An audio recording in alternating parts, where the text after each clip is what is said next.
Moscow. Chapter 1. All nights should be so dark, all winters so warm, all headlights so dazzling. The van jacked, stalled, and quit on a drift, and the homicide team got out. Militia officers cut from a pattern of short arms and low brows, wrapped in sheepskin greatcoats. The one not in uniform was a lean, pale man, the chief investigator. He listened sympathetically to the tale of the officer who had found the bodies in the snow. The man had only strayed so far from the park footpath in the middle of the night to relieve himself. Then he saw them, himself half undone, as it were, and just about froze, too. The team followed the beam of the van's spotlight. The investigators suspected the poor dead bastards were just a vodka troika that had cheerily frozen to death. Vodka was liquid taxation, and the price was always rising. It was accepted that 3 was the lucky number on a bottle in terms of economic prudence and desired effect. It was a perfect example of primitive communism. Lights appeared from the opposite side of the clearing, shadow trees sweeping the snow until 2 black Volgas appeared. A squad of KGB agents in plain clothes were led from the cars by a squat, vigorous major called Priblida. Together, militia and KGB stamped their feet for warmth, exhaling drafts of steam. Ice crystals sparkled on caps and collars. The militia, the police arm of the MVD, directed traffic, chased drunks, and picked up everyday corpses. The Committee for State Security, the KGB, was charged with grander, subtler responsibilities, combating foreign and domestic intriguers, smugglers, malcontents. And while the agents had uniforms, they preferred anonymous plainclothes. Major Priblida was full of rough, early-morning humor, pleased to reduce the professional animosity that strained cordial relations between the People's Militia and the Committee for State Security. All smiles, until he recognized the investigator. Renko. Exactly. Arkady Renko started immediately for the bodies and left Priblida to follow. The tracks of the militiamen who had found the bodies led halfway through the snow to the telltale humps in the center of the clearing. A chief investigator should have smoked a fine brand of cigarette. Arkady lit a cheap Prima and filled his mouth with the powerful taste of it, his habit whenever he dealt with the dead. There were 3 bodies, as the militiaman said. They lay peacefully, even artfully, under their thawing crust of ice. The center one on its back, hands folded, as if for a religious funeral. The other 2 turned, arms out under the ice, like flanking emblems on embossed writing paper.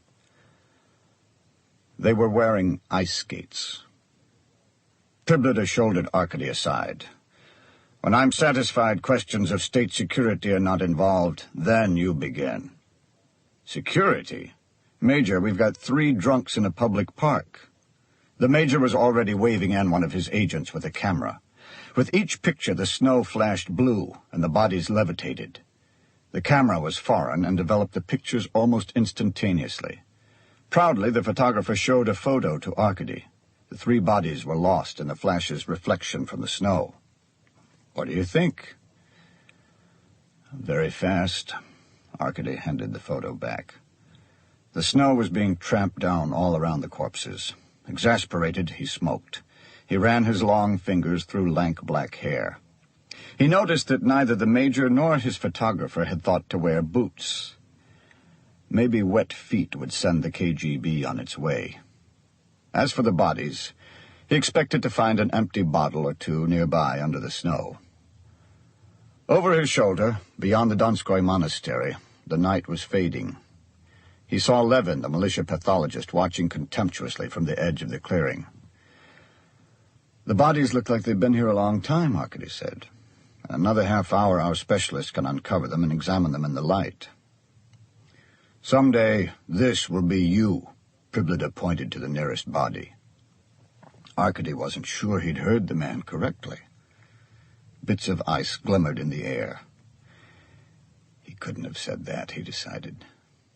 Pribleda's face turned in and out of the light of the headlights, a card half up a sleeve, eyes small and dark as pips.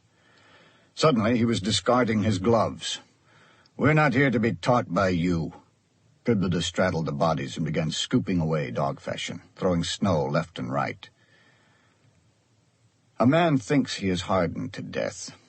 He's walked into hot kitchens covered from floor to ceiling in blood, is an expert, knows that in the summer people seem ready to explode with blood. He even prefers winter's stiffs. Then a new death mask pops out of the snow. The chief investigator had never seen a head like this before.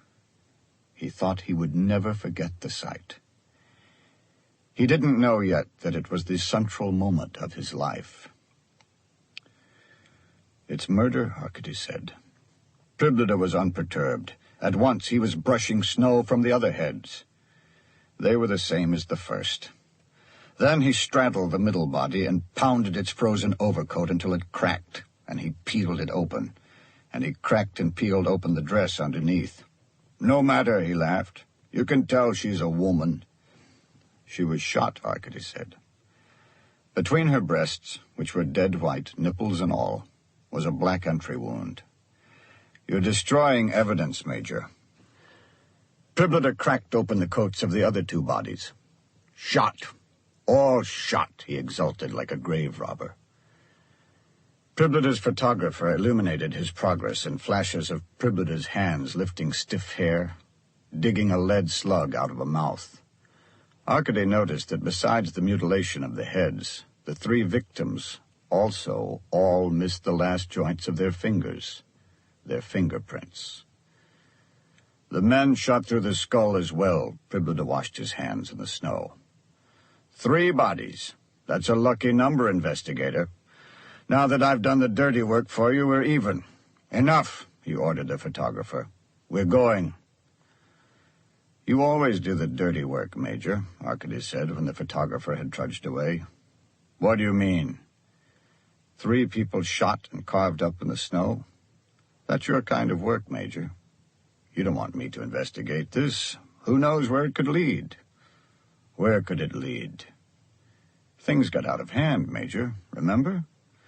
Why don't you and your men take over the investigation now, and I and my men go home?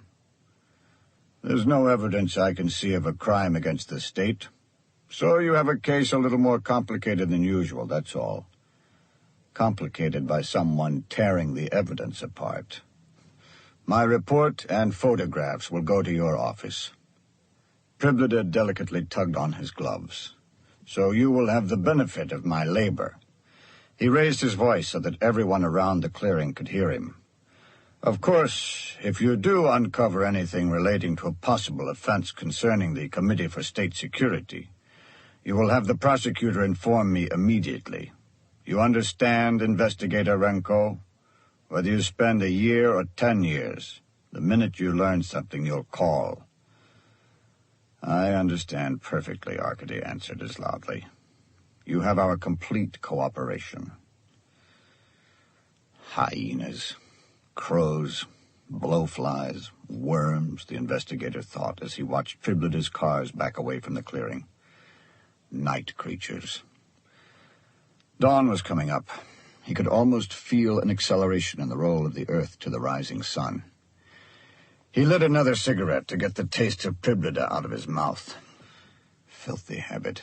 Like drinking, another state industry. Everything was a state industry, himself included. Even the snow flowers were starting to show at the least prompting of morning.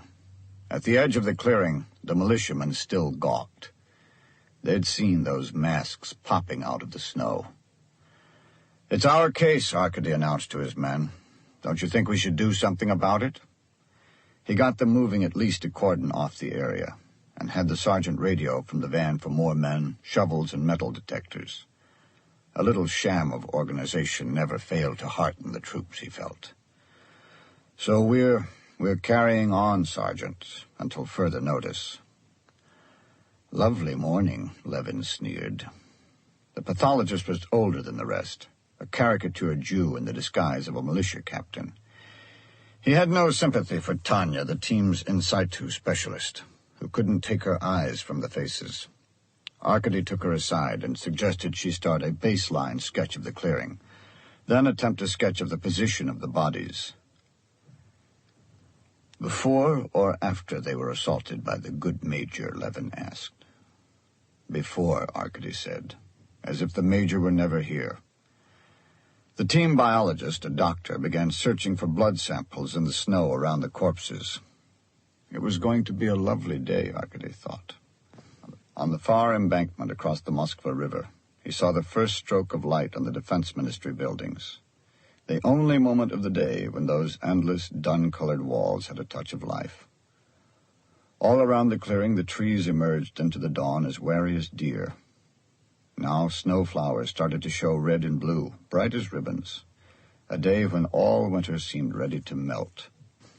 Fuck. He looked at the bodies again. The team photographer asked whether the KGB hadn't already taken pictures. Yes, and they were fine for souvenirs, I'm sure, Arkady said, but not for police work. The photographer, flattered, laughed. Good, Arkady thought. Laugh louder. A plainclothes detective named Pasha Pavlovich showed up in the investigator's office car. A 5-year-old Moskvich, not a sleek Volga like Pribylda's. Pasha was half Tatar, a muscular romantic sporting a dark bowsprit pompadour. 3 bodies, 2 male, 1 female. Arkady got into the car. Frozen, maybe a week old, maybe a month, 5 months. No papers, no effects, nothing. All shot through the heart and 2 through the head as well. Go take a look at the faces. Arkady waited in the car. It was hard to believe that winter was over in the middle of April. Usually it hung on grimly into June. It could have hung on to these horrors a little longer. Except for yesterday's thaw, a militiaman's full bladder, and the way the moonlight hit the snow, Arkady could be in bed, his eyes closed. Pasha returned, pumped up with outrage. What kind of madman could do that? Arkady motioned for him to get back in the car. Pribylda was here, he said, when Pasha was inside.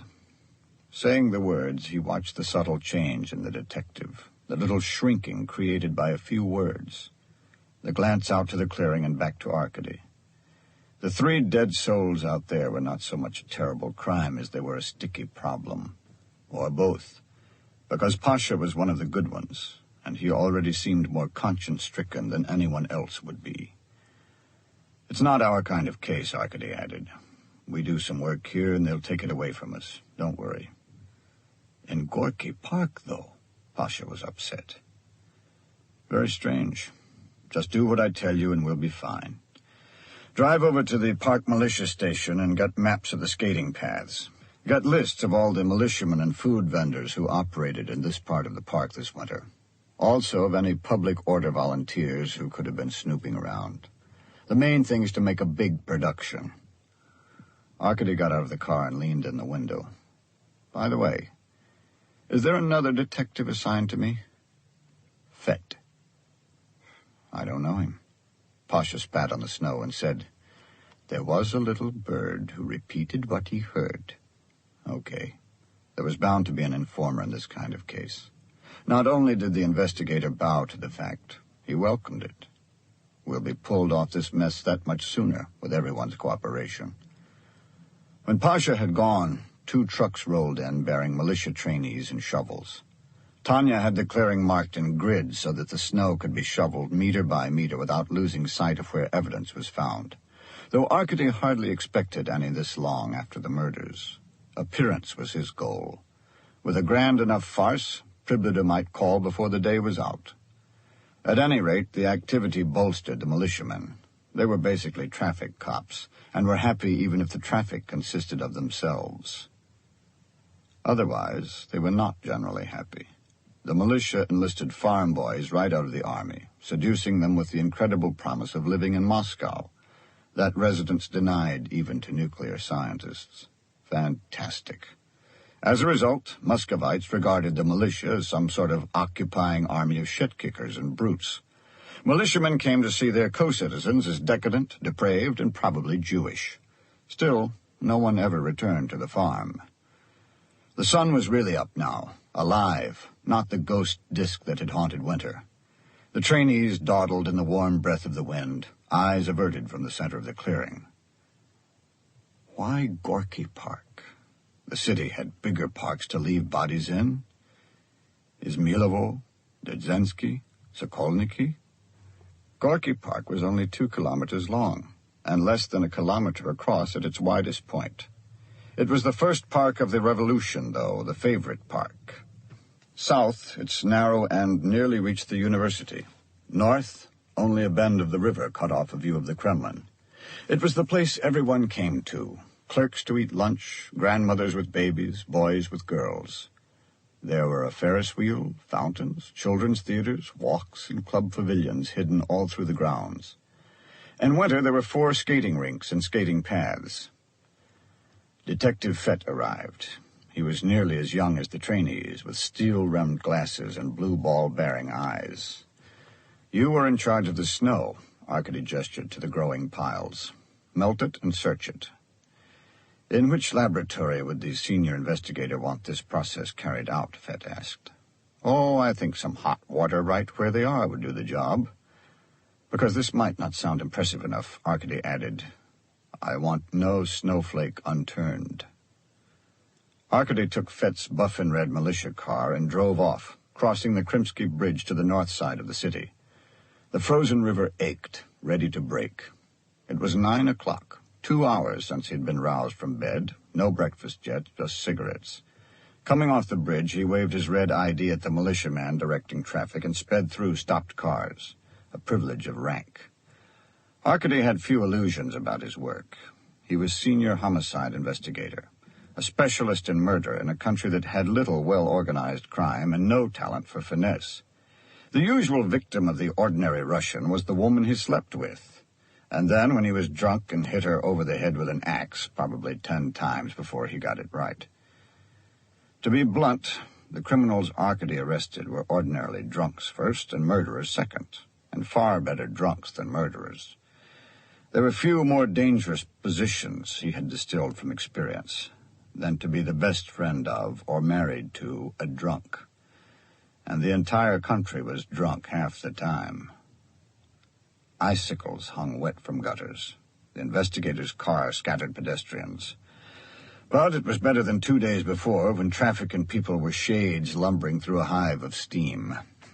He looped around the Kremlin on Marx Prospect and turned up Petrovka Street 3 blocks to the yellow 6-story complex that was Moscow militia headquarters, where he parked in the basement garage and rode an elevator to the 3rd floor.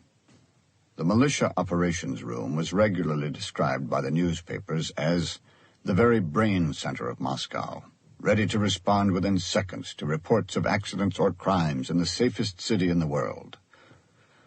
One wall was an enormous map of Moscow, divided into 30 borough divisions and studded with lights for 135 precinct stations. Ranks of radio switches surrounded a communications desk where officers contacted patrol cars. This is Volga calling 59, or by code name, precincts. This is Volga calling Omsk. There was no other room in Moscow so ordered and restful, so planned, the creation of electronics and an elaborate winnowing process. There were quotas. A militiaman on the beat was expected to report officially only so many crimes. Otherwise, he would put his fellow militiamen on their beats in the ludicrous position of reporting no crimes at all. Everyone recognized there had to be some crime. Then the precincts, one by one, trimmed their statistics to achieve the proper downturn in homicide, assault, and rape. It was an efficiently optimistic system that demanded tranquility and got it. On the great map, only one precinct light blinked, indicating that the capital city of 7 million inhabitants had passed 24 hours with but a single significant act of violence reported. The light was in Gorky Park. Watching this light from the center of the operations room was the commissioner of militia, a massive, flat-faced man with a chest of service ribbons on his general's gold-braided gray uniform. With them were a pair of colonels, deputy commissioners. In his street clothes, Arkady was slovenly. "Comrade General, Chief Investigator Renko reporting," Arkady said, according to ritual. Had he shaved, he asked himself. He resisted the temptation to run his hand over his chin. The general gave the faintest of nods. A colonel said, "The general knows you're a specialist in homicides. He believes in specialization and modernization." "The general wants to know your initial reaction to this matter," the other colonel said. "What are the chances of an early resolution?" "With the world's finest militia and the support of the people, I feel confident we will succeed in identifying and apprehending the guilty parties," Arkady answered forcefully. "Then why?" the first colonel asked. "Has there not even been a bulletin to all precincts for information about the victims?" "The bodies had no papers, and being frozen, it's difficult to say when they died.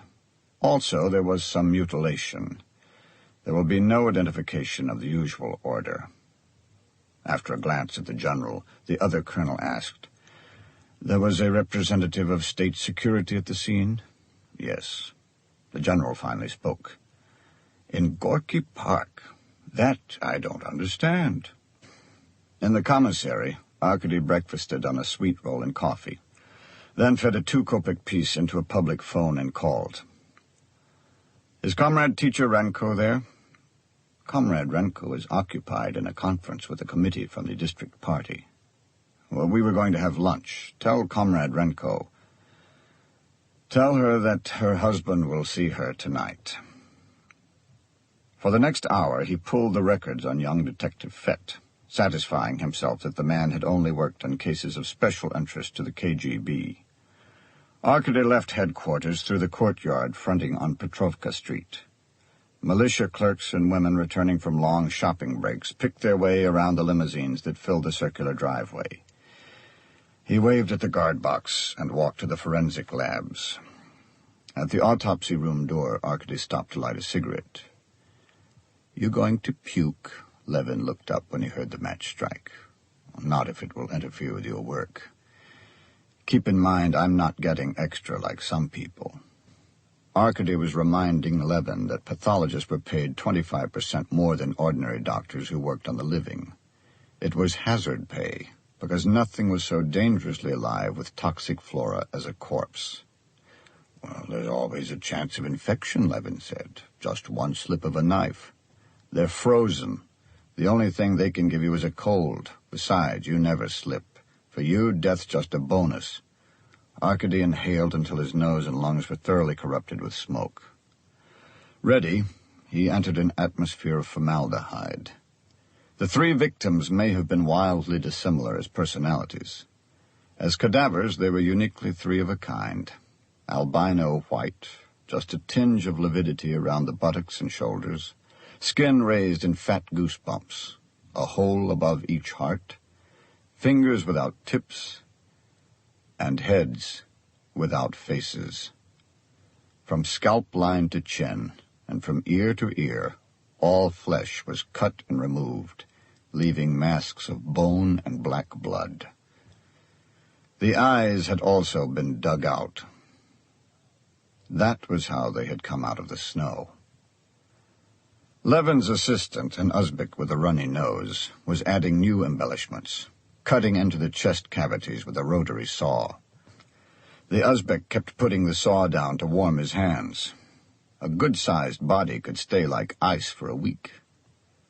"How do you solve murders if you can't stand the sight of dead people?" Levin asked Arkady. "I arrest live people." "That's something to be proud of?" Arkady collected the preliminary chart from the tables and read. Male, Europoid, hair brown, eyes unknown.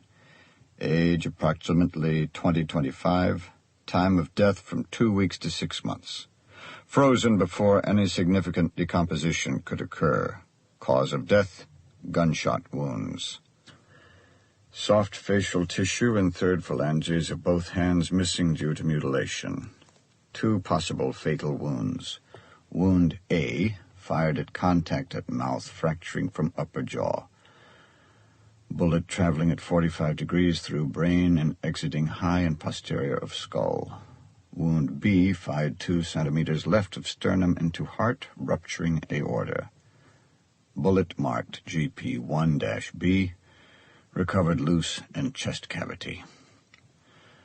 Male, Europoid, hair brown, eyes unknown, age approximately 20 to 30, time of death approximately 2 weeks to 6 months. Soft facial tissue and third phalanges lost to mutilation. 2 possible fatal wounds. Wound A fired at contact at mouth, fracturing upper jaw and breaking off incisors. Bullet traveling at diverted angle through brain, scoring inside posterior of skull, starting 5 centimeters above meningeal groove. Bullet marked GP2-A, recovered loose in skull cavity. GP2-A was the slug Priblida had dug out. Second wound, 3 centimeters left of sternum through heart region. Bullet marked GP2-B, recovered from inside left shoulder blade. Female, Europoid, hair brown, eyes unknown. Age approximately 20 to 23, time of death approximately 2 weeks to 6 months. Cause of death, gunshot wound 3 centimeters left of sternum into heart, rupturing right ventricle and superior vena cava. Exiting from back between 3rd and 4th ribs 2 centimeters left of spine. Head and hands mutilated as males GP1 and GP2. Bullet marked GP3 found inside dress behind exit wound. No signs of pregnancy.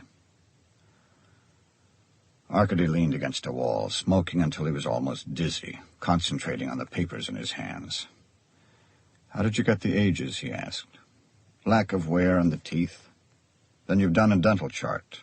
"Done, but it won't help much. 1 steel boilerplate molar in the second male," Levin shrugged. The Uzbek handed over odontology charts, along with a box of broken incisors notated as the bullets had been. "One's missing." Arkady counted the teeth. "Pulverized. What's left is in another container.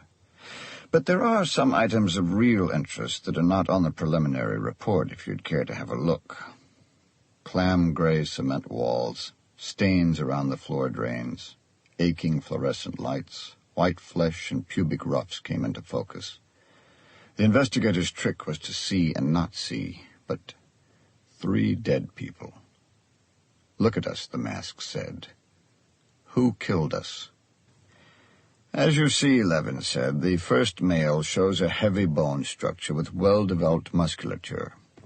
The second male shows a slight physique and an old compound fracture of the left shin. Most interesting."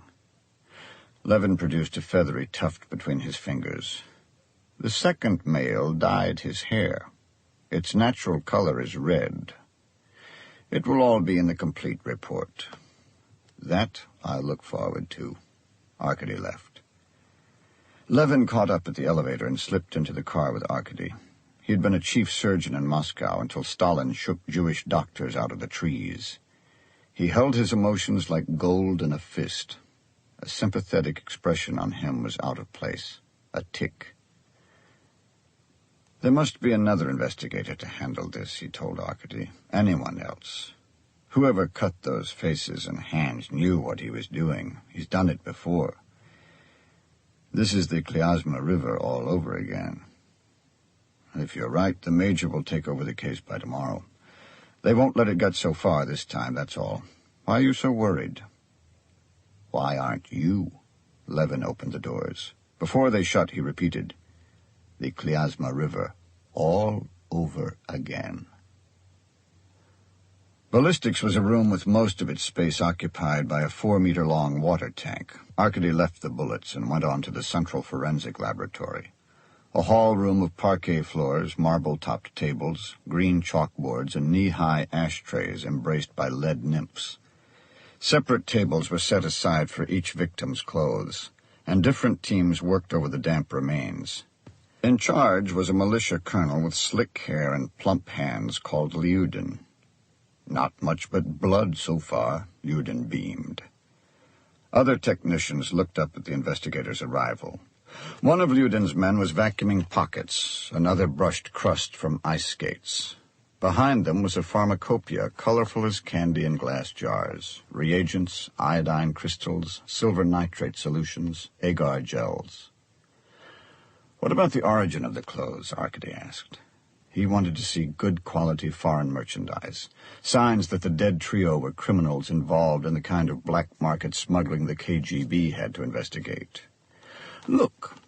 Lyudin directed Arkady's attention to a label inside one of the jackets. The word on the label was jeans.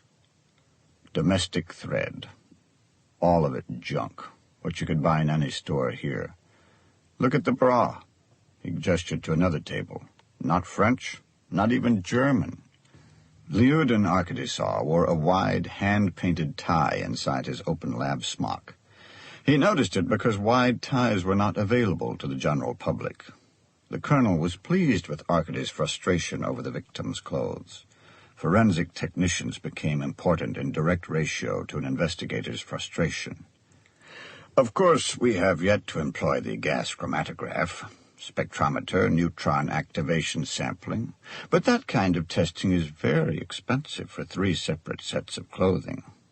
Lyudin raised his hands helplessly. "Not to mention the computer time." A big production, Arkady reminded himself. "Colonel, there is no budget on justice," he said. True. But if I could have something signed, authorization to conduct a full gamut of tests, you see." Arkady ended up signing a blank authorization.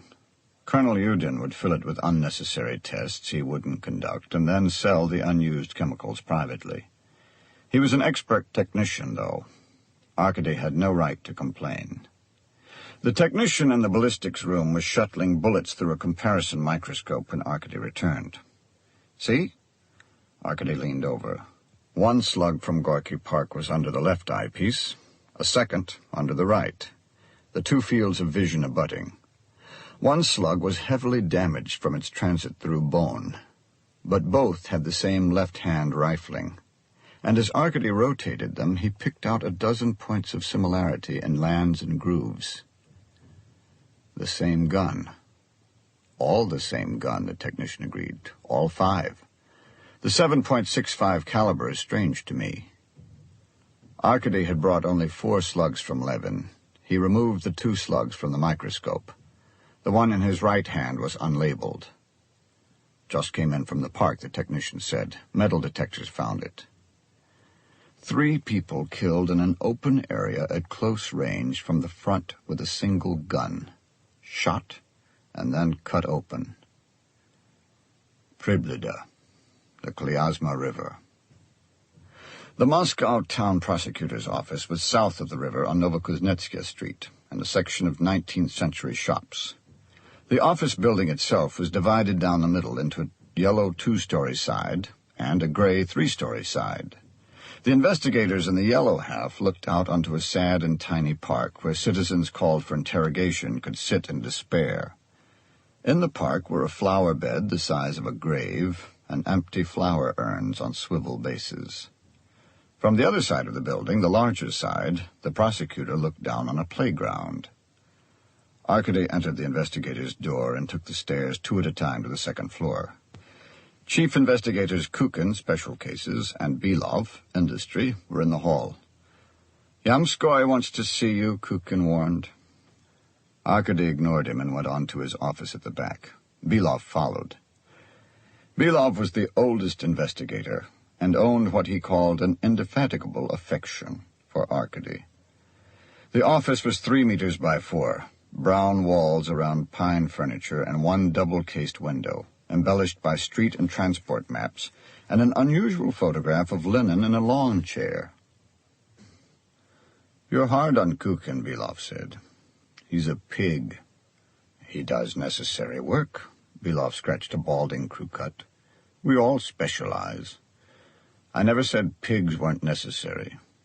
"My very point. He deals with social garbage. Vsevolod Belov, of infinite baggy suits. A mind scored by the great patriotic war like a wall once raked by machine gun fire. Fingers webbed with age. Great-hearted and an instinctive reactionary. When Belov muttered about Chinese bandits, Arkady knew there was a mobilization at the border. When Belov mentioned kikes, synagogues were shut. When in doubt on any social issue, he could go to Belov. Uncle Siva, who dyes his hair and wears a sports jacket with a false foreign label? Bad luck, Belov commiserated. That sounds like musicians or hooligans, punk rock, jazz, that sort. You won't get any cooperation from them. Amazing. Hooligans, then, is your opinion. You'd know better than I with your intelligence. But yes, such a masquerade as dyeing the hair and the false label indicates hooligans or someone with strong musical or hooliganistic tendencies. 3 of them shot with the same gun, sliced up with a knife, no papers, with Priblida first to sniff over the bodies. Does that remind you of anything? Belov pulled his chin in, and his face wrinkled like a fan. Personal differences between the organs of justice should not interfere with the greater work, he said. You remember? I think, Belov's voice strayed, that with hooligans there was probably a gang war involved. What gang wars? Do you know of any such gang wars in Moscow? Siberia or Armenia, perhaps, but here? I know, Belov insisted, that an investigator who avoids speculation and keeps his eyes on the facts is never misled. Arkady let his hands fall flat on his desk and smiled. Thank you, Uncle. You know I always value your opinion. That's better. Relief carried Belov to the door. Have you spoken to your father lately? No. Arkady spread the preliminary autopsy reports over his desk and pulled the typewriter stand close. Give him my regards when you do. Don't forget. I won't. Alone, Arkady typed his preliminary investigation report. Moscow Town Prosecutor's Office, Moscow, RSFSR. Crime, homicide. Victims, 2 unidentified men, 1 unidentified woman. Location, Gorky Cultural and Recreational Park, Oktoberskaya region. Reporting party, militia. At 06:30, a militiaman making his round of the southwest corner of Gorky Park found what appeared to be 3 bodies in a clearing approximately 40 meters north of the footpath on a line with Donskoy Street and the river. At 07:30, militia officers of state security, and this investigator examined 3 frozen bodies.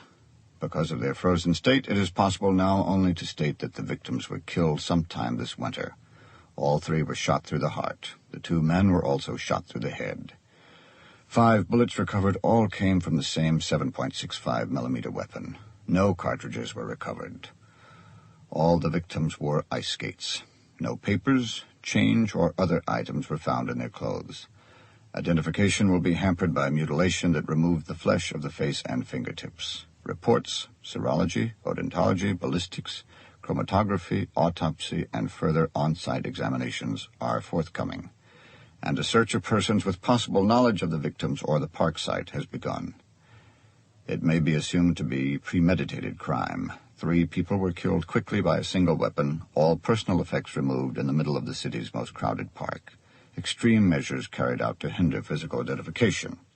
Note: 1 of the dead men dyed his hair, and another wore a jacket with a false foreign label. Possible indications of antisocial activity. Renko, A.V., Chief Investigator. While Arkady read this flimsy familiarization report through, Detectives Pavlovich and Fett knocked and entered, Pasha carrying a briefcase. I'll be back in a minute. Arkady put his jacket back on. You know what to do, Pasha. Arkady had to go down to the street to enter the prosecutor's side of the building. A prosecutor was a figure of unusual authority. He oversaw all criminal investigations, representing both state and defendant. Arrests had to meet the prosecutor's approval. Court sentences came under his review, and appeals came from his initiation. A prosecutor entered civil suits at his pleasure, determined the legality of local government directives, and at the same time decided the million-ruble suits and countersuits when one factory delivered nuts rather than bolts to another factory. No matter how great or small the case, criminals, judges, mayors, and industrial managers all answered to him. He answered only to the prosecutor general. Prosecutor Andrei Yamskoy was at his desk. His skull was shaved pink, a startling contrast to his uniform, dark blue with a general's gold star, especially tailored for his oversized chest and arms. Flesh had accumulated over the bridge of his nose and cheekbones, and his lips were thick and chalky. Wait. He went on reading a paper on his desk. Arkady stood on a green carpet 3 meters from the desk. On the paneled walls were photographs of Yamskoy heading a delegation of prosecutors at a ceremonial meeting with General Secretary Brezhnev, shaking hands with the General Secretary, speaking to an international conference of prosecutors in Paris, swimming at Silver Grove, and, absolutely unique, the remarkable Pravda portrait of him arguing an appeal before the Collegium of the Supreme Court for a worker wrongly convicted of murder. Behind the live prosecutor was a window guarded by maroon curtains of Italian velvet. Large brown freckles mottled Yamskoy's shining cranium, though sunlight was already fading, tucked behind the curtains. Yes. Yamskoy turned the paper over and looked up. His eyes were pale like watery diamonds. As always, his voice was so soft that a listener had to concentrate. Concentration, Arkady had decided long ago, was the key to Yamskoy. Arkady took one long step forward to deposit his report on the desk and retreated. Concentrate. Exactly who are you and what do you have to say? Define precisely what benefit you perform for society. Major Priblida was there. You didn't mention his name. He did everything but piss on the bodies and then took off. Did he call to have me dismissed from the case? Yamskoy rested his eyes on Arkady.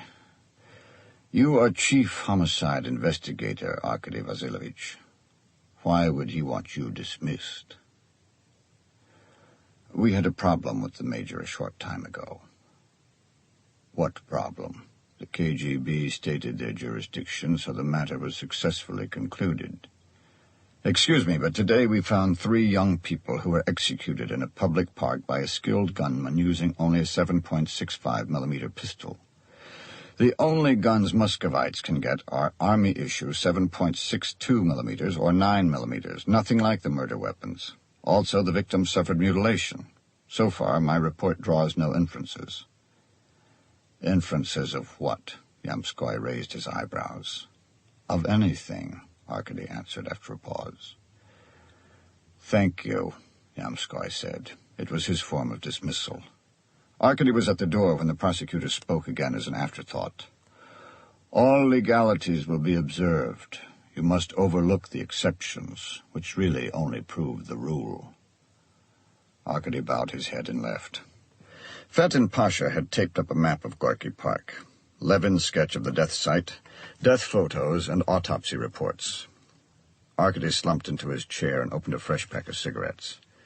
3 matches snapped before he got one to light. He put the 2 broken matches and the burnt one in the middle of his desk. Fet watched, frowning. Arkady got up to pull down the death photos and placed them in a drawer. He didn't need to look at those faces.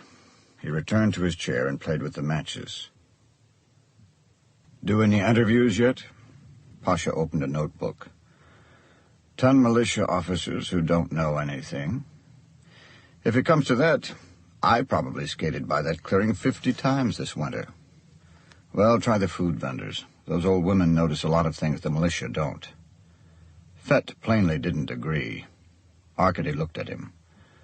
With his hat off, Fet's ears stuck out at what Arkady guessed was just the right architectural angle to support the steel-rimmed glasses. You were there when the last bullet was found? Arkady asked him. Yes, sir. GP-1-A was recovered from the ground directly below where the skull of GP-1, the first male, had been. Fuck your mother, I'll be happy when we have some names for these corpses instead of 1, 2, and 3. Pasha bummed a cigarette from Arkady. Like what? Arkady asked. Match? Pasha asked. Gorky Park 1, Gorky Park 2, Fet began. Ah, come on. Pasha shook his head. Thanks, he told Arkady and exhaled. Gorky Park 1? He's the big guy. Call him Muscles. Not literary enough, Arkady said. Beast. Beauty for the woman, beast for the big guy, skinny for the little one. He really had red hair, Pasha said. Red. Beauty, beast, and red. Our first major decision, Detective Fett, Arkady said. Has anyone heard how forensics is doing on those ice skates? The skates could be a ruse, Fett suggested. It seems very hard to believe that 3 people could be shot in Gorky Park without other people hearing. The victims could have been shot elsewhere, then skates could have been put on them, and they could have been carried to the park at night. It's very hard to believe 3 people could be shot in Gorky Park without other people hearing, I agree, Arkady said. But it's impossible to get ice skates on dead feet. Try it sometime. Also, the one place you wouldn't want to try to sneak 3 dead bodies into at any time is Gorky Park. I only wanted to have your thoughts on that possibility, Fett said. Excellent work, Arkady assured him. Now let's find out what Lyudin's come up with. He dialed the Kozelny Street lab. On the 20th ring, the switchboard answered and put him through to Lyudin. Colonel, he got to say before he was disconnected. He dialed again. There was no answer at Kozelny Street. He looked at his watch. 4:20. Time for the operators to shut down the board in preparation for leaving work at 5. The detectives would want to go soon, too. Pasha to lift weights. Fett? Home to Mother? Or Priblida first? Maybe they were shot elsewhere and carried to the park at night. The investigator swept the matches aside. Fett sat up. You just said they weren't. Also, I remember we found the last bullet in the ground, proving they were shot there. Proving the victim, dead or alive, was shot through the head there. Arkady put one match back in the center of the desk. No cartridges were found. If an automatic pistol was used, the shells would have been ejected onto the ground. Well, he could have picked them up, Fett protested. Why? Bullets identify a firearm as well as shells. He could have fired from a distance. He didn't, Arkady said. Maybe he thought to pick them up because if anyone found them, they'd look for a body. He's carrying the gun in his coat, not waving it around. Arkady looked aside. The gun and the shells in its clip are warm to begin with. The ejected shells, heated more by the ejecting gases, would melt into the snow long before the bodies were covered by snow. I'm curious, though, he looked at Fett. Why do you think it was a single gunman? Well, there was a single gun. There was only one gun fired, so far as we know. Can you imagine how difficult it would be for a single killer to make 3 victims stand still at close range while he fired? Unless there were other gunmen with him? Why did the victims feel their situation was so hopeless they didn't even run for help? Well, we'll catch this murderer. We've only begun. And so many things always turn up. We'll catch the fat son of a bitch. Fett didn't ask, why fat? Anyway, Arkady concluded, it's been a long day. Your shifts are up. Fett was first out. There goes our little birdie, Pasha said as he followed. I hope he's a parrot. Alone, Arkady called headquarters on Petrovka to send a Republic-wide west of the Urals bulletin for information on crimes by firearm, just to keep the militia commissioner content. Then he tried calling the school again. Comrade teacher Renko, he was told, was leading a criticism session for parents and couldn't come to the phone. The other investigators were leaving, putting on their homebound expressions and pulling on their coats. Their earnest coats, Arkady thought as he watched from the top of the stairs. They're better than a worker's Soviet cloth. He wasn't hungry, but the activity of eating appealed to him. He felt like a walk. He got his coat and went out. He walked south all the way to the Paveletsky train station before his legs took him into a cafeteria where there was a buffet of white fish and potatoes awash in vinegar. Arkady moved on to the bar and ordered a beer.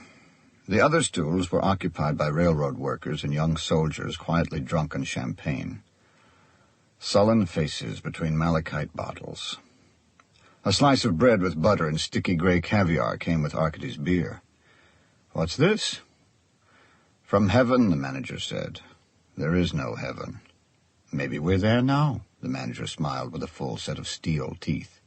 His hand darted out to push the caviar closer to Arkady. Well, I haven't read today's paper, Arkady conceded. The manager's wife, a gnome in a white uniform, came out of the kitchen.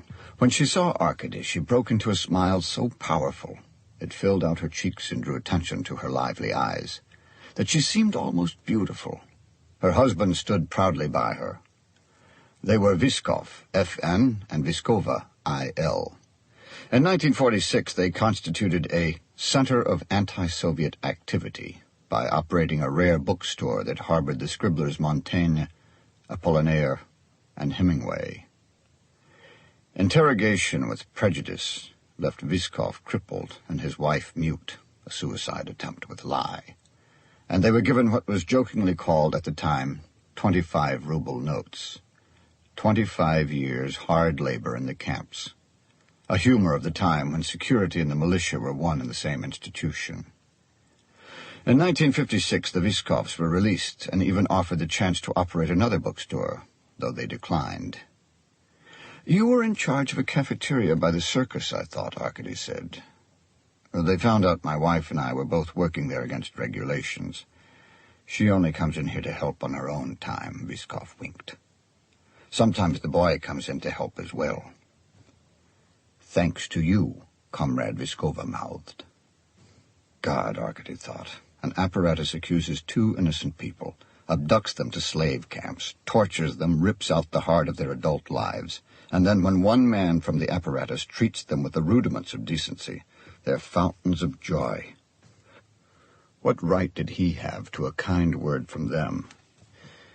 He ate his caviar, drank his beer, and got out of the cafeteria as quickly as politeness allowed. Gratitude was a dog at his heel. After a few blocks, he slowed because the hour was one of his favorites. The evening maternal black, windows small and bright, the faces on the street bright as windows. At this time of day, he felt he could have been in any Moscow of the past 5 centuries, and he wouldn't have been surprised by the sound of hooves in mud. In a store window, shabby dolls were small, perfect pioneers. A battery-driven Sputnik circled a moon-shaped lamp that urged, "Look to the future." Back at his office, Arkady sat in front of his cabinet and went through his files. He began with crimes by firearm. Murder. A lathe operator returns home to find his wife screwing a naval officer, and in the ensuing struggle, the worker uses the officer's gun on its owner. The court took into consideration that the officer should not have been carrying a gun, that the defendant was attested by his union to be a diligent laborer, and that he repented his act. Sentence, 10 years deprivation of freedom. Aggravated murder. 2 black marketeers fall out over division of profits, and both are amazed, one fatally, when a rusty Nagurин pistol works. Profit is the aggravating circumstance. Sentence, death. Armed assault. Some assault. A boy with a wooden replica of a gun removes 2 rubles from a trunk. Sentence, 5 years. Arkady went through his straight homicide files, searching for crimes he might have forgotten, murders that displayed careful planning and cold boldness. In knives, hatchets, bludgeons, and manual strangulation, however, there was little care or coolness. In 3 years as a deputy investigator and 2 as chief investigator, he'd encountered fewer than 5 homicides that rose above childlike stupidity, or following which the murderer hadn't presented himself or herself to the militia drunkenly boastful or rueful. The Russian murderer had great faith in the inevitability of his capture. All he wanted was his moment on stage. Russians won wars because they threw themselves before tanks, which was not the right mentality for a master criminal. Arkady gave up and shut the file. "Boychik." Nikitin opened the door without knocking and inserted his head, followed with his body, and sat on Arkady's desk. The chief investigator for government liaison had a round face and thinning hair, and when he was drunk his smile screwed his eyes into oriental slits. Working late? Did Nikitin mean Arkady was working hard, too hard, futilely, successfully, that Arkady was smart, a fool? Nikitin conveyed it all. "Like you," Arkady said. "I'm not working, I'm checking on you. Sometimes I think you never learned anything from me." Ilya Nikitin was chief homicide investigator before Arkady, and when sober, the best investigator Arkady had ever known. Except for the vodka, he would have been a prosecutor long ago. But saying, except for the vodka, in Nikitin's case, was like saying, except for food and water. Once a year, yellow with jaundice, he was sent to a spa in Sochi. You know, I always know what you're up to, Vasilovich. I'm always looking out for you and Zoya. One weekend, when Arkady was away, Nikitin had tried to get Zoya into bed. On Arkady's return, Nikitin immediately got himself shipped to Sochi, from which he had daily sent long, penitent letters. Want some coffee, Ilya? Someone has to protect you from yourself. Excuse me, Vasilovich. Nikitin insisted on using the patronymic in a condescending fashion. But I am, just maybe, now I know you disagree, just a little more intelligent or experienced, or at least closer to some high sources than you. Now, this is not a criticism of your record, because your record is well known and could hardly be improved. Nikitin's head tilted to one side, grinning, a strand of wet hair sticking to his cheek, exuding hypocrisy like an animal's smell. It's just that you don't see the larger picture. Good night, Ilya. Arkady put on his overcoat. I'm only saying there are wiser heads than yours. Our purpose is to reconcile. Every day I reconcile government policy with socialist legality. A directive goes out to raise workers' houses to construct cooperative apartments that workers can't afford, a seeming breach of workers' rights. Yamskoy consults me, the party consults me, Mayor Promislov consults me, because I know how to reconcile this seeming contradiction. There is no contradiction, Arkady led Nikitin into the hall. Between workers and state? This is the workers' state. What benefits the state benefits them. By tearing down their houses, we protect their rights. See? Reconciled. I don't see. Arkady locked up. But from the correct point of view, there are no contradictions, Nikitin whispered hoarsely down the stairs. That's what you'll never understand. Arkady took an office car to the Inner Circle highway and headed north. The Moskvich was a sluggish, underpowered car, though he wouldn't have minded owning one himself. By now, the traffic was almost all taxis. His mind was on Major Priblida, who hadn't called off the investigation yet. Ice fell out of the wheel wells ahead and exploded before his headlights. The taxis turned toward Komsomol Square's railroad stations. Arkady continued on to Kalinchevskaya Street, number 43, Moscow City Court, an old courthouse that, in the trick of street lamps on brick, seemed to be actively moldering. There were 17 people's courts throughout the city, but serious crimes were tried in the city court, so it had the distinction of being guarded by the Red Army. Arkady showed his ID to 2 teenage soldiers on the steps. In the basement, he startled a corporal asleep on a table. I'm going into the cage. Now? The corporal jumped up and buttoned his greatcoat. At your convenience. Arkady handed over the key ring and automatic pistol the corporal had left on the table. The cage was a metal grill enclosing the records area of the courthouse basement. Arkady pulled drawers for December and January while the corporal watched at attention from outside the gate, because a chief investigator held the equivalent rank of captain. Why don't you make some tea on the hot plate for both of us, Arkady suggested. He was looking for a stick to put up Priblida's ass. It was one thing to have 3 corpses and suspect the major. It was another to find 3 convicts who had been remanded from the city court to KGB custody. He went from card to card, rejecting those persons too young or too old, checking work histories and marital status. No one had missed these bodies, not union, factory, or family, for months. With a hot cup of tea, he went on to February. One problem was that while major crimes, murder, assault, and robbery, were all tried in city court, certain cases the KGB had just as much interest in, those of political dissidents and social parasitism, were sometimes heard in the People's Court, where public attendance was more easily controlled. The basement walls shone with condensation. The city was laced with rivers, the Moskva, Setun, Kamenka, Sasanka, Yalza, and skirting the northern edge of the city limits, the Klyazma. 6 weeks before, 2 bodies had been found on a bank of the Klyazma, 200 kilometers east of Moscow, near Bugolubovo, a village of potato farmers. The nearest town was Vladimir, but no one on the Vladimir prosecutor's staff would undertake the investigation. They were all sick. The prosecutor general had assigned the chief homicide investigator from Moscow. It was cold. The victims were 2 young men with white faces and frosted lashes, fists stiff on the rime of a bank. Their mouths were strangely agape, and their coats and chest cut open. Terrible wounds that had barely bled. Levin's autopsy determined that the murderer had dug out the bullets that actually killed the victims. Levin also found flecks of rubber and red paint on the dead men's teeth, and sodium aminate in their blood. At which point Arkady understood the delicate illness which prostrated local investigators. Outside the village of Bugolubovo, invisible on maps though containing more occupants than the village, was the Vladimir Isolator, a prison for political convicts whose ideas were too infectious even for work camps.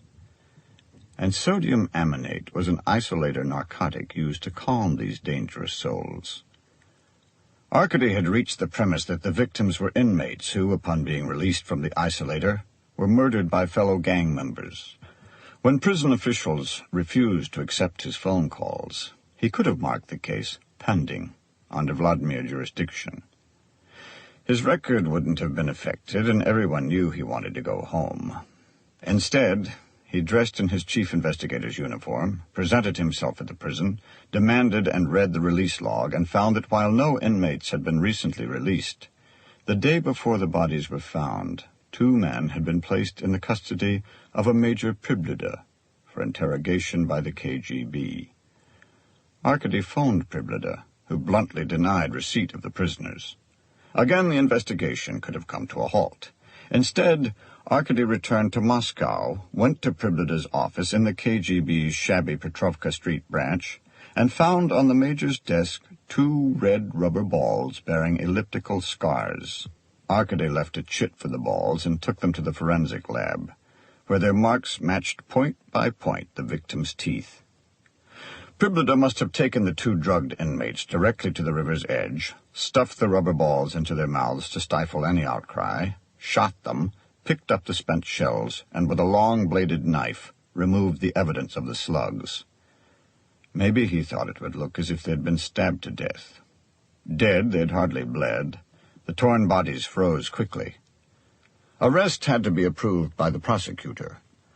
Arkady went to Yamskoy with the homicide charge against Priblida and a request for a warrant to search Priblida's office and home for firearms and a knife. Arkady was with the prosecutor when the call came that, for reasons of security, the KGB was taking over the investigation of the bodies found by the Klyazma. All reports and evidence were to be forwarded to Major Priblida. The walls wept. Besides surface rivers, ancient underground rivers burrowed through the city, blind and unseen currents with lost directions. Sometimes in winter, half the basements in Moscow cried. Arkady replaced the files.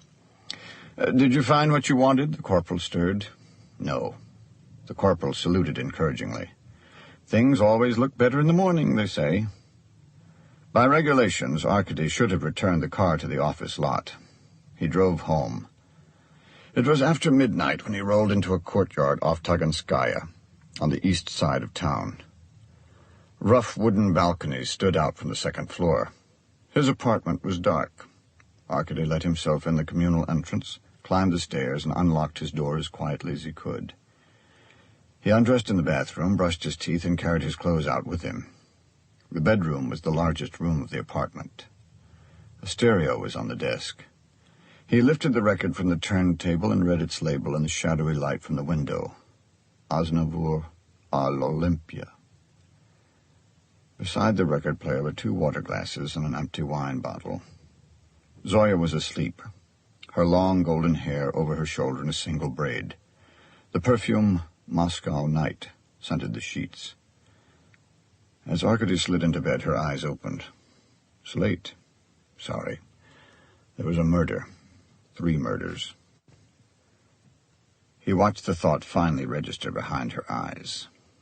Hooligans, she murmured. That's why I tell the children not to chew gum. First it's gum, then rock music, then marijuana, and, he expected her to say sex, and murder. Her voice trailed away, her eyes closed, the brain barely roused enough to enunciate its cardinal rule, and now safely unconscious again. The enigma he slept with. In a minute, fatigue overcame the investigator, and he was asleep too. Asleep, he was swimming through black water, downward toward blacker water in smooth, powerful strokes. Just as he thought of turning toward the surface, he was joined by a beautiful woman with long, dark hair and a pale face. In her white dress, she seemed to be flying downward. As always, she took his hand. The enigma he dreamed. Chapter 2. Naked, Zoya peeled an orange. She had a broad child's face, innocent blue eyes, a narrow waist and small breast with nipples as tiny as vaccination marks. Her pubic hair was shaved to a narrow blonde stripe for gymnastics. Her legs were muscular, and her voice was high and strong. Experts tell us that individuality and originality will be the keynotes of the Soviet science of the future. Parents must accept the new curriculum and the new math, both of which are progressive strides in the building of an even greater society. She stopped to watch Arkady looking at her and drinking his coffee on the windowsill. You could at least exercise. Although he was tall and thin, a roll of fat showed through his undershirt when he slouched. His uncombed hair drooped. It malingered, he thought, like its owner. I'm preserving myself for comparison with yet greater societies, he said. She leaned over the table to scan underlined passages in the teacher's gazette, collecting orange pits in her hand along with the peels, her lips moving all the while. But individuality must not lead to egoism or careerism. She broke off to glance at Arkady. Does that sound good to you? Leave out careerist. Too many careerists in a Moscow audience. As she frowned and turned away, Arkady ran his hand down the deep furrow of her spine. Don't. I have to get this speech ready. When is it? He asked. Tonight. The district party committee is choosing one member to speak at the citywide meeting next week. Anyway, you're hardly one to criticize careerists. Like Schmidt? Yes, she answered after a moment's thought, like Schmidt. She retired to the bathroom, and through the open door he watched her brushing her teeth, patting her flat belly, applying lipstick to her mouth. She addressed the mirror. Parents, your responsibilities do not end when your working day is done. Is egoism tainting the character of the student in your home? Have you read lately the statistics concerning egoism and the only child? Arkady slid off the sill to see the article she'd underlined. The title was, A Need for Larger Families. In the bathroom, Zoya thumbed a disc of birth control pills. Polish pills. She refused to use the coil.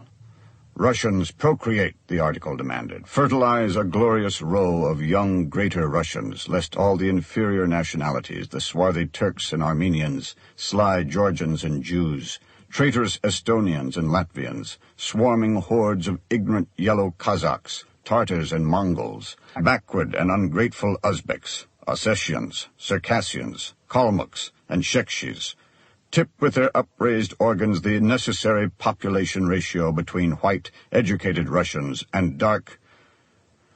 So it is shown that childless, or one-child families, superficially suitable to working parents in the urban centers of European Russia, are not in the greater interest of society if we starve the future of Russian leaders. A future starved of Russians.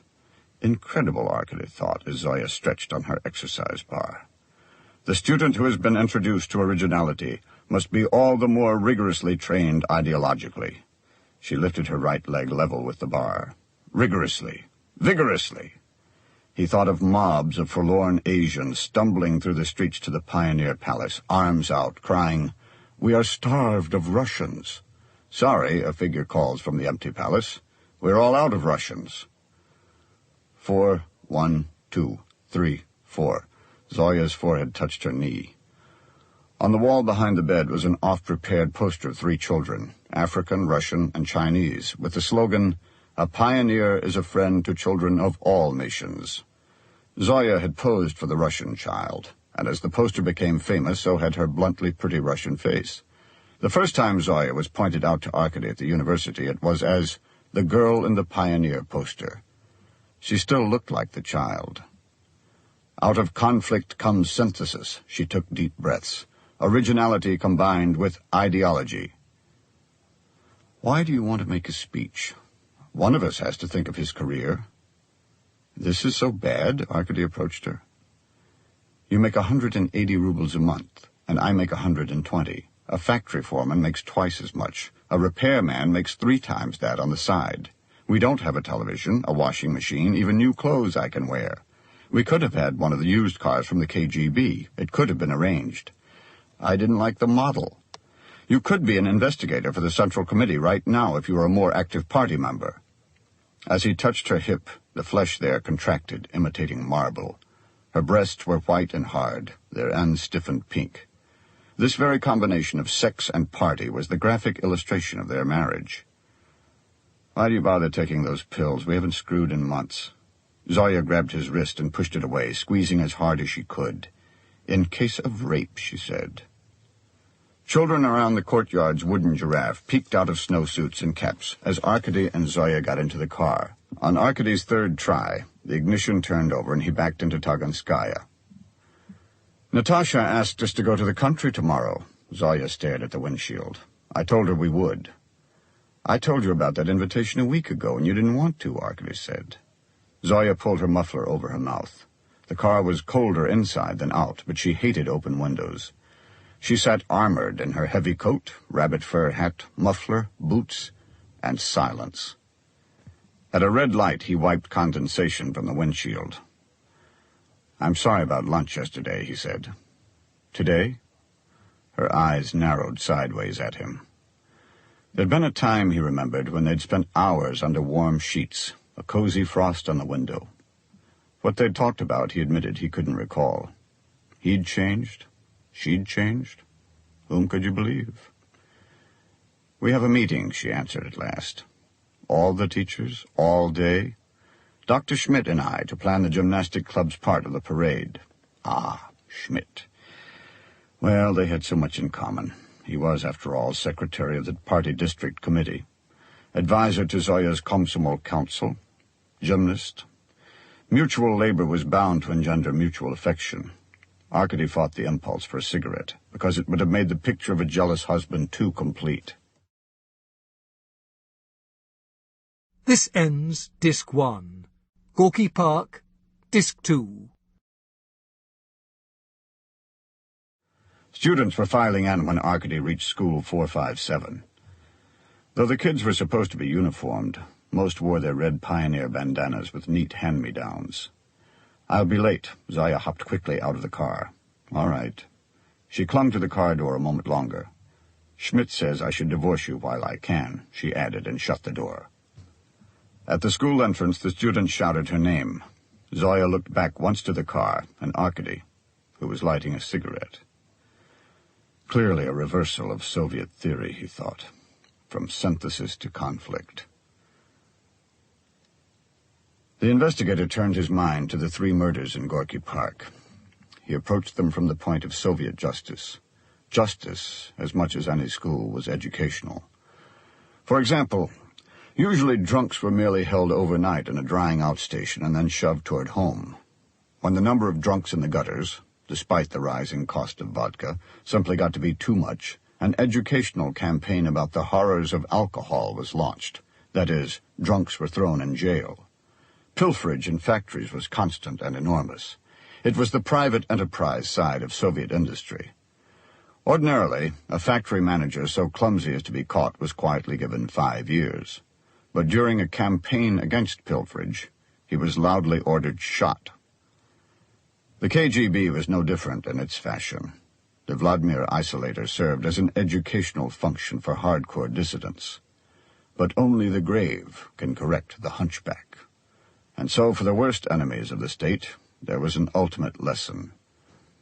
Arkady had finally learned that the two bodies found by the Klyazma River were a pair of recidivist agitators, fanatics of the most dangerous sort. Jehovah's Witnesses. There was something about religion that turned the state into the frothing maw of a rabid dog. God wept. God wept, Arkady said to himself, although he didn't know where he'd picked up the expression.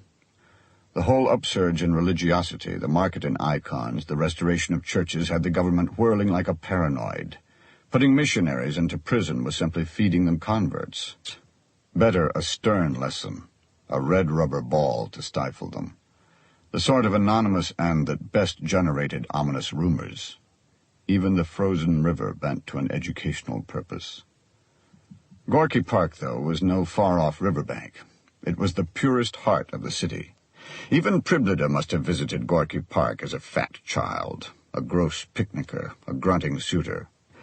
Even Priblida should know that Gorky Park was for recreation, not education. Also, the bodies were months, not days old. The lesson was cold, too old, pointless. It wasn't justice, as Arkady had come to expect and detest. Lyudin was waiting behind a desk covered with the apparatus of specimen slides and photographs, smug as a magician surrounded by hoops and scarves. The forensic department has gone all out for you, Chief Investigator. The details are fascinating.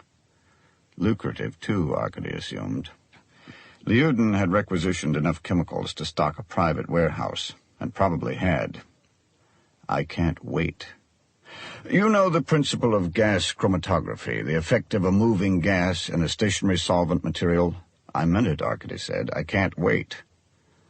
Well, the lab director sighed, to be quick about it. The chromatograph found in the clothes of all three victims very fine grains of gesso and sawdust, and on the pants of GP-2, a minute trace of gold. We sprayed the clothes with luminol, removed them to a dark room, and observed fluorescence, indicating blood. Most of the blood was, as expected, that of the victims. The smallest spots, however, were not human, but of chicken and fish blood. We also found a very interesting pattern on the clothes. Lyudin held up a drawing of the clothed bodies in the positions they had been found.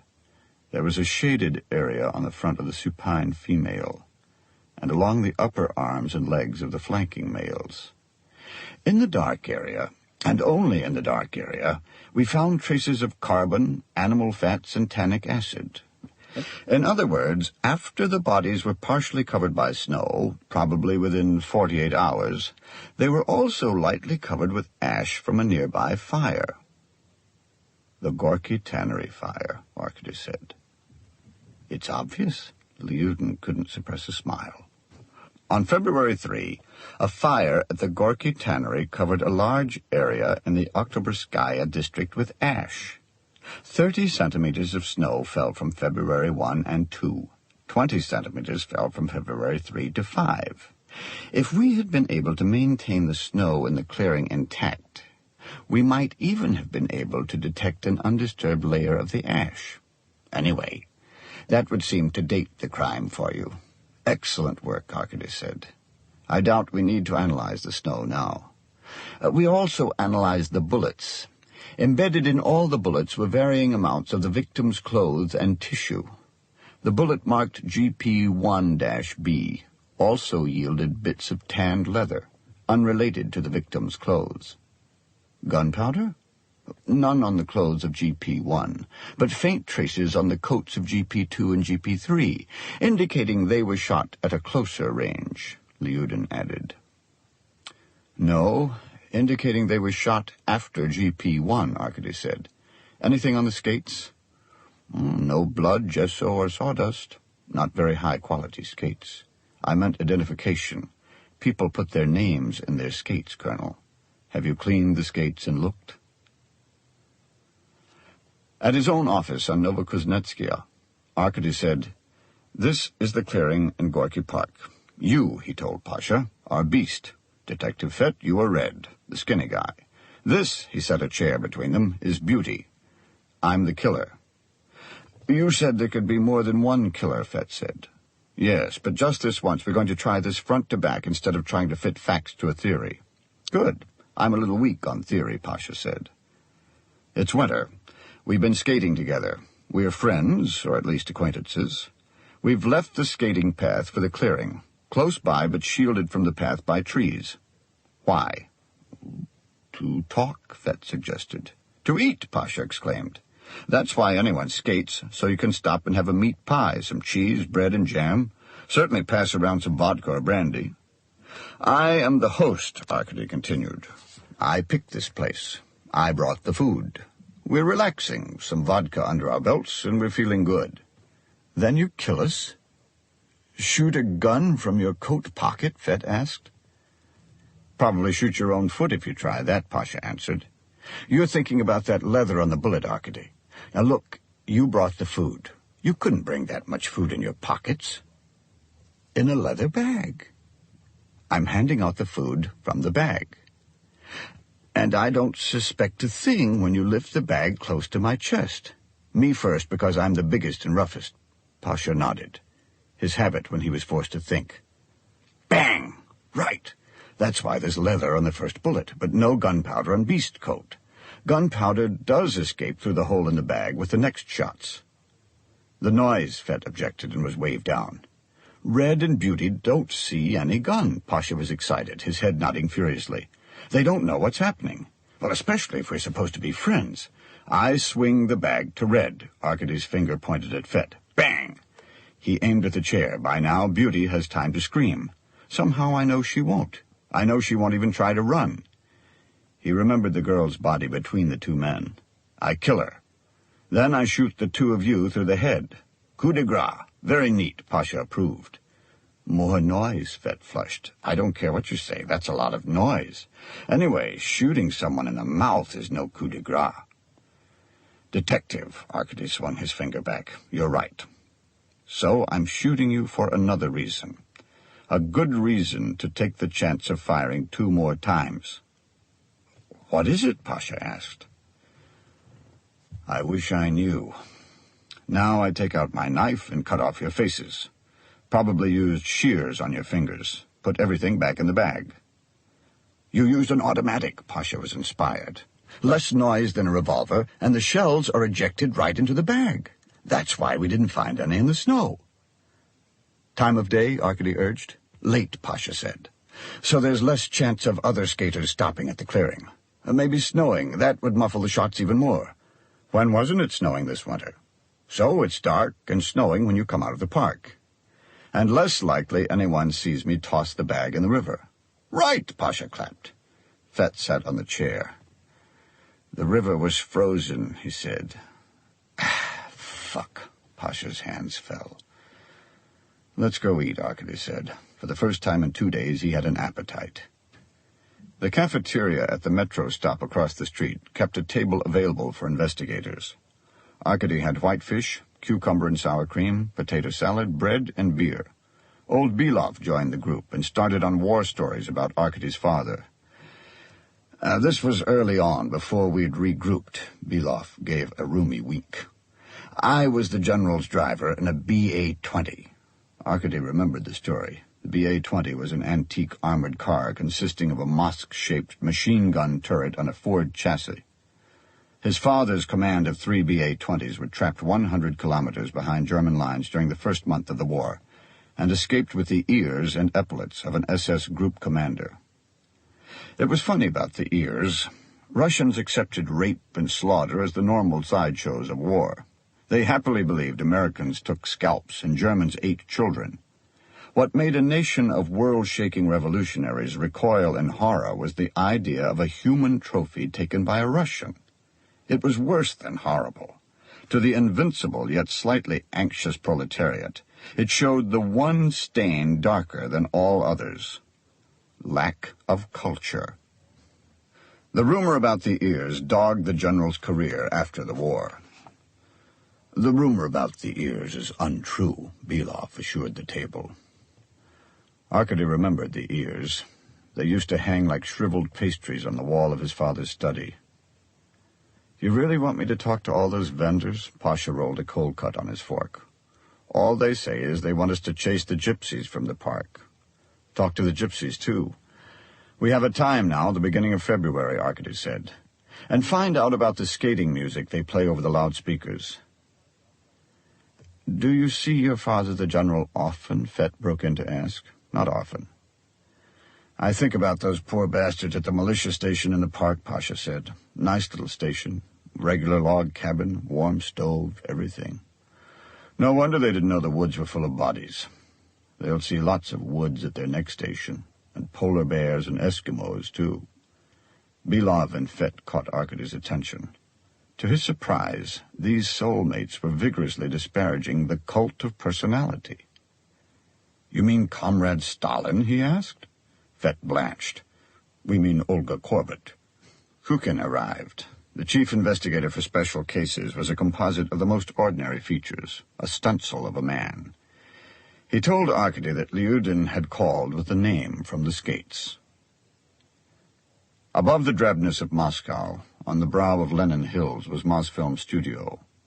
There were other studios in the country, Lenfilm, Tajik Film, Uzbek Film. None was as large as Mosfilm, or as prestigious. A visiting dignitary would be carried by limousine along the compound's pastel orange wall, through the gatehouse, left toward a garden, and a sharp right to the main door of the central film pavilion, where administrators, famous directors, always with heavy glasses and cigarettes, and amenable actresses with flowers lined up to greet him. He would be surrounded by many more huge pavilions, each housing sets, screening buildings, writers' buildings, administrators' buildings, set design hangars, developing labs and warehouses, and prop lots of Tartar wagons, panzer tanks, and spaceships. It was a city in itself, with its own burgeoning population of technicians, artists, censors, and extras. An extraordinary number of extras because of a penchant of Soviet films for crowd scenes, because with no hard budget Soviet films could afford crowds, and because for many young people gaining an actor's pass to Mosfilm, even as an extra, was to be born again. No dignitary and uninvited, Arkady found his own way between the central pavilion and the piles of snow dumped in front of the administration building. A glowering girl held up a chalkboard sign that demanded quiet. He found he had arrived at an outdoor set, a garden of potted apple trees sunk into sod and lit by filtered floodlights with the warm glow of an autumn sunset. A man in foppish 19th-century clothes perused a book at a white wrought-iron table in the garden. Behind him was a false wall with an open window that revealed a gas lamp on a piano. A second man in rough clothes and cap tiptoed along the wall, drew a long-barreled revolver, and aimed. My God! The reader jumped up. Something was wrong. Something always seemed to be wrong, and they kept reshooting the scene. The director and cameraman, in foul moods and stylish leather jackets, swore at the production assistants, who were pretty girls in Afghan coats. They all displayed a mixture of boredom and tension. The crowd was interested. Anyone in the immediate vicinity with nothing better to do, electricians, chauffeurs, Mongols in body paint, little ballerinas as timid as overbred dogs, watched in rapt silence at the drama of filming, so much more interesting than the drama that was being filmed. My God, you frightened me, the reader tried again. Standing as inconspicuously as possible by the generator truck that powered the lights, Arkady had ample time to find the wardrobe assistant. She was tall, had dark eyes, fair skin, and brown hair drawn back in a bun. Her Afghan coat was shabbier than the other girls, and short, revealing her wrists. Standing motionless, holding a script, she had the stillness of a photograph. As if she felt Arkady's eyes, she looked toward him, and her gaze gave him the sense of being momentarily illuminated. She turned her attention back to the scene in the garden, but not before he'd seen the mark on her right cheek. In the militia picture, the mark was gray. He saw now that it was a blue discoloration, small but striking, because she was beautiful. My God, you frightened me, the reader blinked at the leveled revolver. I'm nervous enough as it is, and you pull a stupid trick like that. Lunch, the director called and walked off the set. This scene, too, had been played before, for the cast and crew decamped almost as quickly. leaving the onlookers to disperse. Arkady watched the wardrobe assistant place dust cloths over the garden table and chairs, pull up a wilting flower, and turn down the gas lamp on the piano. Her coat was worse than shabby. Patches had turned Afghan embroidery into a crazy quilt. A cheap orange scarf was tied loosely at her neck. Her boots were red vinyl. A remarkable ensemble. Yet she carried it off with such self-possession that another female seeing her might say, "Yes, that's how I should dress, right out of a trash can." Without floodlights, the garden was overcast. She wore a smile. "Irina Azanova?" Arkady asked. "And you?" She had a low voice surrounded by a Siberian accent. "I know all my friends, and I'm sure I don't know you." "You seem to know you're the one I came to talk to. Oh, you aren't the first one to bother me when I'm at work." All this was said with a smile, as if no offense could be taken. "I'll miss lunch," she sighed, "so I'll diet. You have a smoke?" A few curls of hair had escaped from the discipline of her bun. Irina Azanova was 21, Arkady remembered from the militia file. When he lit the cigarette for her, she cupped the flame in his hand with her long, cool fingers. The sexual touch was such a ploy that he was disappointed, until he saw in her eyes she was laughing at him. They were such expressive eyes. They would have made the homeliest girl interesting. "Men from special cases usually have better cigarettes. I must inform you of that," she said, and inhaled greedily. "Is this part of a campaign to get me fired? If you chase me from here, I'll just get another job." "I'm not from special cases or the KGB. Here," Arkady showed his ID. "Different, but not very different." She handed it back. "What does Chief Investigator Renko want with me?" "We found your ice skates." It took her a moment to understand. "My skates?" she laughed. "You actually found them? I lost them months ago." "We found them on a dead person." "Good. Serve them right. There is justice, after all. I hope they froze to death. Oh, please, don't be shocked. Do you know how long it took me to save for those skates? Look at my boots. Go ahead, look at them." He saw that her red boots were splitting from the zippers. Suddenly, Irina Azanova was leaning on his shoulder and pulling one boot off. She had long, graceful legs. Not even an insole. She rubbed her bare toes. "You saw the director of this film? He promised me a pair of fur-lined Italian boots if I slept with him. Do you think I should?" It seemed a real question. "Winter's almost over," he said. "Exactly." She slipped her boot back on. What impressed Arkady, besides her legs, was how she managed her whole performance with such indifference, as if she didn't care what she said or did. "Dead," she said. "I feel better already. I reported the skates stolen, at the rink, and to the militia.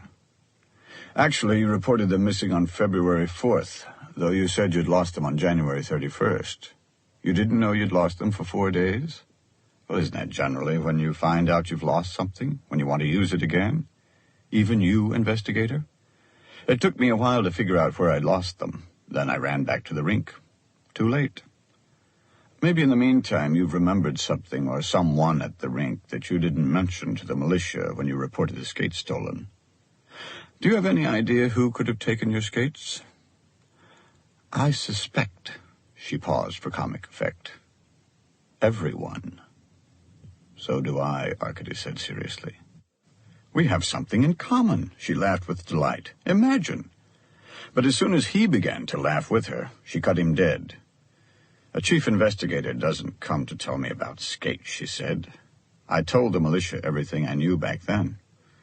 What do you want?" "The girl wearing your skates was killed. 2 others were found with her." "What has that to do with me?" "I thought you might be able to help. If they're dead, I can't help them. Believe me, there's nothing I'll do for you. I've been a law student. If you're going to arrest me, you have to have a militiaman with you." "Are you going to arrest me?" "No." "Then unless you want me to lose my job, you'll leave. People here are afraid of you. They don't want to see you around. You won't come again, will you?" Arkady was astonished at himself for letting this ridiculous girl act up.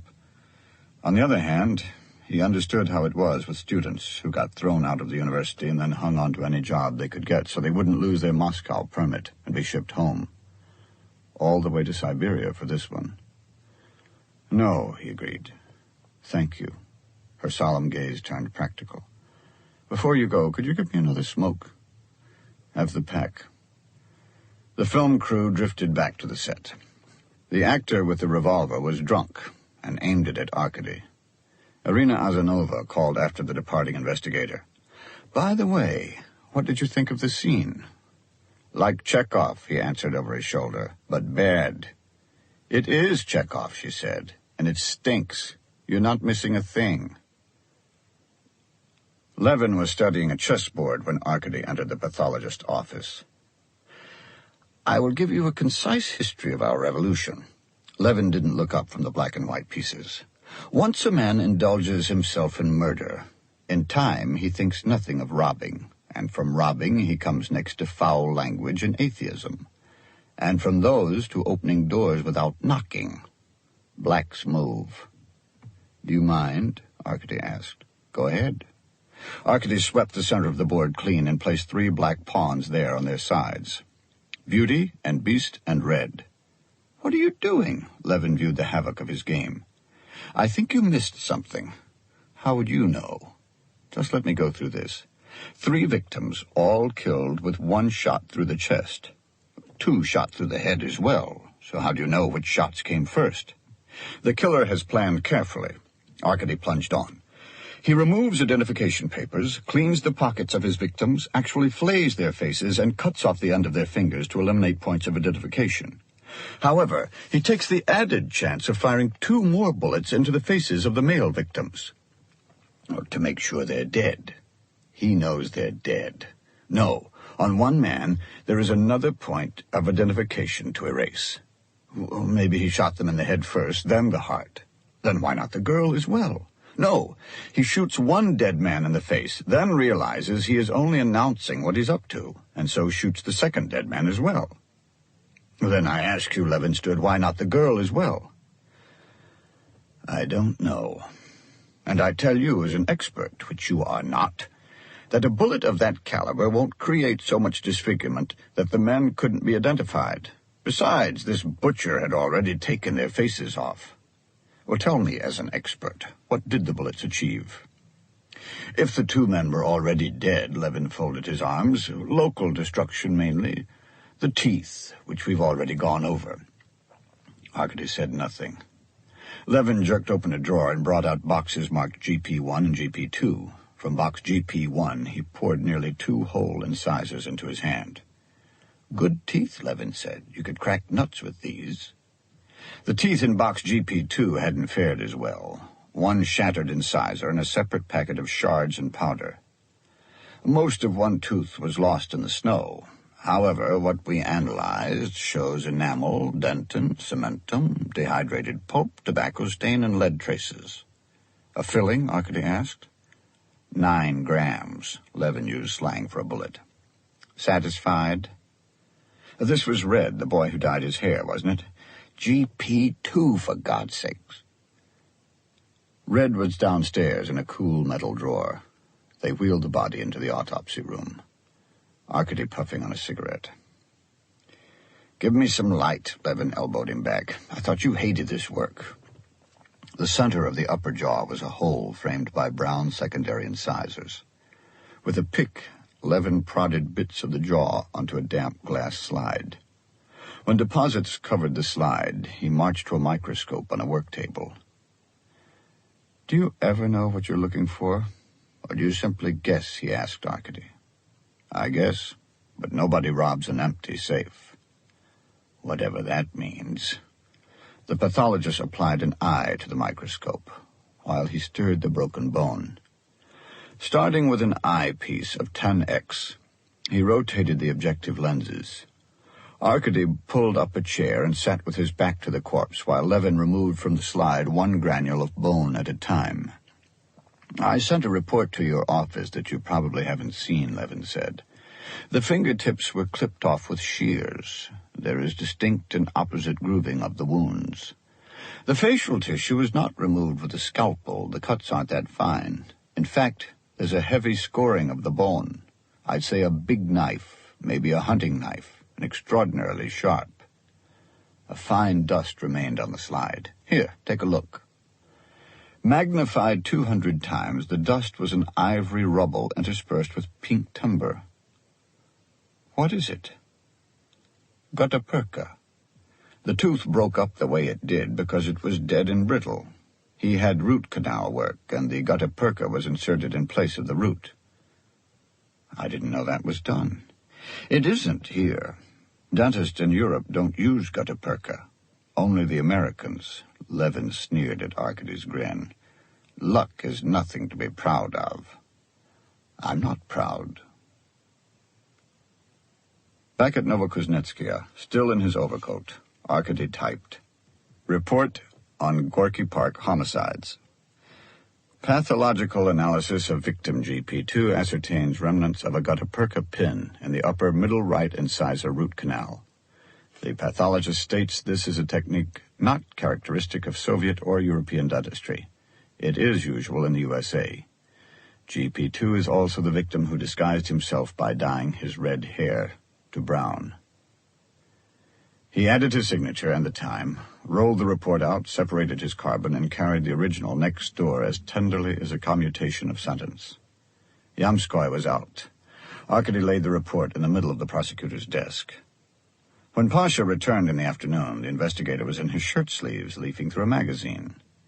The detective set down his tape machine and slumped into a chair. "What's this, early retirement?" "Not retirement, Pasha. A balloon. A bubble drifting heavenward, an eagle soaring free. In short, a man who has successfully evaded responsibility." "What are you talking about? I just broke the case. There is no case for us anymore." Arkady described the dead man's teeth. "An American spy? Who cares, Pasha? Any dead American will do. Priblida will have to take jurisdiction now, and the credit. Let's name a day for him. This affair should have been his from the start. A triple execution isn't our kind of case. I know the KGB, those prick twisters. After we do all the work.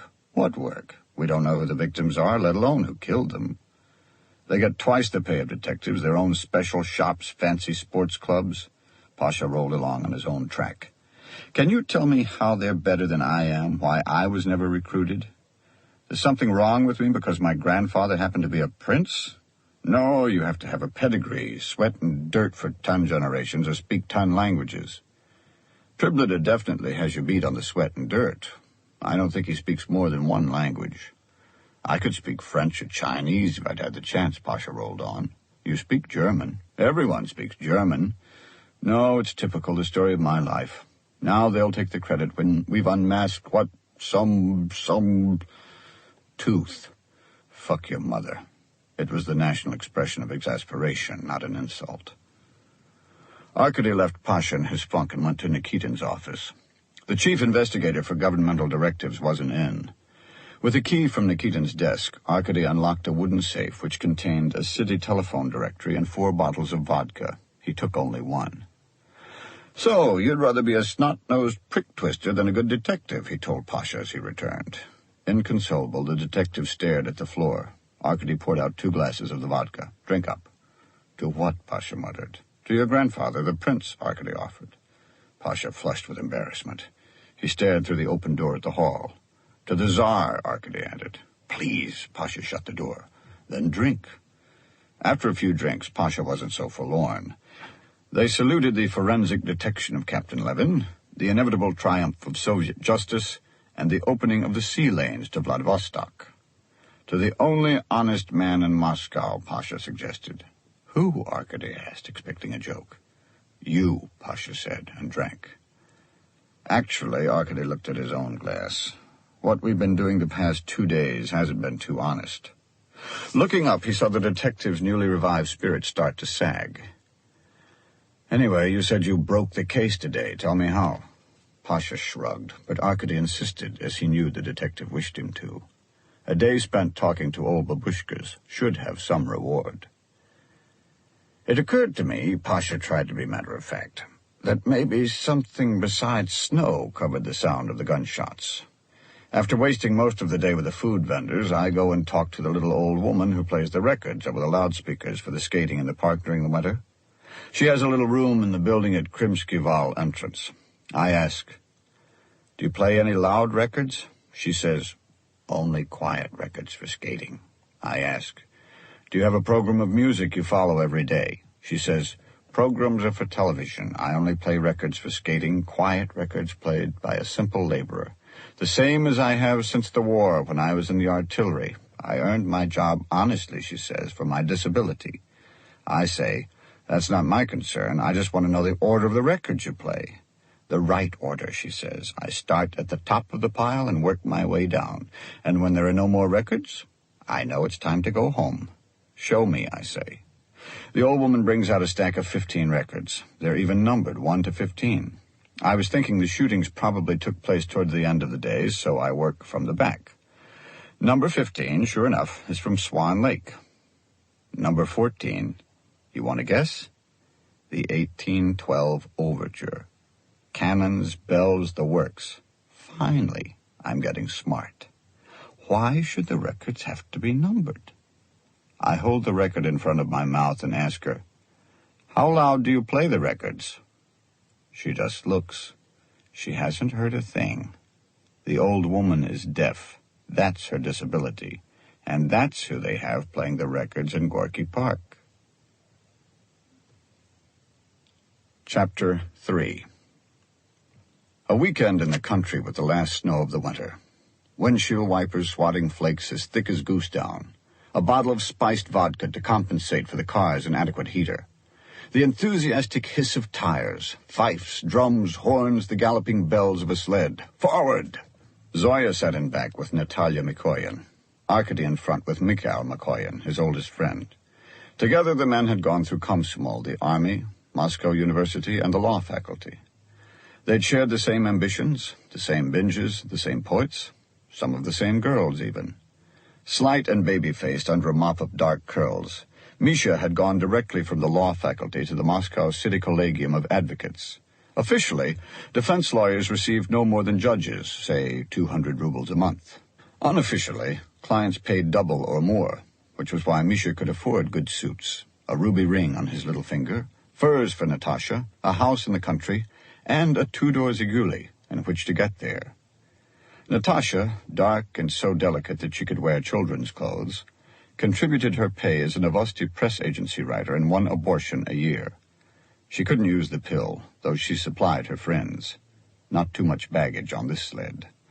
Forward! The Dachau was 30 kilometers east of Moscow. As usual, Misha had invited 8 or so friends to share the house.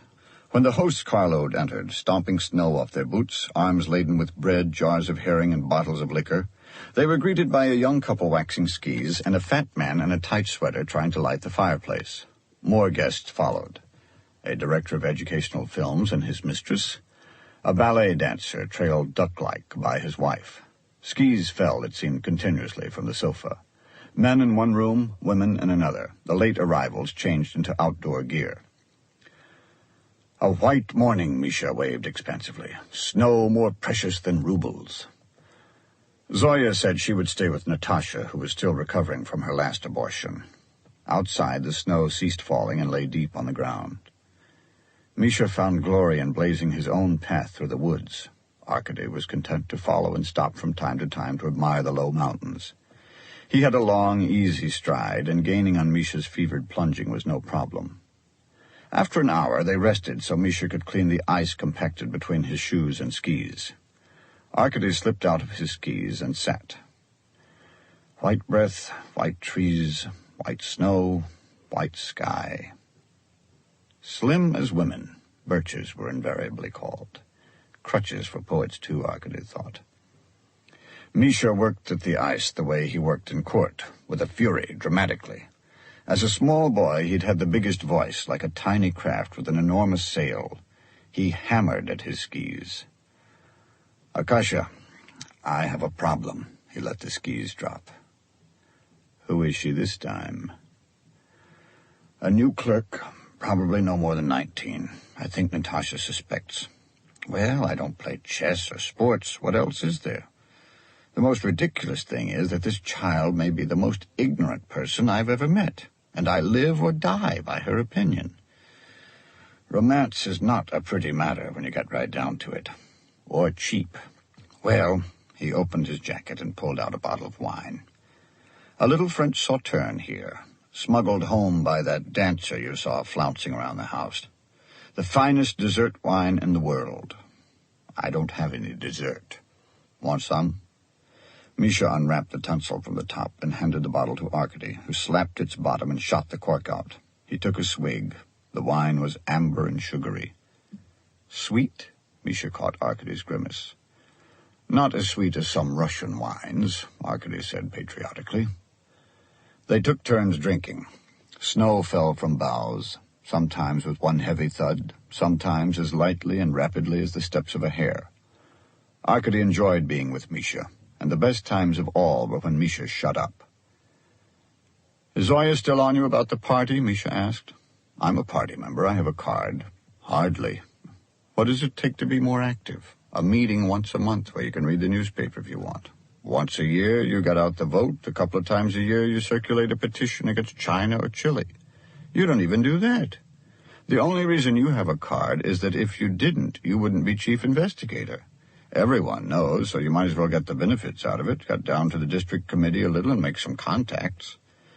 I always have a good reason for missing a meeting. Sure. No wonder Zoya's furious. You should think of her a little bit. With your record, you'd be a cinch to be a Central Committee inspector. You could travel all over, checking on law enforcement performance, whipping up campaigns, making the local militia generals shit in their pants. That doesn't sound very appealing. That's unimportant. The main thing is, you'd have access to Central Committee shops, you'd be high on the list for foreign travel, and you'd get close to the men on the Central Committee who make all the major appointments. You'd be on your way up the ladder. There was a solid porcelain quality to the sky. It would squeak if you rubbed your thumb on it, Arkady thought. I'm wasting my breath, Misha said. You ought to talk to Yamskoy. He likes you. He does? What made him such a celebrity, Arkasha? The Vyskov appeal. Before the Supreme Court, Yamskoy denounces the authorities who wrongly arrested and sentenced the young worker Vyskov to 15 years for murder. Moscow town prosecutor Yamskoy, of all people, suddenly a protector of individual rights. Practically Gandhi, if you read Pravda. And who reopened the investigation? You did. Who forced Yamskoy into action by threatening to protest a loan to the law journals? You did. So Yamskoy, seeing you won't be moved, takes the completely opposite course and becomes the bold hero of the tale. He owes you a lot. He might also want to see the last of you. Since when do you talk to Yamskoy? Arkady was interested. Oh, well, lately. There was a little problem of a client who claimed he'd overpaid me. He didn't overpay me. I got the son of a bitch off. Anyway, the prosecutor has been surprisingly understanding. Your name came up. The episode was touch and go. Let's leave it at that. Misha overcharged so much that an acquitted man complained. Arkady had never put the word venal by his friend before. Misha himself seemed depressed by his confession. I actually got the son of a bitch off. Do you know how rarely that happens? You know what you're doing when you engage a defense lawyer? You're paying a man to come before the court and disassociate himself from you. True. That's what almost always happens. After all, you wouldn't be on trial if you weren't guilty. And I don't want any guilt by association. I have my own much better name to worry about. Before the prosecutor even has a chance to point a finger, I publicly deplore this criminal's acts. I'm not only outraged, I'm nauseated. If my client's lucky, I might mention he never farted on Red Army Day. Oh, that's not true. A little true. Except this one time, I don't know why, I did everything. My client was not a thief. He was the father of small children. He was the son and support of the crippled woman sobbing in the first row. He was a modest veteran of famous battles. He was a faithful friend and an unstinting worker who was not a thief, but only weak. Soviet justice, that narcoleptic judge and two ignorant arbiters, is harsh. Yes, harsh as a feudal lord and human in the same way. Try to be smart and you'll lose your head. But throw yourself on their breast, say it was the vodka, it was this woman, it was a moment of madness, and who knows what might happen. Naturally, everybody tries it, so you have to be an artist to rise above the general pathos. I did, Arkasha. I even cried myself. Misha paused. Why did I ask for so much money? Arkady tried to think of something to say. I ran into Viskov's parents 2 days ago, he offered. His father manages a cafeteria near Pavletsky Station. What a story their lives have been. I truly despair, Misha exploded. You'll never know who to cultivate. 2 days ago, I was lunching at the Writers' Union with the eminent historian Tomaszewski. The small craft that was Misha was often a new tack with a fresh wind. That's the sort of man you should know. Respected, charming, hasn't produced a piece of work in 10 years. He has a system, which he explained to me. First, he submits an outline for a biography to the Academy to be absolutely sure his approach is consistent with party policy. A crucial first step, as you'll see later. Now, the person he studies is always an important figure, that is, someone from Moscow. Hence, Tomaszewski must do his Russian research close to home for 2 years. But this historical character also traveled, yes, lived for some years in Paris or London. Hence, Tomaszewski must do the same, apply for and receive permission for foreign residence. 4 years have passed. The Academy and the party are rubbing their hands in anticipation of the seminal study of the important figure by the eminent Tomaszewski. And now Tomaszewski must retire to the solitude of a dacha outside Moscow to tend his garden and creatively brood over his cartons of research. 2 more years pass in seminal thought. And just as Tomaszewski is about to commit himself to paper, he checks with the Academy again, only to learn that party policy has totally about-faced. His hero is a traitor, and with regrets all around, Tomaszewski must sacrifice his years of labor for the greater good. Naturally, they are only too happy to urge Tomaszewski to start a new project to plow under his grief with fresh labor. Tomaszewski is now studying a very important historical figure who lived for some time in the south of France. He says there's always a bright future for Soviet historians, and I believe him. Abruptly, Misha changed the subject again, and his voice dropped. I heard about those bodies in Gorky Park, that you had another run-in with Major Priblida. Are you crazy? When they returned, everyone but Natasha was gone. Zoya left with some people from the dacha down the road, she told Arkady. Someone with a German name. She means Schmidt. Misha sat by the fire to work on the ice in his boots. You must know Schmidt, Arkasha, from Moscow. He just took over the place down the road. Maybe he's Zoya's new lover. Reading Arkady's face, Misha saw the truth. His mouth open, his face red, he held his dripping boot. Do that in the kitchen, Misha, Natasha said, and pushed Arkady down on the couch and poured glasses of vodka for herself and him while her husband stumbled out. He's a silly man, she nodded toward the kitchen. He didn't know what he was saying. Arkady took the vodka in 2 swallows. That's his method. He never knows what he's saying. He says everything, so he has to be right some of the time. You know what you're saying, though, Arkady asked. Natasha had a quietly arch sense of humor. The softest dark shadows around her eyes made them appear brighter by contrast. Her neck was so thin that she put him in mind of a starving child, an odd thing to become for a woman in her 30s. I'm Zoya's friend. I'm your friend. Actually, I'm more Zoya's friend. Actually, I've been telling her to leave you for years. Why? You don't love her. The fact is, if you loved her, you would make her happy. If you loved her, you'd do what Schmidt does. They were meant for each other. She poured more for Arkady and herself. If you care for her at all, let her be happy. Let her be finally happy. Natasha started to giggle. She tried to keep a straight face, but her pretty lips kept curling. She'd been as much of a clown as Misha when they'd all been at school. Because the fact is, you find her very boring. She had 2 or 3 good years when you made her interesting all by yourself. Now, even if I admit it, she's boring. And you're not. She ran the back of a finger along his wrist. You're the only man I know anymore who's not." Natasha poured herself one more before going off to the kitchen very carefully and quite drunk, leaving Arkady alone in the living room. The room was hot, so was the vodka. Misha and Natasha had touched up the place with icons and quaint wooden figurines, and in the gold leaf of the icons were reflections of the fire. Do for Zoya what Schmidt did for her? Arkady opened his wallet and took out a small red booklet with a profile of Lenin on the cover. On the left was his name, photograph, and party district. On the right, his Jews stamps. He noticed that he was 2 months behind. On the last page, a selection of inspirational precepts, the famous party card. There is only one way to succeed. There is only one thing. There is nothing else, Zoya had said. She was naked when she'd said it. The contrast between her card and her skin was something he remembered. He looked at an icon. It was of a Madonna, a virgin. The Byzantine face, especially the eyes gazing back, reminded him not of Zoya, nor of Natasha, but of the girl he'd met at Mosfilm. To Irina. He raised his glass. By midnight, everyone had returned, and everyone was drunk. There was a buffet of cold pork and sausages, fish, blini, cheeses and breads, pickled mushrooms, even pressed caviar. Someone was shouting poetry. At the other end of the room, couples hopped to a Hungarian version of the Bee Gees.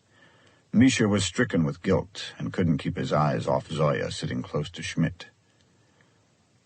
"I thought we were going to spend this weekend together," Arkady said the one time he got Zoya alone in the kitchen. "How did Schmidt get into it?" "I invited him." She carried out a bottle of wine. "To Zoya Renko," Schmidt raised his glass at her return, "selected yesterday by her district committee to speak on new challenges in education before the entire city committee, making us all very proud, especially, I'm sure, her husband."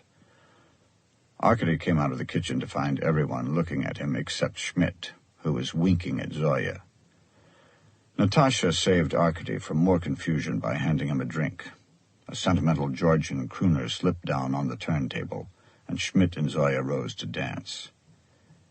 They'd danced before, Arkady could tell. Balding but trim, Schmidt was very smooth on his feet, with a muscular wedge-shaped jaw accustomed to leading. He had the thick neck of a gymnast and the black-rimmed glasses of a party thinker. His hand almost covered Zoya's back as she leaned into him. "To Comrade Schmidt," Misha hoisted a bottle as the song ended. "To Comrade Schmidt we drink a toast, not because he's gained a sinecure at a district committee doing crossword puzzles and selling office supplies on the side, because I can remember once taking home a paperclip myself." Misha spilled some vodka and nodded happily at everyone, only getting started. "We drink to him not because he attends party conferences at beach resorts in the Black Sea, because last year I was allowed to fly to Murmansk. We drink not because the district committee buys him cases of fine wine, because we all get to stand in line for a warm beer from time to time. We drink not because he wants our wives, because the rest of us can always masturbate if need be, nor because he can drive over pedestrians in his Chaika limousine, because we have the advantage of the world's greatest subway system. Not even because his sexual habits include necrophilia, sadism, and homosexuality, because, please, comrades, we are no longer living in the Dark Ages. No," Misha concluded, "we drink to Comrade Dr. Schmidt for none of these reasons. The reason we drink to him is because he is such a good communist." Schmidt showed a smile as hard as a car grill. Dancing, talking, sitting became increasingly drunken. Arkady was in the kitchen making coffee for 5 minutes before he realized that the filmmaker was lying with the dancer's wife in a corner. He backed out and left his cup. In the living room, Misha sleepily danced with his head on Natasha's shoulder. Arkady climbed the steps to his bedroom and was about to open the door when Schmidt came out and shut it. "I drink to you," Schmidt whispered, "because your wife is a great screw." Arkady hit him in the stomach. As Schmidt's surprise bounced off the door, he hit him in the mouth. Schmidt landed on both knees and rolled all the way down the steps. At the bottom, his glasses fell off and he threw up. "What happened?" Zoya stood at the bedroom door. "You know," Arkady said. He saw loathing and fear in her face. What he hadn't expected to see shine so brightly was relief. "Bastard you," she said, and ran down the stairs to Schmidt. "I only said hello to him." Schmidt groped for his glasses. Zoya found them, wiped them on her sweater, and helped the district party leader to his feet. "He's an investigator?" Schmidt asked through split lips. "He's crazy." "Liar!" Arkady shouted. No one heard. Arkady realized, his heart pounding at great speed, that Schmidt had lied at the bedroom door. This once, no, they hadn't quite worked up to fucking.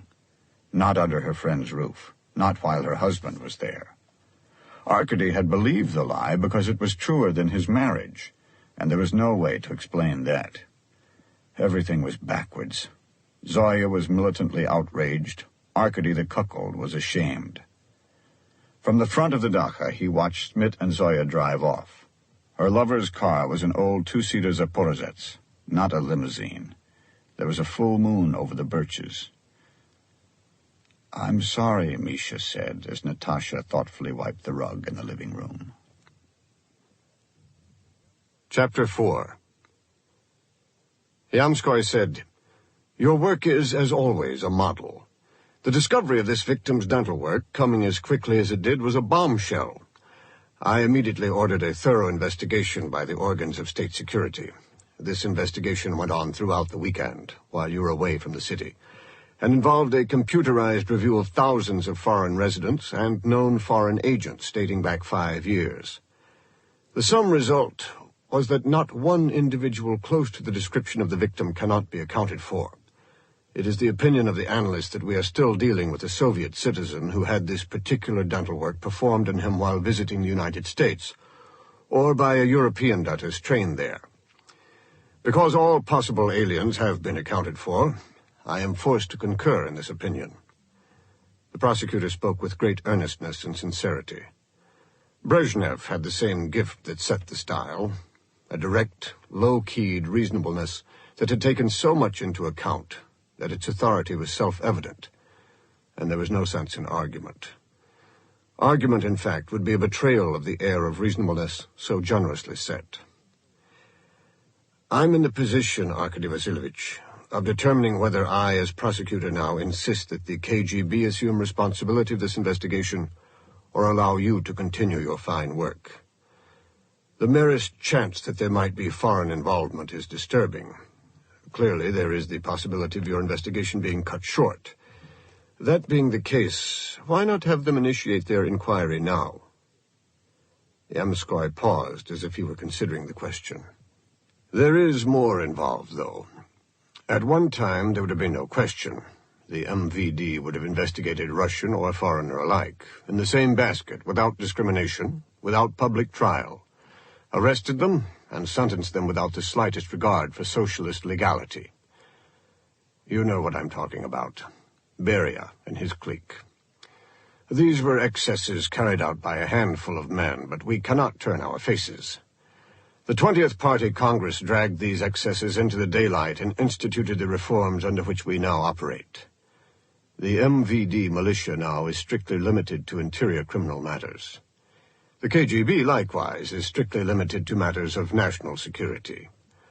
The role of prosecutors in overseeing and protecting the rights of citizens has been reinforced, and the independence of investigators has been articulated.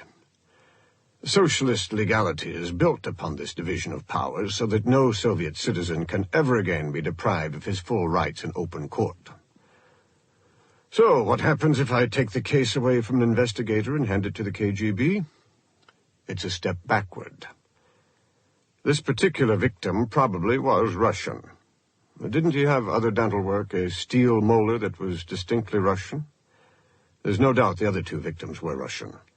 The perpetrators of this crime and the wide variety of people touched by this inquiry are Russian. Yet here I would be on no real evidence, muddying the waters of reform, and bringing into confusion the separate powers of our 2 arms of the law. What does my duty to protect civil rights mean if I do that? What does your independence signify if at the first moment of indecision you abdicated? Avoiding our responsibilities would be easy, but I am convinced wrong. What exactly would convince you the other way? Arkady asked. If you proved the victim or killer was not Russian. I can't. But I do feel that one victim was not Russian, Arkady said. Oh, that's not enough, the prosecutor sighed, as an adult sighs to a child. It occurred to me this weekend, Arkady said quickly before he was dismissed, what the victims were doing. Yes. Gesso and sawdust and gold dust were found in the victim's clothes. Those items are all materials used in the restoration of icons. Icons are a very popular item on the black market, even more to foreign tourists than to Russians. Go on. There is a chance this one victim was foreign, and from the evidence on his clothes that he was engaged in black market activity, where foreigners are heavily involved. To be absolutely certain that we're not dealing with a foreigner, that we are operating within our limits, I want Major Pliblida to deliver tapes and transcripts of all aliens who were in Moscow in January and February. The KGB will never do it, but I want my request and his answer recorded. Yamskoy smiled. Both men understood the pressure that such an official request and answer would bring on Pliblida to assume jurisdiction of the case now, rather than later. Are you serious? That is a provocative, some would say outrageous action. Yes, Arkady said. Yamskoy was taking more time to turn him down than Arkady had expected. Something in the proposal seemed to intrigue the prosecutor. I must say, I'm always amazed by your intuitive mind. You've never been wrong yet, have you? And you are the senior investigator in Moscow. If you really are set on this, would you consider all non-diplomatic aliens? For a moment, Arkady was too stunned to reply. Yes. That can be arranged. Yamskoy made a note on a piece of paper. Anything else? And current tapes, Arkady added quickly.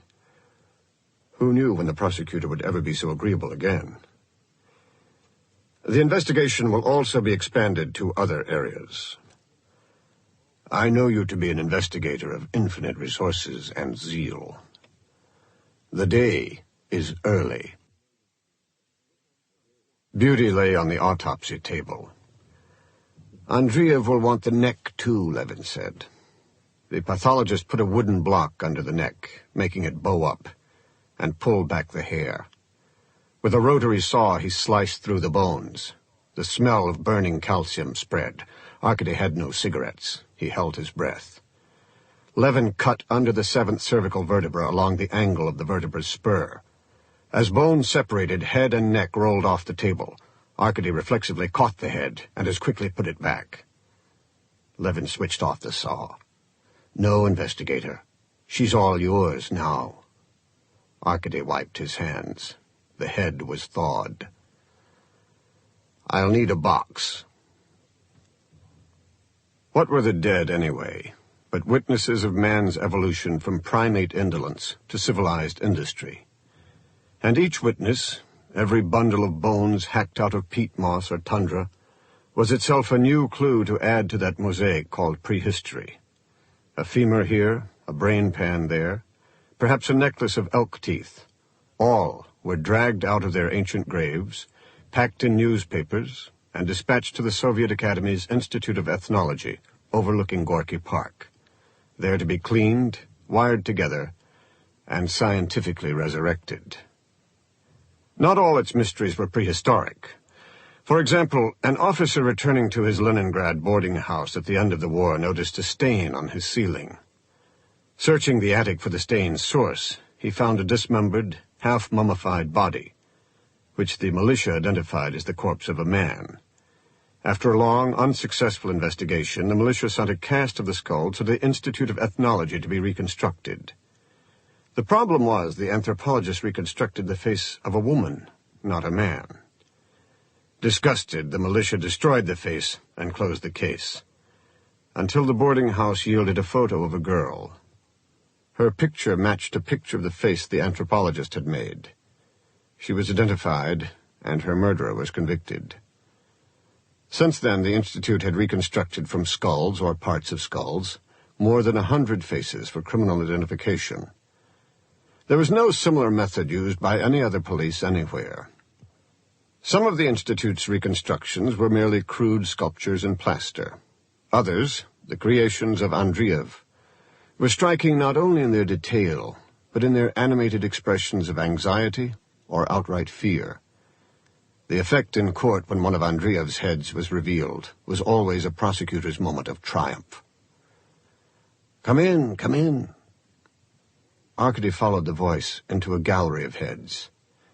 The nearest cabinet displayed national types, Turkmen, Uzbek, Kalmyk, etc., assembled with the sort of vacant gazes that typify group portraits. A cabinet of monks came next, then one of Africans, and so on.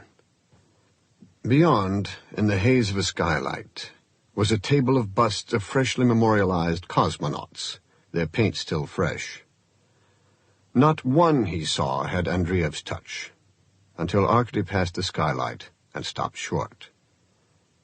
In the shadow at the end of the room, startled by the investigator's approach and startling him with their mute suspicion, were some semi-humans in a row. Peking man, his lips pulled back over yellowed fangs. Rhodesian man, trying to concentrate without a forehead. Something female with the woeful cheeks of an orangutan. A Neanderthaloid, heavy-lipped and sly. A young dwarf with vigorously curly hair, his elongated head crossed by a single brow, his hands in cut-down laboratory smock, white with plaster. The dwarf slid off a stool. "You're the investigator who called?" "Yes." Arkady looked for some place to put his box. "Oh, don't bother," Andreev said. "I'm not going to do the head for you. I don't do forensic work for the militia anymore, not unless the case has been unsolved for at least a year. It's a selfish rule, but you'd be amazed how often the militia is able to solve a crime on its own within a year. Someone should have told you that." "I knew about it." After a long silence, Andreev nodded and approached, bow-legged, a short arm gesturing to the busts around him. "As you are here, let me give you a short tour before you go. Our collection of humanoids which so caught your eye. They're fairly striking, usually stronger than us, sometimes with a greater brain capacity, even contemporaries of ours in some cases, but condemned for their inability to write the text on evolution. So let us pass them by." His rolling step brought him close to Arkady in a gilded case containing the bust of a nomadic Tartar. Arkady was surprised he'd missed it. The face was flat and spare, not alive, but having lived, as if its cheekbones' deep lines had been sliced by wind instead of a sculptor's knife. A mosque-shaped crown, red mustache, and spade beard were ever so slightly tattered, thinned, as an old man's are. "Homo sapiens. Tamerlane, the greatest killer in history. The skull showed a left-sided paralysis. We also had his hair to work with, and some mildew on his lip where the mustache grew."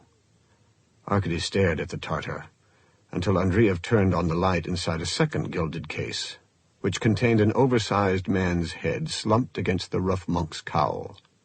Though the forehead was high, the rest of the face, its long nose, purple lips, and beard, sagged from gravity or self-loathing. The glass eyes seemed not so much dead as extinguished. "Ivan the Terrible," Andreev continued, "buried as a monk under the Kremlin, another killer. He poisoned himself with the mercury he rubbed in to ease the pain of arthritis.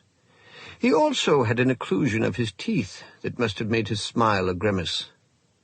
Do you find him ugly?" "Isn't he?" "Not unusually. He did avoid court painters in his later years, as if he wanted to bury that face with him." "He was only a murderer," Arkady said. "He wasn't stupid." The two men were now near the door Arkady had entered through. He was aware the gallery tour was at its end. He made no move to leave, and Andreev began studying him. You're Renko's son, aren't you? I've seen his picture many times. I don't see much of him in you. I had a mother, too. Sometimes that is a distinction. Empathy almost showed in Andreev's face. His horse-sized teeth nearly smiled up at Arkady. A man who's willing to admit that should at least be listened to. Very well, let's see what you brought. Maybe someone else wants to waste their time. Andreev led the way to a corner that held a potter's wheel under a fluorescent light. While he climbed a stool to pull the light cord, Arkady opened his box and brought the head out by its hair. Andreev took the head and put it on the wheel and softly fanned out the long brown hair. Young, about 20, female, Europoid, nicely symmetrical, Andreev said. He cut Arkady off when he started explaining about the 3 murders. No, don't try to interest me in your case. 3 more heads hardly matter here. The mutilation is, of course, unusual. The murderer thinks her face is erased. You can bring it back, Arkady said. Andreev pushed the wheel, and shadows swung within the orbital cavities of the head. Maybe she walked by here that day, Arkady said. It was early in February. Maybe you saw her. I don't spend my time looking at women. You're a man of special powers, Professor. You can look at her now. There are others here who do very nice reconstructions. I have more important work. More important than the fact that 2 men and this girl were murdered almost in sight of your windows. I only reconstruct, investigator. I can't bring her back to life. Arkady put the box on the floor. The face will do. People whispered about the Lubyanka, the KGB prison on Dzerzhinsky Square.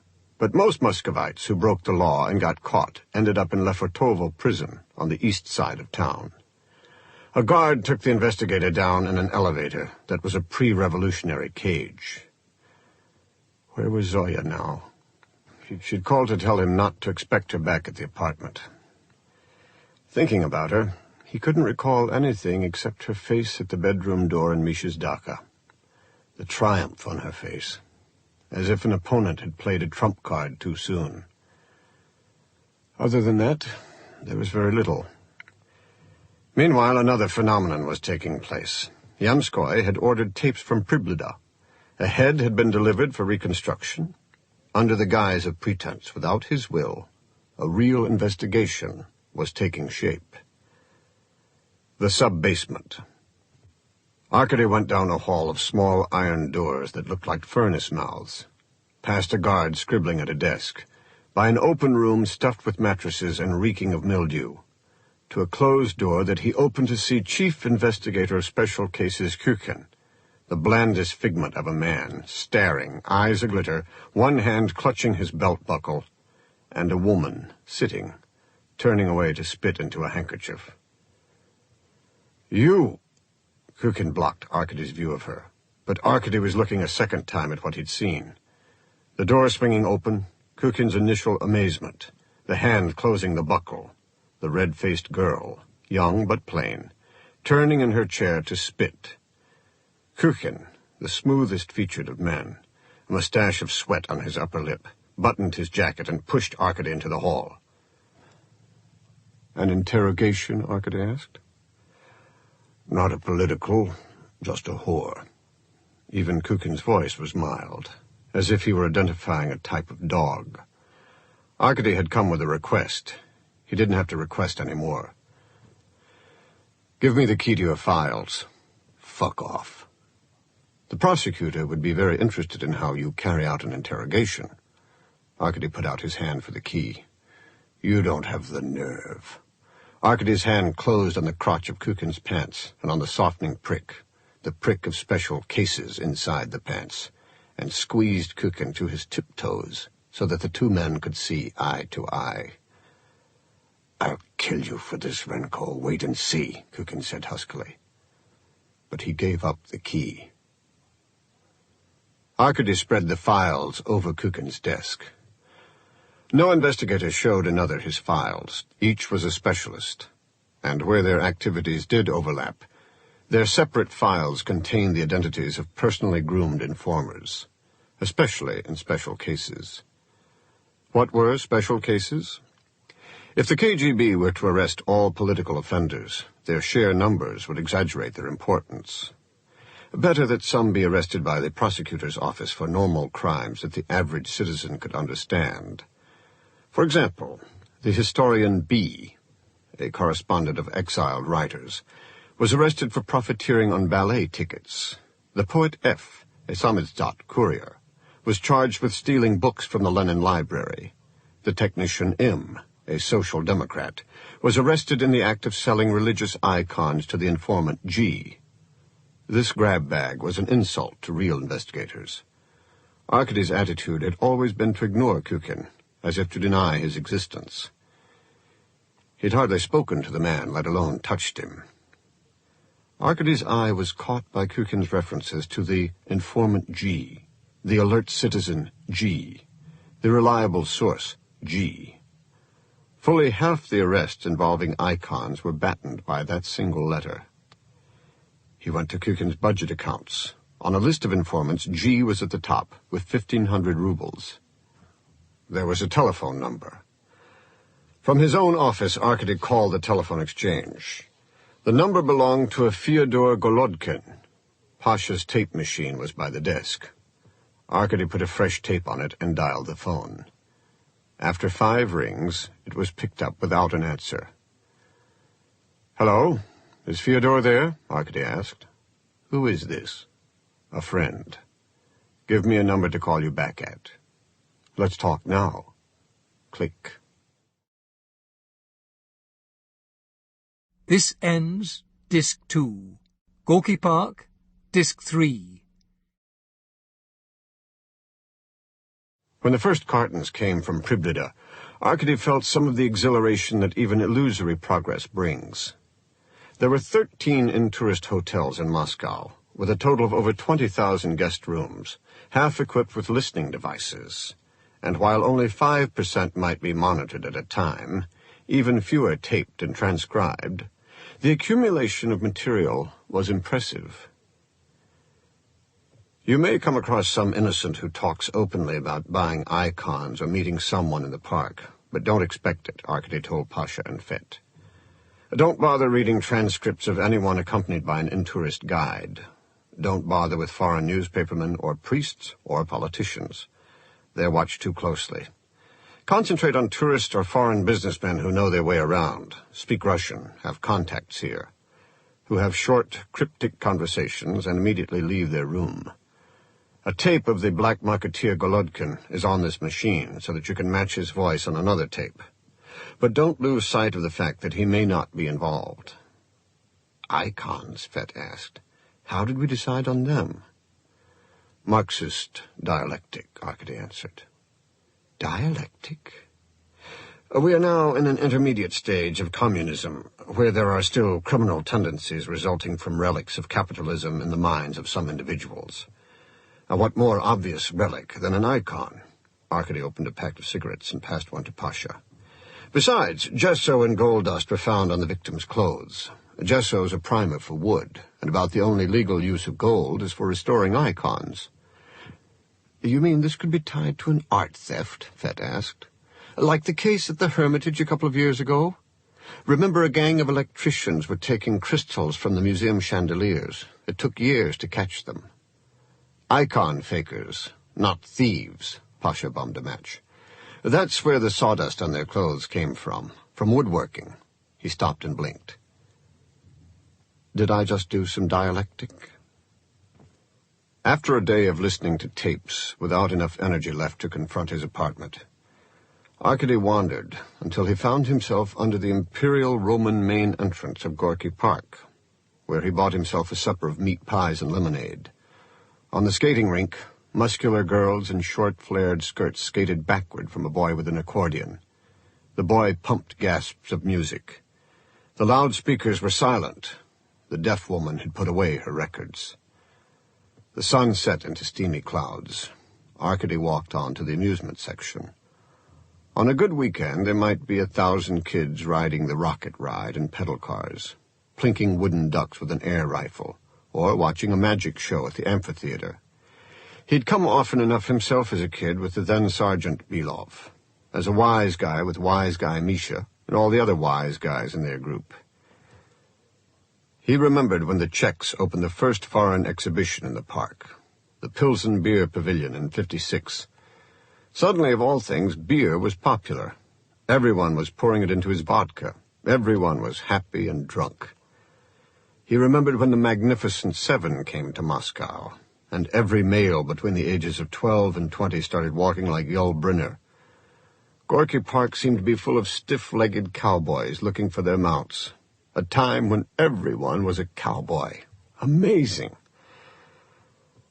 What were they now? City planners, factory managers, party members, car owners, icon buyers, crocodile readers, television critics, opera-goers, fathers, and mothers. There weren't many kids today. 2 old men slapped dominoes in the dusk. Pushcart vendors huddled together in their white caps and aprons. A toddler sought the limits of an elastic band held by a grandmother. On the Ferris wheel, at the end of the amusements, a couple in their 80s sat suspended halfway up, while the operator, a boy with skin problems, leafed through a motorcycle magazine, damned if he was going to release the brake just for 2 pensioners. As the wind picked up, the cars rocked, and the old woman edged closer to her husband. "Take it up." Arkady presented a ticket to the operator and sat in a car. "Now." The wheel shrugged and revolved, and Arkady rose above tree level. Although sunlight lingered in the west, past Lenin Hills, lamps were coming on across the city, and he could make out traffic rings like concentric halos. The tree-lined boulevards around the inner city, the Sadovaya ring reaching the park, the outer ring, as vague as the Milky Way. That was one of the things about Gorky Park. It was the only place in the city where you could fantasize. You had to have a special pass to join the fantasies of Mosfilm, but everyone was welcome in the park. At one time, Arkady had planned to be an astronomer. All he had left of that period was a wrinkle of useless information on the cortex. He'd watched Sputnik pass over Gorky Park 20 years ago. Well, no regrets. Everyone left such ghosts in the park. It was a great and pleasant grave. He and Misha, Pasha, Priblida and Fet, Zoya and Natasha. It offended him that someone had left bodies in it. Round again. The ancient couple a few cars ahead rode without a word, the way pre-revolutionaries often did when they came to the capital. It was the great patriotic war crowd who were larded with enough self-confidence to push and shout, while their grandchildren sat outside the cathedrals of the Kremlin and picked their noses. The salute of heirs. He shifted to get comfortable against the metal seat. Below, the park rose into hills, ran by the militia station, and divided into romantic walks, off one of which, 40 meters north of the footpath, on a line with Donskoy Street and the river, 3 people had been killed. Despite the growing dark, he found the clearing because a figure stood in the middle of it with a flashlight. On the next pass by the ground, Arkady jumped off. It was half a kilometer to the clearing, and he began running in long strides, alternately skidding on ice and regaining his balance. The path twisted uphill. Zoya was right. He should have exercised. Stupid cigarettes. He reached the militia station just as cozy as Pasha had described, but empty. Not even a car around. So he kept on moving as the path became steeper. Consciously, he pulled his knees up and elbows back in some sort of rhythm, out of beat with the slap of his shoes and the rasp of his windpipe. After 300 meters of sprinting, his stride was as short as a baby's. He felt as if he'd run for hours.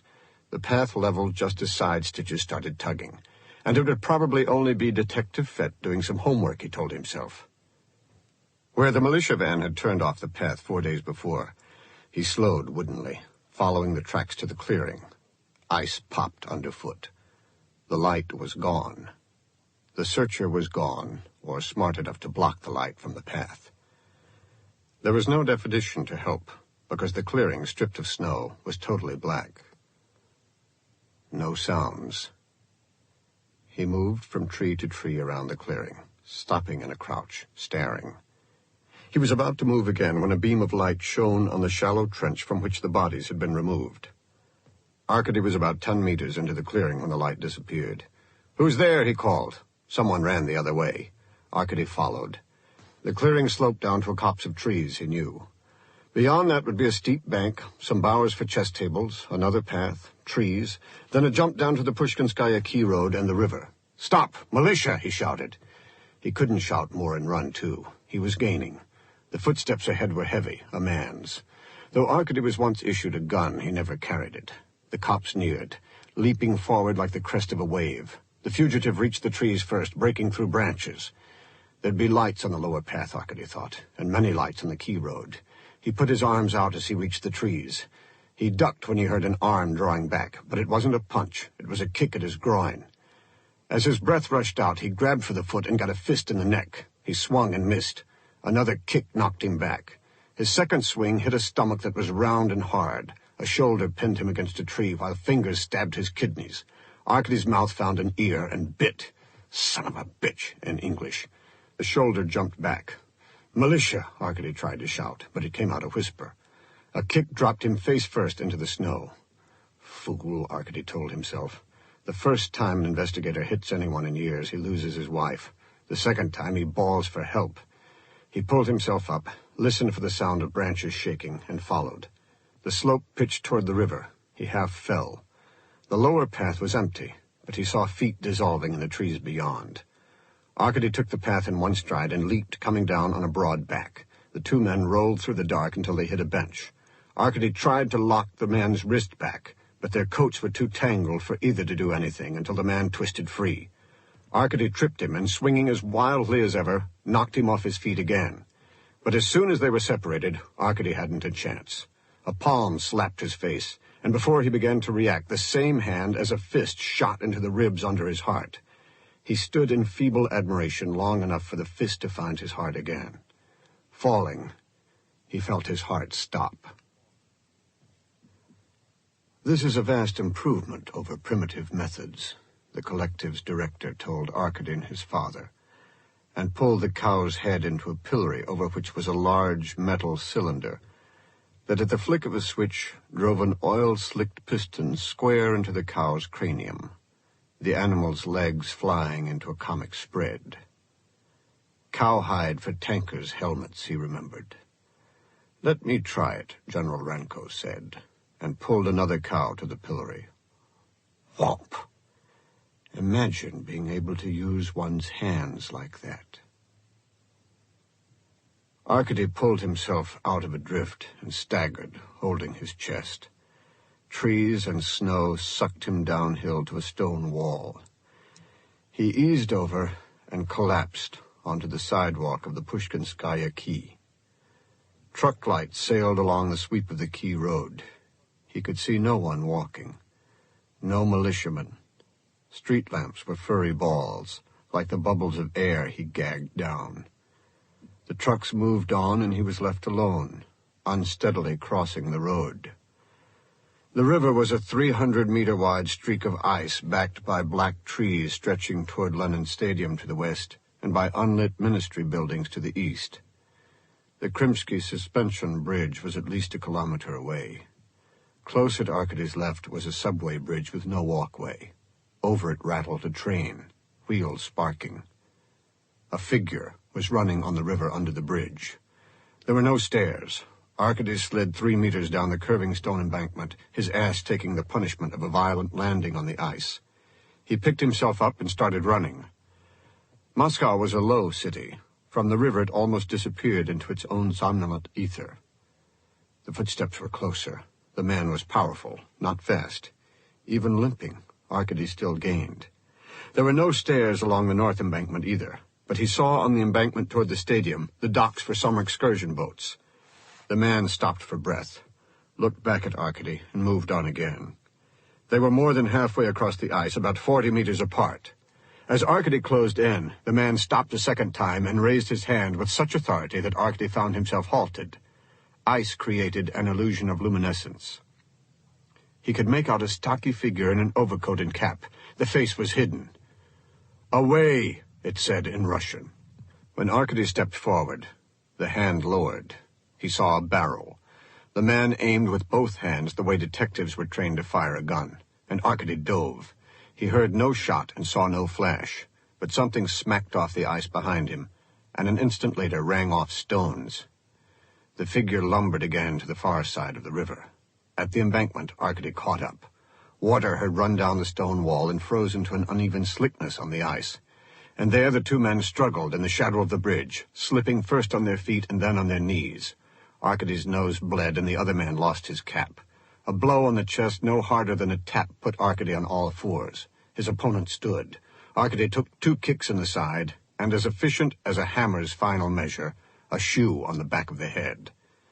When he turned over, the man was gone. Sitting up, he discovered in his hand the man's cap. Above, more sizzling wheels crossed the sky. Small fireworks for small victories. Chapter 5. Stalin Gothic was not so much an architectural style as a form of worship. Elements of Greek, French, Chinese, and Italian masterpieces had been thrown into the barbarian wagon and carted to Moscow, and the master builder himself, who had piled them one on the other into the cement towers and blazing torches of his rule. Monstrous skyscrapers of ominous windows, mysterious crenellations and dizzying towers that led to the clouds, and yet still more rising spires surmounted by ruby stars that at night glowed like his eyes. After his death, his creations were more embarrassment than menace, too big for burial with him. So they stood, one to each part of town, great brooding semi-oriental temples, not exercised, but used. The one in the Kievskaya district, west of the river, was the Hotel Ukraina. "Isn't this great?" Pasha spread his arms. Arkady looked down from the 14th floor of the Ukraina at the broad boulevard of Kutuzovsky Prospect, and across Kutuzovsky's traffic at the obescent buildings of the diplomatic and foreign correspondent complex with its center courtyard and militia kiosk. "Like Spy Smasher," Pasha surveyed a suite of tape machines, cartons, tables, and cots. "You really swing some weight, Arkady."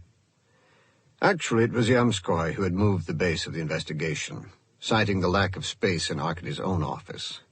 There was no mention of who had occupied the suite before, though there was a poster of blonde airline stewardesses of the Democratic German airline taped to a wall. Even Detective Fett was impressed.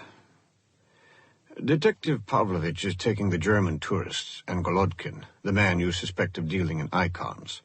I'm familiar with the Scandinavian languages. When I was considering a naval career, I thought they would be useful," Fett confided. "Is that so?" Arkady rubbed his neck. His whole body ached from the beating he'd taken the night before. He couldn't honestly call it a fight. It ached to fish for a cigarette, and it gave him a headache to consider being attached to a headset. His army career had consisted of sitting in a radio shed on the fraternal socialist side of Berlin and listening to Allied transmissions. A duller job couldn't be imagined, yet his 2 detectives clearly shared a commonality of bliss. After all, here they were in a luxury hotel with their feet resting on a carpet instead of beating a sidewalk. "I'll take English and French," she said. The phone rang. It was Lyudin reporting on the cap lost by the man who had beaten up the chief investigator. "The cap is new, Russian manufacture of cheap serge, and it contained 2 gray hairs. A protein analysis of the hairs indicates the cap's wearer to be Europoid male with blood type O. A pomade on the hair was lanolin-based, of foreign manufacture. Casts of the man's heel prints from the park showed the unworn factory imprint of new shoes, also Russian. We also have your heel prints. Worn? Badly." Arkady hung up and looked at his shoes. Not only were the heels worn, but the original green color of the leather showed through black polish. "Son of a bitch," the man had said when Arkady bit him. Americans say that. An American son of a bitch. "These German girls," Pasha said as he listened to a tape through his headset, "secretaries for the German Export Bank, live at the Rosaya Hotel and pick up men right on the hotel dance floor. A Russian prostitute, one of our own, would be thrown out of the Rosaya on her ass." Arkady's own tapes had peccadillos. He eavesdropped on the tirades of a French-speaking liberation fighter from Chad who roomed at the Peking Hotel. The would-be national leader had a sexual appetite matched only by his difficulty in procuring partners. Girls were afraid that after fornicating once with a black man, years hence they might give birth to a monkey. Up with Soviet education. The demand for so many tapes and transcripts was only to scare Priblida. It didn't matter that sensitive material wouldn't be delivered. Someone in the KGB's chain of command only had to know that the Holy of Holies, tapes and transcripts, those other people's secrets that only the initiated were empowered to paw, were in the hands of a rival organization.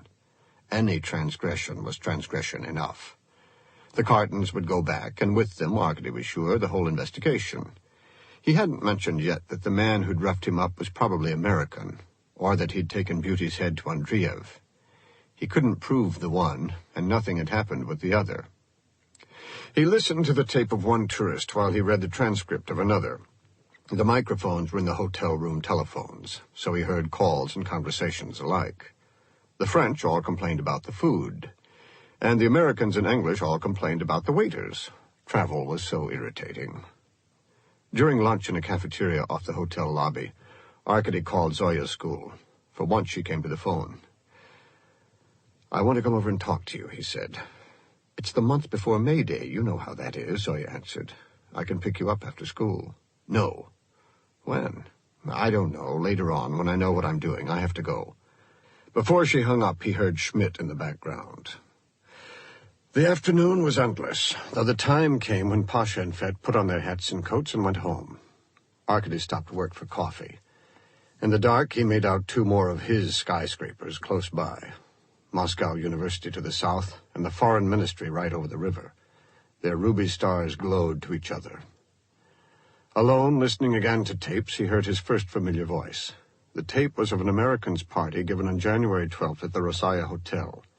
The voice was that of a Russian guest, an angry woman. Chekhov, naturally. Always relevant, they say, because of his critical attitude toward the petty bourgeoisie, his deep-rooted democratic feelings, and his absolute faith in the strength of the people. The truth is, in a Chekhov film, you can dress the actresses in decent hats instead of scarves. Once a year, they want a film with nice hats. Arkady recognized the voice of Irina Azanova, the girl at Mosfilm.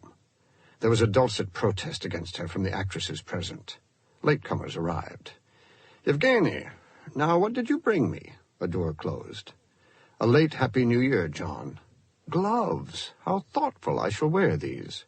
"Wear them, show them off. Come by tomorrow and I'll give you 100,000 to sell." The American's name was John Osborne. His room at the Rosaya was just off Red Square, most likely a real suite with cut flowers. The Ukraina was a railway station in comparison with the Rosaya. Osborne's Russian was good and strangely suave, but Arkady wanted to hear the girl again. More voices rushed onto the tape. "Wonderful performance." "Yes, I gave a reception for her when the whole ballet company came to New York, dedicated to her art." "With the Moiseyev?" "Wonderful energy." Arkady listened to more welcomes, toasts to Russian art, questions about the Kennedys. There was nothing more from Irina Azanova. He felt his eyelids grow heavy, as if he were an unseen guest buried beneath warm coats in the drone of half-heard words, 4-month-old echoes of a room and faces he'd never seen. The flapping of tape in his earphones snapped him to attention. On the chance that Irina Azanova would speak again, Arkady turned over the tape. The same party, later. Osborne speaking. "The Gorky tannery already gives me ready-made gloves. Well, 10 years ago I did try to import leather. Calfskin I could undercut the Spanish and Italians with. Fortunately, I checked the goods in Leningrad. I'd been given stomach linings. Tripe. I traced the shipment back to a cattle collective in Alma-Ata, which had shipped on the same day my calfskins to Leningrad and soup tripe to Bagbozdino. Bagvazdino. But the American wouldn't know about the prison camp there, Arkady thought. They contacted the authorities in Bagvazdino, who said their shipment had arrived, been made into soup, and devoured with gusto. So the collective was vindicated. I must not have tripe, because certainly Russians would not eat gloves. I lost $20,000, and now never order soup east of Moscow. A nervous silence was followed by nervous laughter. Arkady smoked and found he had laid 3 matches before him on the table. I can't understand why you people ever defect to the United States. For money? You would learn that Americans, no matter how much money they have, always find something finally that they can't buy. When they do, they say, we can't afford it, we're too poor to buy it. Never, we're not rich enough. You don't want to be poor Americans, do you? Here you will always be rich. The pages from the file on Osborne were onion skin, with the KGB seal embossed in red. John Duzin Osborne, citizen, USA, born 16/5/20 in Tarrytown, New York, USA. Non-party member, unmarried. Current residence, New York, New York. First entry to USSR, 1942 at Murmansk with Lend-Lease Advisory Group. Resided 1942 through 44 in Murmansk and Arkhangelsk. On assignment from U.S. Foreign Service as transportation advisor, during which time the subject performed significant services to the anti-fascist war effort. The subject resigned from the Foreign Service in 1948 during a period of rightist hysteria and initiated a private career in the importation of Russian furs.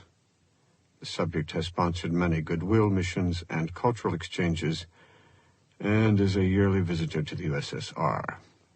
The second page of the dossier mentioned offices of Osborne Fur Imports Incorporated and Osborne Fur Creations Incorporated in New York, Palm Springs, and Paris, and listed Osborne's visits to Russia over the past 5 years.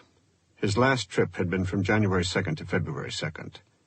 There was a penciled note crossed out, but Arkady could read, Personal reference, I.V. Mendel, Ministry of Trade.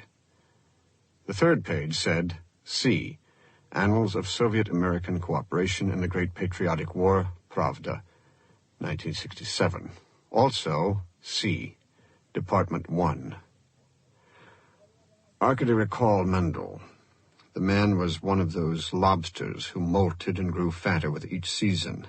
First as supervisor of relocation for kulaks, then wartime commissioner for the Murmansk region, next director of disinformation for the KGB, and finally, his claws as great as dredges, deputy minister of trade. Mendel had died last year, but Osborne was sure to have more friends of the same species.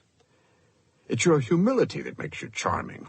A Russian feels inferior to anyone but an Arab or another Russian. Russian giggles proved Osborne's point.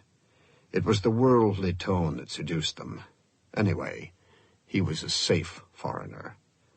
When in Russia, a wise man stays away from beautiful women, intellectuals, and Jews.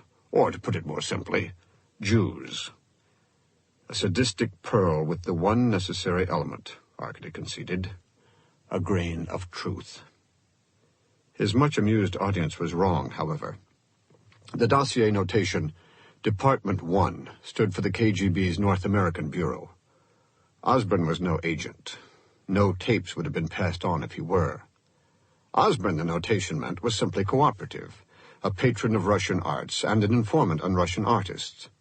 No doubt more than one dancer basking in his hospitality had uttered statements in New York that found a second audience in Moscow. Arkady was relieved that there was no more sound of Irina Azanova on the tape. Misha had invited Arkady for supper. Before going, he checked on what his detectives had been up to. Fett's Scandinavian tapes were stacked neatly by note papers and 2 pencils sharpened to pinpoints. Pasha's table was a mess. Arkady glanced at the detective's transcripts of Golodkin's telephone calls. One transcript made the day before was curious. Golodkin spoke nothing but English on this call, and whoever was on the other end spoke nothing but Russian. Good morning. This is Fyodor. Remember on your last trip we were going to go to the museum together. Izvinete. How do you do? I want to show you the museum today. Is today convenient for you? Oshin, Zanyet, Murjet, Vishlaryushi raz. You are sure? The transcribed Russian of the unidentified person was perfectly colloquial. It was a matter of faith, though, that no one could really speak Russian except Russians, and apparently the black marketeer thought, contrary to the evidence, that he had to use English. Golodkin was speaking to a foreigner. Arkady found the tape that matched the transcript and put it on the machine. This time he heard what he'd read. Good morning. This is Fyodor. Remember, on your last trip, we were going to go to the museum together? Yes. How do you do? I want to show you the museum today. Is today convenient for you? I'm sorry, I'm very busy. Maybe next year. You are sure? Click. Arkady recognized the other voice at once because he'd listened to it for hours. It was Osborne. The American was back in Moscow. The Mikoyans had a large flat. 5 rooms, including one with 2 grand pianos that Misha had inherited, along with the flat, from his parents, who had performed as a team with the Radio Symphony Orchestra. The parents' collection of revolutionary cinema posters decorated the walls, together with Misha and Natasha's peasant wood carvings. Misha directed Arkady to the bathroom, one corner of which was occupied by a new clothes washer of immaculate white enamel. The Siberia, top of the line, 155 rubles. We waited 10 months for this. An extension cord led to an outlet, and a hose was draped over the side of the tub. Exactly what Zoya wanted. We could have had the ZIV or the Riga in 4 months, but we wanted the best. Misha picked up a copy of the commercial bulletin, which had been lying on the toilet. Very highly rated, and not in the least bourgeois. Maybe Schmidt had one in his seraglio. Misha gave Arkady a black look and handed him his glass. They were drinking peppered vodka and were already a little unsteady. Misha pulled a lump of wet underwear from the agitated tub and stuffed the clothes into the spin dryer. I'll show you. He twisted the spin dryer's knob. With a roar, the machine began vibrating. The roar grew, as if a plane were taking off in the bathroom. Water spewed from the hose into the bathtub. Misha leaned back dreamily. Fantastic, he shouted. Poetry, Arkady said. Mayakovsky's poetry, but still poetry. The machine stopped. Misha checked the plug in the knob, which wouldn't turn. Something the matter? Misha encompassed Arkady and the machine with a glare. He pounded its side, and the machine began vibrating again. Definitely a Russian washer. Arkady remembered an old verb which meant to whip one's serf, and wondered, sipping, if there would be a new one, to whip one's machine. Misha stood with arms akimbo. Anything new has a break-in period, he explained. It's to be expected. It's really rolling now. Shaking, to be precise. Misha had crammed 4 underpants into the spin dryer. At that rate, Arkady estimated, moving laundry from the agitated tub to the spin dryer and onto the communal clothesline, a week's wash could be done in a week. Nevertheless, the machine was nearly lifting itself from the bathroom floor in its fervor. Misha took an anxious step back. The noise was deafening. The drainage hose popped off and water sprayed the wall. What? Misha alertly crammed a towel against the drain hole with one hand and twisted the control knob with the other. When the knob came loose in his fingers, he fell to kicking the machine, which dodged his efforts until Arkady pulled the plug. Fuck your mother! Misha kicked his stationary target. Fuck your mother! 10 months! He wheeled on Arkady. 10 months! He snatched up the commercial bulletin and tried to tear it in two. I'll show those bastards. I wonder how much they got paid off. What are you going to do? I'll write them. Misha threw the journal into the bathtub. At once he was on his knees ripping out the editorial page. State quality label? I'll show you a quality label. He rolled the page into a ball, threw it into the toilet bowl, pulled the flush chain, and whooped triumphantly. Now how do you know who to write? Shh! Misha put a finger on his lips for silence. He took back his drink. Don't let Natasha hear you. She just got her machine. Act as if nothing happened.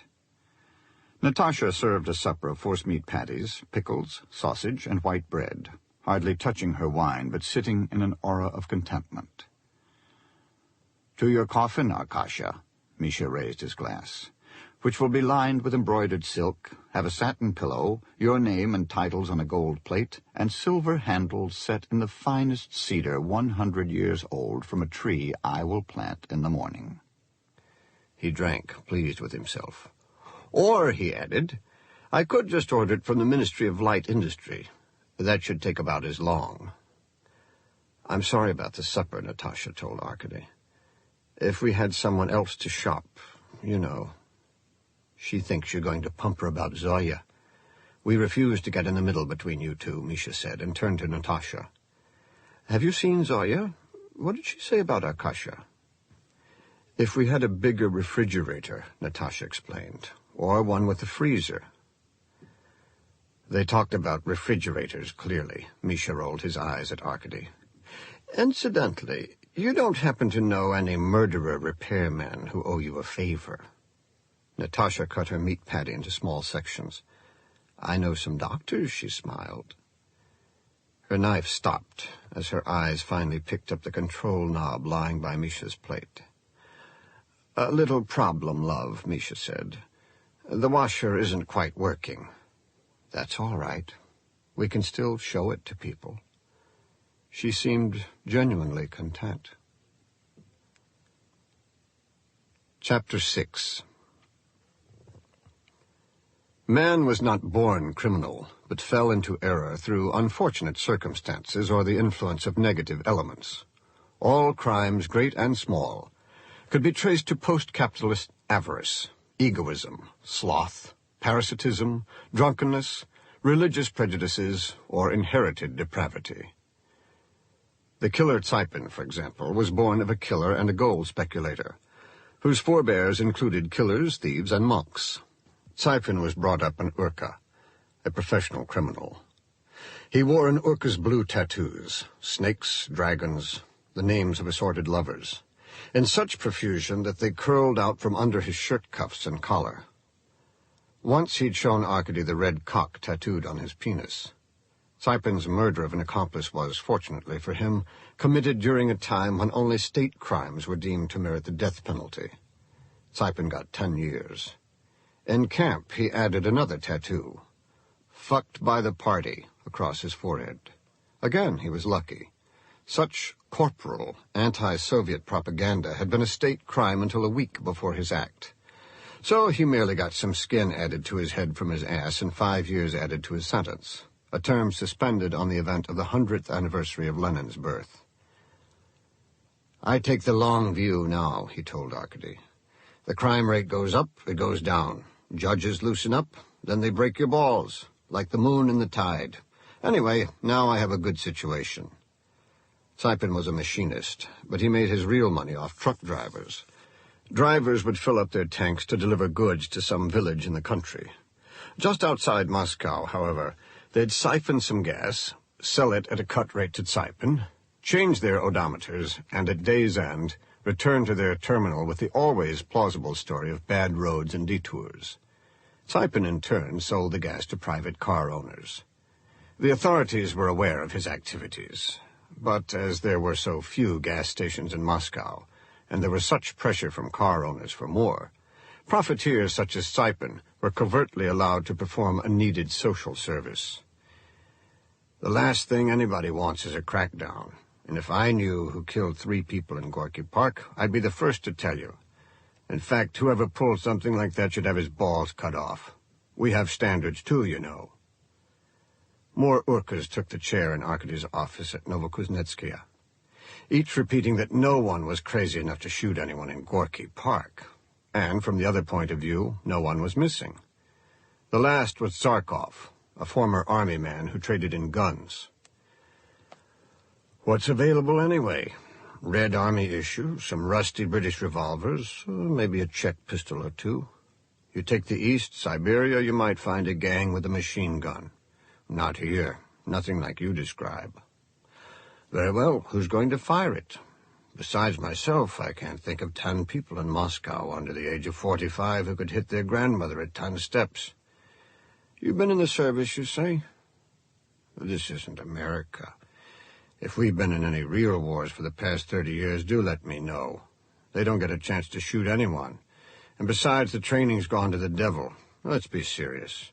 You're talking about an organized execution, and you and I know only one organization equipped for that.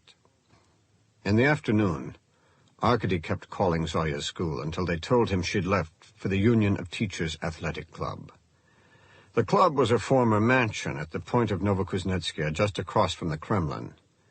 Searching for the club's gymnasium, he became lost until he went through a door and found himself on a small balcony that at one time had been for musicians.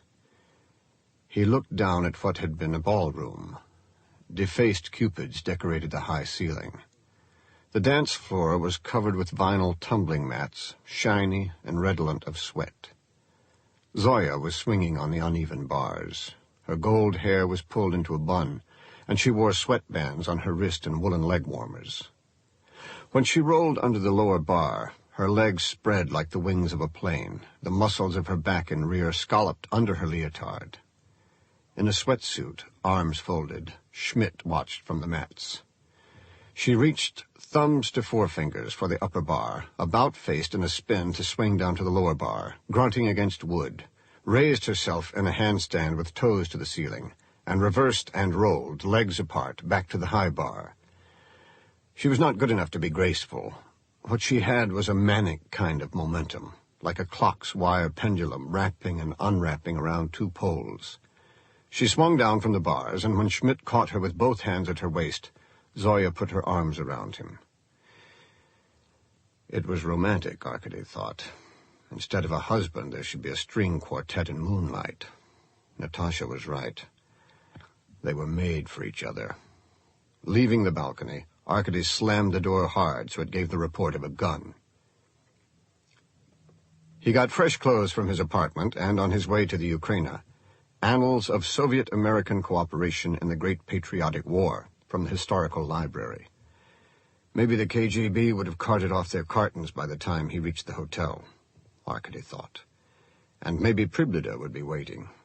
The Major might even start with a little joke, establishing a fresh, more amiable relationship, perhaps describing their current misunderstanding as purely institutional. After all, the KGB was maintained out of fear. Without enemies, outside or within, real or imagined, the whole KGB apparatus was pointless. The roles of the militia and the prosecutor's office, on the other hand, were to demonstrate that all was well. Years hence, Arkady imagined the three killings might be discussed in law journals as institutional gold conflicts in Gorky Park. There were new cartons with the old ones at the Ukraina. Pasha and Fett were gone. Pasha had left a note saying the icon angle was a bust, but that he did have a German on something else. Arkady crumpled the note, flipped it into the wastebasket, and dropped his clean clothes on the office cot. It was raining, drops hurtling down to the frozen river, steaming off the boulevard traffic. Through the rain, across the boulevard, in the foreigner's compound, a woman in a nightgown stood at a lit window. American? Arkady's chest ached, the center swollen pink and tender where the fugitive in the park had hit him 2 nights before. He mashed out one cigarette and lit another. He felt strangely light. Light of Zoya, light of home. Slipping out of an orbit that had been his life, falling away from gravity. Across the boulevard, the woman's window went dark. He asked himself why he wanted to sleep with a woman he'd never seen before and whose face was a blur behind a wet pane. He'd never been unfaithful, never even thought about it. Now he wanted any woman. If not that, to hit someone, make contact, that was the main thing. He forced himself to sit and listen to the January tapes of the businessman provocateur Osborne. If he could fashion any link between Gorky Park and such a KGB favorite, he was sure Major Priblida would step in. There was no reason to suspect Osborne, despite the American's contacts with Irina Azanova and the icon dealer Golodkin. It was merely as if passing through a field one day, Arkady had heard a hiss beneath a rock. "Here lies a snake," said the hiss. The furrier had spent January and the first 2 days of February shuttling between Moscow and the annual fur auction in Leningrad. In both cities, he fraternized with an elite of cultural and trade officials, choreographers and directors, dancers and actors, not with the sort of shabby citizens whose bodies had been found in Gorky Park. Osborne. You're famous as a director of war films. You love war. Americans love war. It was an American general who said, "War is heaven." In the annals of Soviet-American cooperation in the Great Patriotic War, Arkady found Osborne mentioned twice. During the siege, most foreign nationals vacated the port. One who did not was the American Foreign Service officer J.D. Osborne, who worked shoulder to shoulder with Soviet colleagues to minimize the destruction of goods on the docks. Throughout the most intense shellings, General Mendel and Osborne could be found on the outskirts of the city laboring under fire to supervise the almost immediate repair of damaged tracts. The intent of Roosevelt's so-called Lend-Lease policy was fourfold: to prolong the struggle between the fascist aggressors and the defenders of the Soviet homeland until both combatants were drained of blood, to delay opening a second front while he bargained for peace with the Hitler Gang, to place the fighting Soviet people in unending financial debt, and to reestablish Anglo-American hegemony throughout the world. It was individual Americans who had the vision to strive for a new global relationship. A few pages later, one such infiltration of fascist raiders trapped the transportation group led by General Mendel and the American Osborne, who fought their way to safety using handguns. Arkady remembered his father's jokes about Mendel's physical cowardice. Shitty pants, shiny boots. Yet with Osborne, Mendel was a hero. Mendel had gone to the Ministry of Trade in 1947, and shortly after, Osborne received a license for the export of furs. Detective Fett suddenly popped into the office. "I thought since you were here, investigator, I might listen to more of my tapes," he said. "It's late." "Wet out, Sergei?" "Yes." Fett laid his dry overcoat on a chair and sat down at a machine. "Oh, we're not even being that subtle," Arkady thought. The young man went through the motions of balancing his glasses on his knob of a nose and laying out his sharpened pencils. Probably there was a microphone in the office, and they'd got fed up with listening to a man reading and listening on his own headset, and ordered poor Fett into the breach. That showed real interest. Very good. Fett hesitated. "What is it, Sergei?" Familiarity made Fett uncomfortable. The detective shifted like a small locomotive gathering steam. "This approach, investigator—" "It's after hours. Call me comrade." "Thank you. This approach we've taken, I can't help but wonder whether it is the correct one." "Me too. We start out with 3 dead bodies and go off on a tangent with tapes and transcripts of people who, after all, are welcome visitors. We could be absolutely wrong, and all this could be a waste of time. Is that what you were thinking, Sergei?" Fett seemed to have lost his breath. "Yes, Chief Investigator. Please call me comrade. After all, how can we link cooperative foreigners to this crime when we don't know who the victims were or what they were really killed for?" "That's what I was thinking. Why not, rather than foreigners, choose a selection of ice skate clerks, or amass the names of all the people who visited Gorky Park this winter? Would that do better, do you think?" "No, maybe." "Oh, you're of two minds, Sergei. Please tell me, because criticism is constructive. It defines our purpose and leads to unanimity of effort." The concept of ambiguity made Fett more uneasy, so Arkady helped. "Not of two minds, in mind of 2 different approaches. Is that better, Sergei?" "Yes." Fett started afresh. "And I was wondering whether you knew of some aspect in the investigation that I didn't, which has led us to such a concentration on the recordings of state security." "Sergei, I have complete faith in you. I also have complete faith in the Russian murderer. He kills from passion, and if possible in private. True, there is a housing shortage now, but as that situation improves, there will be even more homicides in private. Anyway, can you imagine a Russian, a son of the revolution, luring 3 persons in cold blood to an execution in Moscow's foremost cultural park? Can you, Sergei? I don't quite understand. Don't you see, Sergei, there are elements of a joke in this murder." Fett straightened with revulsion. A joke? Think about it, Sergei. Put your mind to it. Making excuses, Fett left a few minutes later. Arkady went back to Osborne's tapes, using earphones, determined to finish the January reels before going to sleep on the cot. In the table lamp's moon of light, he set 3 matches on a piece of paper.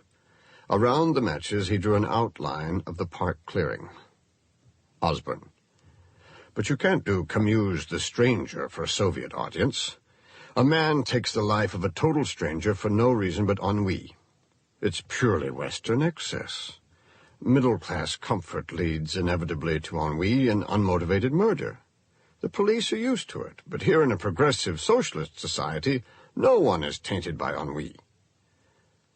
What about Crime and Punishment? What about Raskolnikov? My very point. For all his existentialist rambling, even Raskolnikov just wanted to get his hands on a few rubles. You'd be as likely to find an unmotivated act here as you would be to find a tropical bird outside your window. There would be mass confusion. Camus' murderer would never be caught here. Around midnight, he remembered Pasha's note. On the detective's table was a report clipped to the dossier of a German national called Ullmann. Arkady leafed through it with red eyes.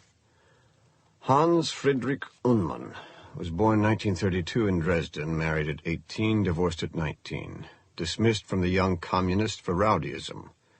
Criminal charges for assault dropped.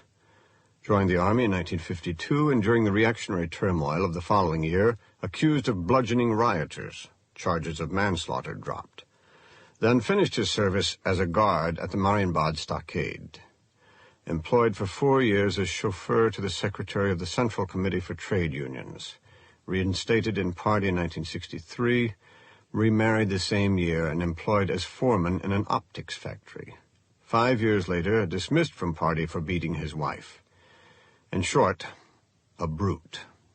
Ullmann was back in the party and attached by Komsomol to maintain discipline among German students in Moscow. His photo showed a tall, bony man with sparse blonde hair. Pasha's report added that Golodkin had supplied prostitutes for Ullmann until the German ended the association in January. There was no mention of icons. There was a reel on Pasha's machine. Arkady jacked in Pasha's earphones and turned the machine on. He wondered why Ullmann broke off with Golodkin, and why in January. Arkady's German wasn't as good as it had been in the army, but it served to decipher the outright physical threats that Ullmann used to keep his students in line. From the sound of their voices, the German students were adequately terrified. Well, Ullmann had a great job. 1 or 2 terrified kids a day, and the rest of his time to call his own. He'd smuggled cameras and binoculars from Germany and probably bullied the students into doing the same for him. Of course, no icons. Only visitors from the West wanted Russian icons. Then Arkady heard a tape of a caller telling Ullmann to meet him at the usual place. A day later, the same caller told Ullmann to be outside the Bolshoi. The next day, the usual place, and 2 days later, somewhere else again. No names were used, no real conversation was held. And what conversation there was in German. It took a long time for Arkady to convince himself that the anonymous friend was Osborne, because Ullmann had never appeared on the Osborne tapes. Osborne called Ullmann, never the other way around. And Osborne apparently called only from payphones. Then there would be a wrong intonation in the anonymous caller's voice, and Arkady would think his identification was insane.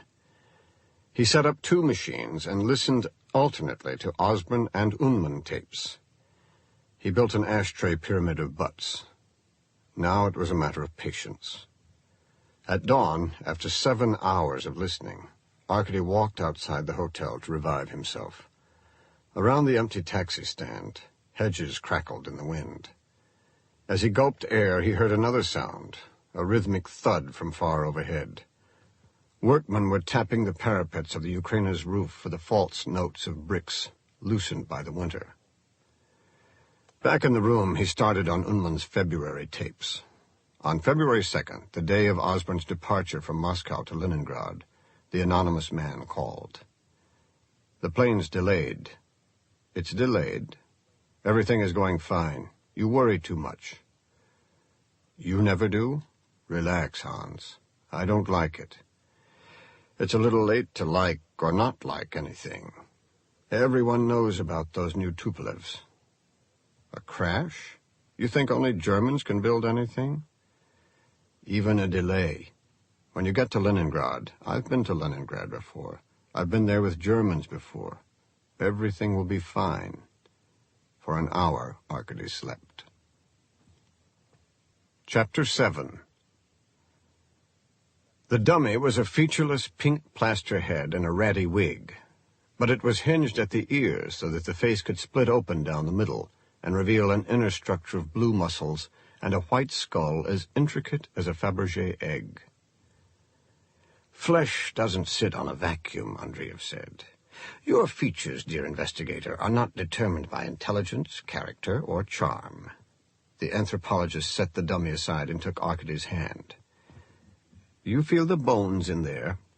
27 bones in your hand, investigator, each articulating in a different way for a definite purpose. Andreev's grip, strong for such a small man, tightened, and Arkady felt the veins shifting within the back of his hand. And flexor muscles and extensor muscles, each with different sizes and attachments. If I told you I was going to reconstruct your hand, you wouldn't doubt me. The hand seems a tool, a machine. Andreev let go. The head is a machine for nervous response, eating, seeing, hearing, and smelling, in that order. It is a machine with proportionately larger bones and less flesh than a hand. The face is only a thin mask of the skull. You can make the face from the skull, but you can't make the skull from the face. When? Arkady asked. In a month, a few days. I have to have an identifiable face in a few days. Renko, you're the typical investigator. You haven't heard a word I said. I barely decided to do the face at all. The procedure is very complicated, and I'm doing it in my spare time. There's a suspect who will be leaving Moscow in a week. He can't leave the country, so he is. He's not Russian? No. Ah! The dwarf's laugh erupted. Now I see. Don't tell me any more about this, please. Andreev climbed a stool and scratched his chin and looked up at the skylight. Arkady was afraid he would refuse to have anything more to do with the head. Well, she did come to us largely intact except for the face, and I took photographs of her, so I won't have to spend any time building the neck and jawline. The muscle attachments were still on the face, and we photographed and sketched those. We know her hair color and cut. As soon as I can get a cast from a clean skull, I suppose I could begin. When can you get a clean skull? Investigator, such questions. Why don't you ask the cleaning committee? Andreev reached and pulled open a deep drawer. Inside was the box Arkady had brought the head in. Andreev knocked off the lid. Inside was a shiny mass, and it took Arkady a moment to see that the mass was moving and was composed of beetles, a mosaic of jewel-like insects feeding over and inside bright bone. Soon, Andreev promised. From the militia teletype room on Petrovka Street, Arkady sent out a new homicide bulletin. Not just west of the Urals this time, but all Republic, including Siberia. He continued to be disturbed by the fact that the 3 bodies were unidentified. Everyone had papers. Everyone watched everyone else. How could 3 people be missing for so long? And the only connection to anyone was the ice skates of Irina Azinova, who was from Siberia. In a place like Komsomolsk, they're 10 hours ahead of Moscow, the teletype operator said. It's night there already. You won't get an answer until tomorrow. Arkady lit a cigarette, and with his first inhale went into a coughing fit. It was the rain and his banged-up ribs. You ought to see a doctor. Know a doctor. He put a fist to his mouth and left. When Arkady arrived, Levin was in the autopsy room working over a body with maroon lips. Seeing him hesitate at the door, the pathologist wiped his hands and came out. Suicide. Gas, plus cutting both wrists and the neck, Levin said. New joke. Secretary Brezhnev calls Premier Kosygin into his office and says, "Alexei, my dearest comrade and oldest friend, I've just heard a disturbing rumor that you are Jewish." "But I'm not," Premier Kosygin answers with shock. Secretary Brezhnev takes a cigarette from his gold case, lights it, nods. Levin's narrow head mimicked all this, and says, "Well, Alexei, think about it." Old joke. New version. "You're fixated on Jews," Arkady said. "I'm fixated on Russians." The chill of the basement sent Arkady into another coughing fit, and Levin relented. "Come with me." They went up to Levin's office, where, to Arkady's amazement, the pathologist broke out a bottle of real cognac and 2 glasses. "Even for a chief investigator, you look awful. I need a pill. Renko, the hero worker. Here."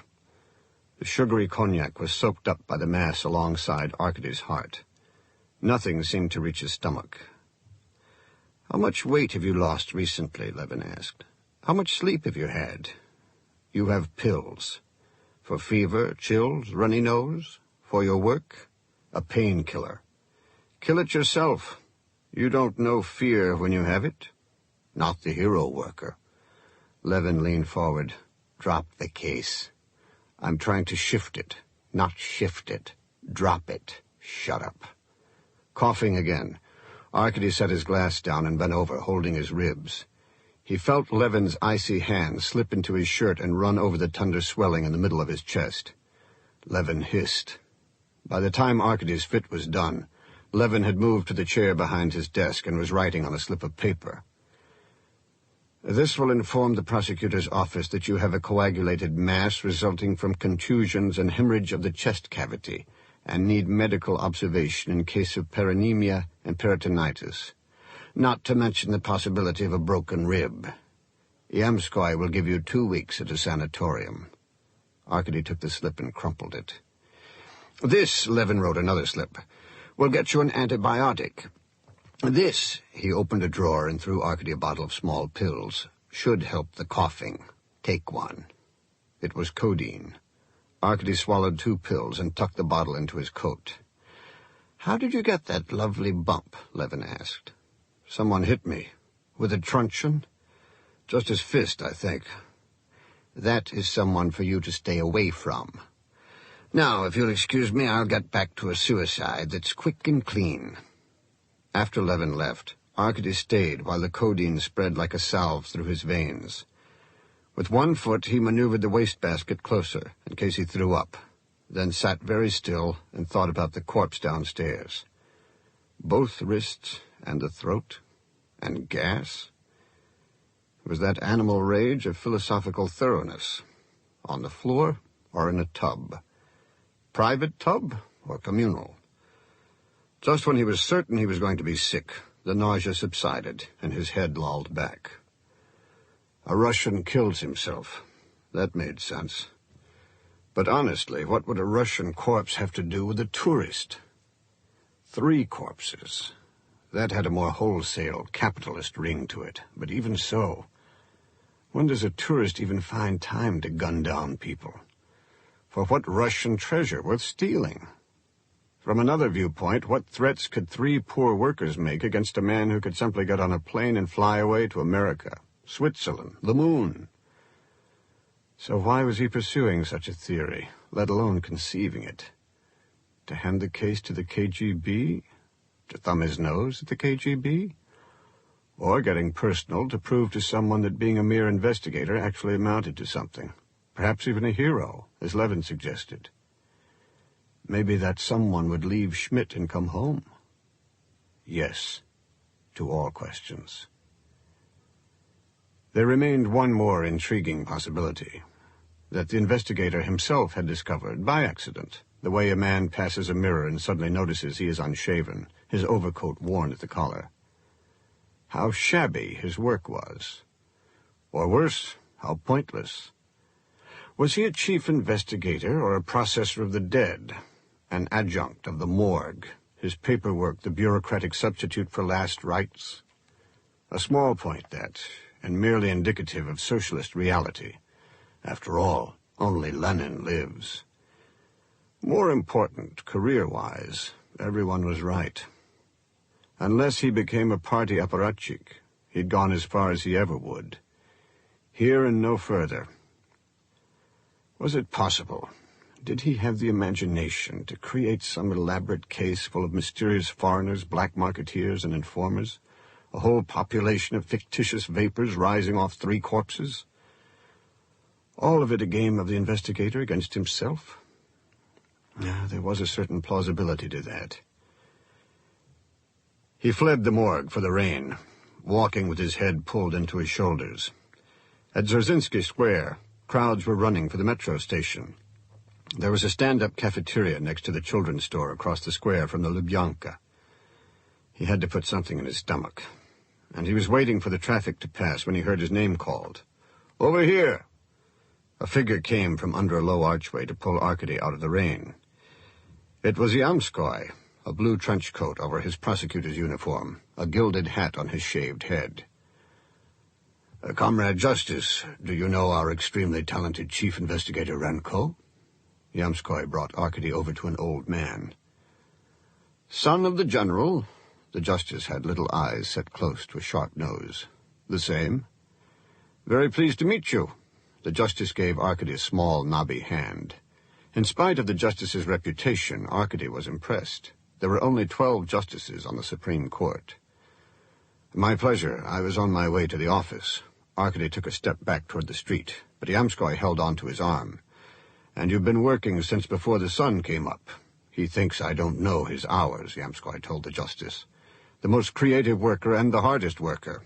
Don't the two always go together?" "Enough. The poet lays down his pen, the killer lays down his axe, and even you, investigator, must rest from time to time. Come with us." "I have a lot of work to do," Arkady protested. "You want to shame us? I won't have it." Yamskoy swept the justice along as well. The archway led to a covered passageway Arkady had never noticed before. 2 militiamen wearing the insignia of the Internal Security Division stood aside. "Besides, you don't mind if I show you off a little, do you?" The passageway led to a courtyard of gleaming Chaika limousines, more expansive with each stride. Yamskoy led the way through an iron door into a hall lit by crystal fixtures in the shape of white stars, down a carpeted stairway, and into a wood-paneled room of narrow mahogany stalls. The star-shaped fixtures on this level were red, and running the length of the room was a photograph of the Kremlin at night, a red flag twisting above the green cupola of the old Senate. Yamskoy stripped. His body was rosy, heavily muscled, and except for his crotch, nearly hairless. A mat of white hair covered the justice's concave chest. Arkady followed their lead. Yamskoy looked casually at the black swelling on Arkady's chest. "A little rough stuff, huh?" He took a towel from his stall and tied it like a scarf round Arkady's neck to hide the bruise. "There. Now you look like a regular metropolitan. This is a private sort of club, so just follow me. Ready, Comrade Justice?" The justice wore a towel around his waist. Yamskoy draped his over his shoulder and pulled Arkady close, his arm around Arkady's back, whispering with a jovial confidentiality that excluded the older man. "There are bathhouses and bathhouses. Sometimes an official needs to freshen up, correct? You can't expect him to wait in line with the general public, not with a gut like the justices." They passed through a tiled corridor ventilated by hot air blowers and into a cellar vast enough to accommodate a long bathing pool of heated sulphurous water. Around the pool, within glazed Byzantine arches, swinging screens of carved wood partially hid alcoves furnished with short-legged Mongol tables and settees. Bathers sat in the steamy water at the far end of the pool. "Built during the distortions of the cult of personality," Yamskoy said in Arkady's ear. "The interrogators at the Lubyanka were working around the clock, and it was decided they should have somewhere to rest between prisoners. Water was pumped up from the underground streams of the Neglinaya, steam heated and mixed with salts. Just as the facility was completed, however, he died, and the facility was abandoned. Lately, the complete silliness of not using it became apparent. It has been," he squeezed Arkady's arm, "rehabilitated." He guided Arkady into an alcove where two naked men sat perspiring at a table bearing silver bowls of caviar and salmon and crushed ice, plates of thinly sliced white bread, soft butter and lemons, mineral water, and bottles of plain and flavored vodka. "Comrades, First Secretary of the Prosecutor General and Academician, I want you to know Arkady Renko, investigator in charge of homicide. Son of the General," the justice sat ignored. Arkady shook hands over the table. The First Secretary was big and hairy as an ape, and the academician suffered from a resemblance to Khrushchev. But the atmosphere was relaxed and amiable, the same as in a film Arkady had seen once of the Tsar Nicholas, skinny-dipping with his general staff. Yamskoy poured out spiced Pertsovka vodka, pepper for the rain, and heaped caviar on Arkady's bread. Not pressed caviar, but roe as big as ball bearings, the kind Arkady hadn't seen in a store in years. He ate it in 2 bites. Investigator Nikitin, you remember, had a near-perfect record. Arkady Vasilievich has a perfect one. So I warn you, Yamskoy said in a soft mockery of his usual voice. If you plan to do away with your wives, find another town. Tufts of steam drifted off the pool and under the screen to taint the mouth with sulfur. Not unpleasantly, though, more like an edge to the vodka. A soul didn't have to travel for a cure, Arkady thought. Just bathe below Dzerzhinsky Square, where heroes were overweight. White dynamite from Siberia. The First Secretary refilled Arkady's glass. Straight alcohol. The academician, Arkady gathered, was a member of this inner circle not for ordinary labors such as medical research, but as an ideologist. History shows us the necessity of facing west, the academician said. Marx proves the necessity of internationalism. That's why we have to keep an eye on those bastards, the Germans. The minute we take our eye off them, they'll get together again. Take my word for it. That's who's running drugs into Russia, the First Secretary agreed strongly. The Germans and the Czechs. Better 10 murderers go free than 1 drug dealer, the justice spoke up. Caviar speckled his chest. Yamskoy winked at Arkady. After all, the prosecutor's office knew that it was Georgians who ran cannabis into Moscow, and chemistry students at the university who concocted LSD. Arkady half-listened as he ate dill-scented salmon, and all but closed his eyes in sleep as he relaxed on the settee. Yamskoy, too, seemed content to listen, arms folded. He'd yet to eat or more than sip his vodka. The talk lapped around him like water around a rock. Don't you agree, investigator? Excuse me? Arkady had lost track of the conversation. About Vronskyism, the First Secretary asked. That was before Arkady Vasilievich joined our office, Yamskoy commented. Vronsky. Arkady remembered the name. An investigator for the Moscow regional office, who had not only defended Solzhenitsyn's books, but denounced as well the surveillance of political activists. Naturally, Vronsky was no longer an investigator, and the mention of his name caused a queasiness in the judicial community. Vronskyism was a different kind of word, though, vaguer and more chilling, a breeze from a new direction. What must be attacked, uprooted, and destroyed, the academician explained, is generally the tendency to place legalisms above the interests of society, and individually the tendency among investigators to place their interpretation of the law above the understood goals of justice. Individualism is just another name for Vronskyism, the First Secretary said. And self-centered intellectualism, the academician said. The kind that feeds itself on careerism and flatters itself with superficial success until even the basic tacit interests of the greater structure are undermined. Because, the First Secretary said, the solution to any particular crime, indeed, the laws themselves, are only the paper bunting on the concrete system of political order. When we have a generation of lawyers and investigators who confuse fancy with reality, the academician said, and when paper laws are smothering the work of the organs of justice, then it is time to pull down that bunting. And if a few Vronskyites fall as well, all the better, the First Secretary said to Arkady. Wouldn't you agree? The First Secretary leaned forward, knuckles on the table, and the academician turned his clown's round belly toward Arkady, who watched Yamskoy's sidelong gaze. The prosecutor must have known even as he called to Arkady on the street where the conversation in the bathhouse would lead. Yamskoy's pale eyes said, "Concentrate. Take care." "Vronsky," Arkady answered. "Wasn't he also a writer?" "True," the first secretary said. "A good point. A Yid, too," the academician said. Then Arkady draped salmon on a piece of bread. "You could say we should keep our eyes on all investigators who are also Jews and writers." The first secretary's eyes grew. He looked at the academician and Yamskoy, then back at Arkady. A grin built on his mouth, followed by the pistol report of a laugh. "Yes, for a start." Defused, the talk fell to food, sports, and sex. And after a few minutes, Yamskoy drew Arkady away for a stroll around the pool. More officials had arrived, floating like walruses in the heated water, or moving as shades of pink and white behind the lattice of screens. This ends Disc 3. Gorky Park, Disc 4. "You're feeling especially subtle today, confident enough to dodge the thrust. Good. I'm pleased to see that." Yamskoy patted Arkady's back. "At any rate, the campaign against Vronskyism begins in a month. You are forewarned." Arkady thought Yamskoy was staring him out of the bathhouse until the prosecutor led him into an alcove where a young man was buttering slices of bread. "Look, you two must know each other.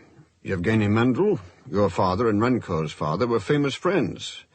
Yevgeny is with the Ministry of Trade," Yamskoy told Arkady. Yevgeny tried to bow from a sitting position.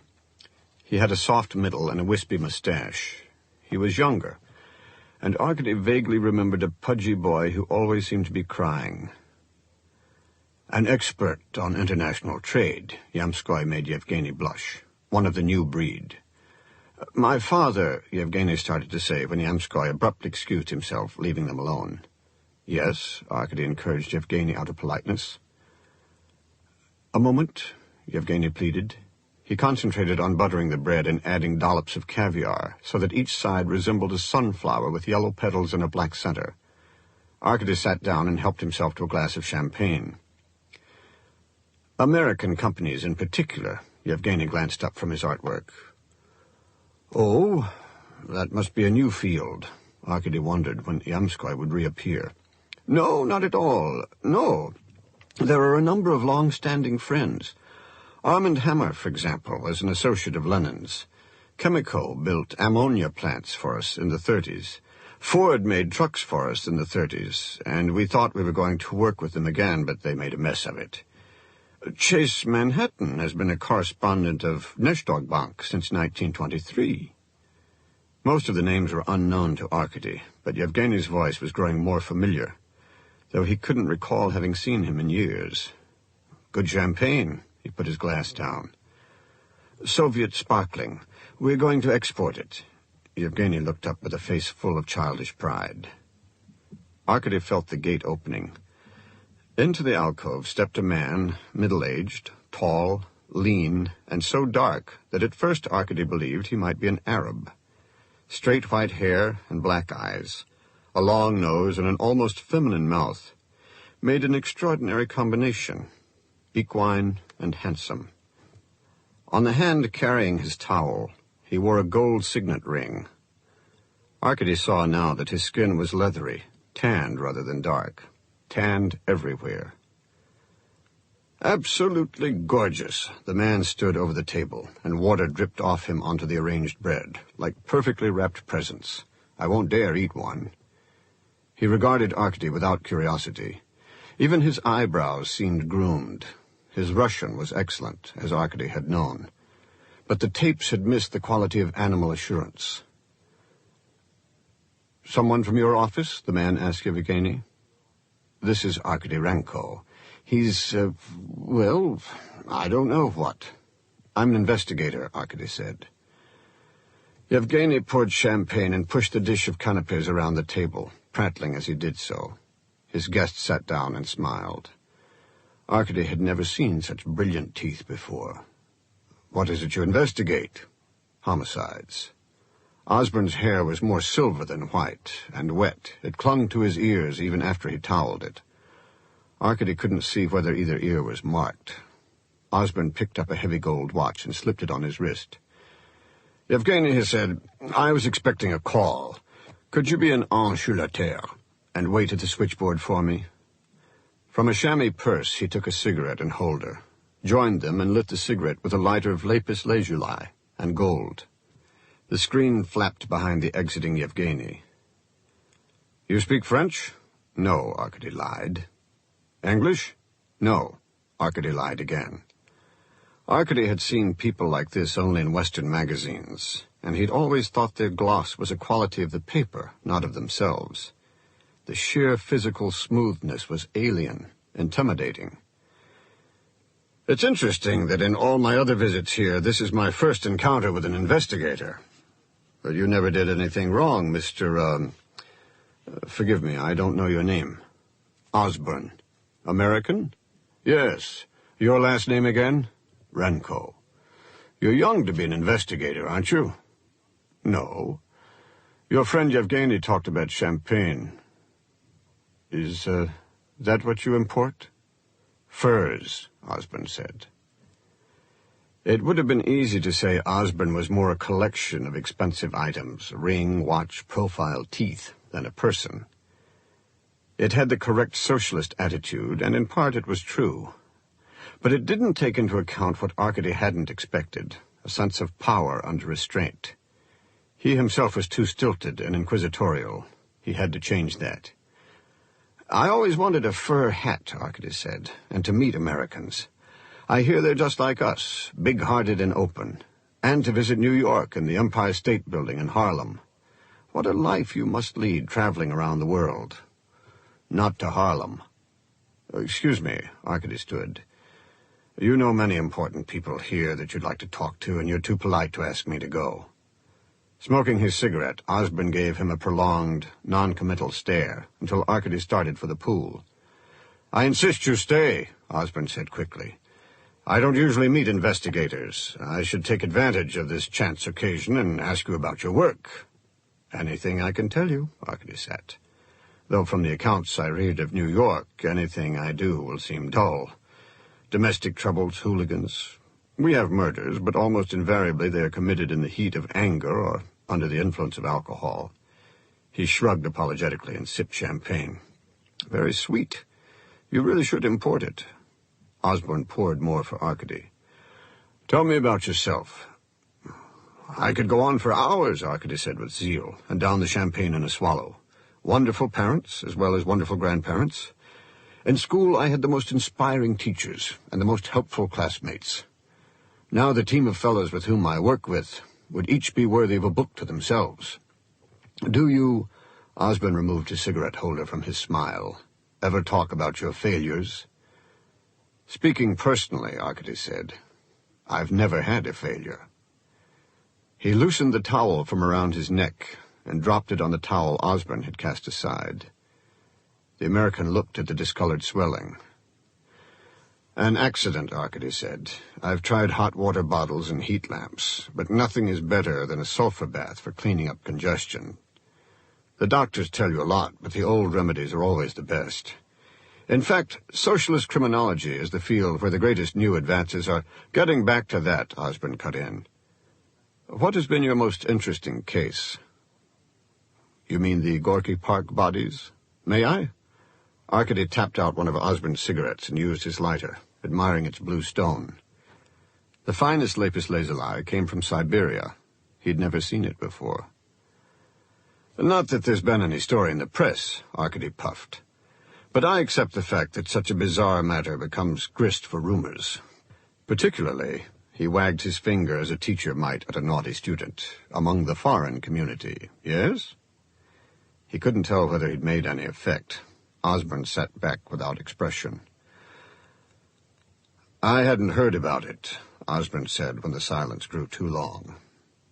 Yevgeny Mendel breezed in with the news that there were no phone calls. Arkady immediately rose and made profuse excuses for having overstayed his welcome, and thanked them for their hospitality and champagne. He picked up Osborne's towel and knotted it around his neck. Osborne watched like a man far away and out of earshot until Arkady was at the screen. "Who's your superior? Who's the chief investigator?" "I am."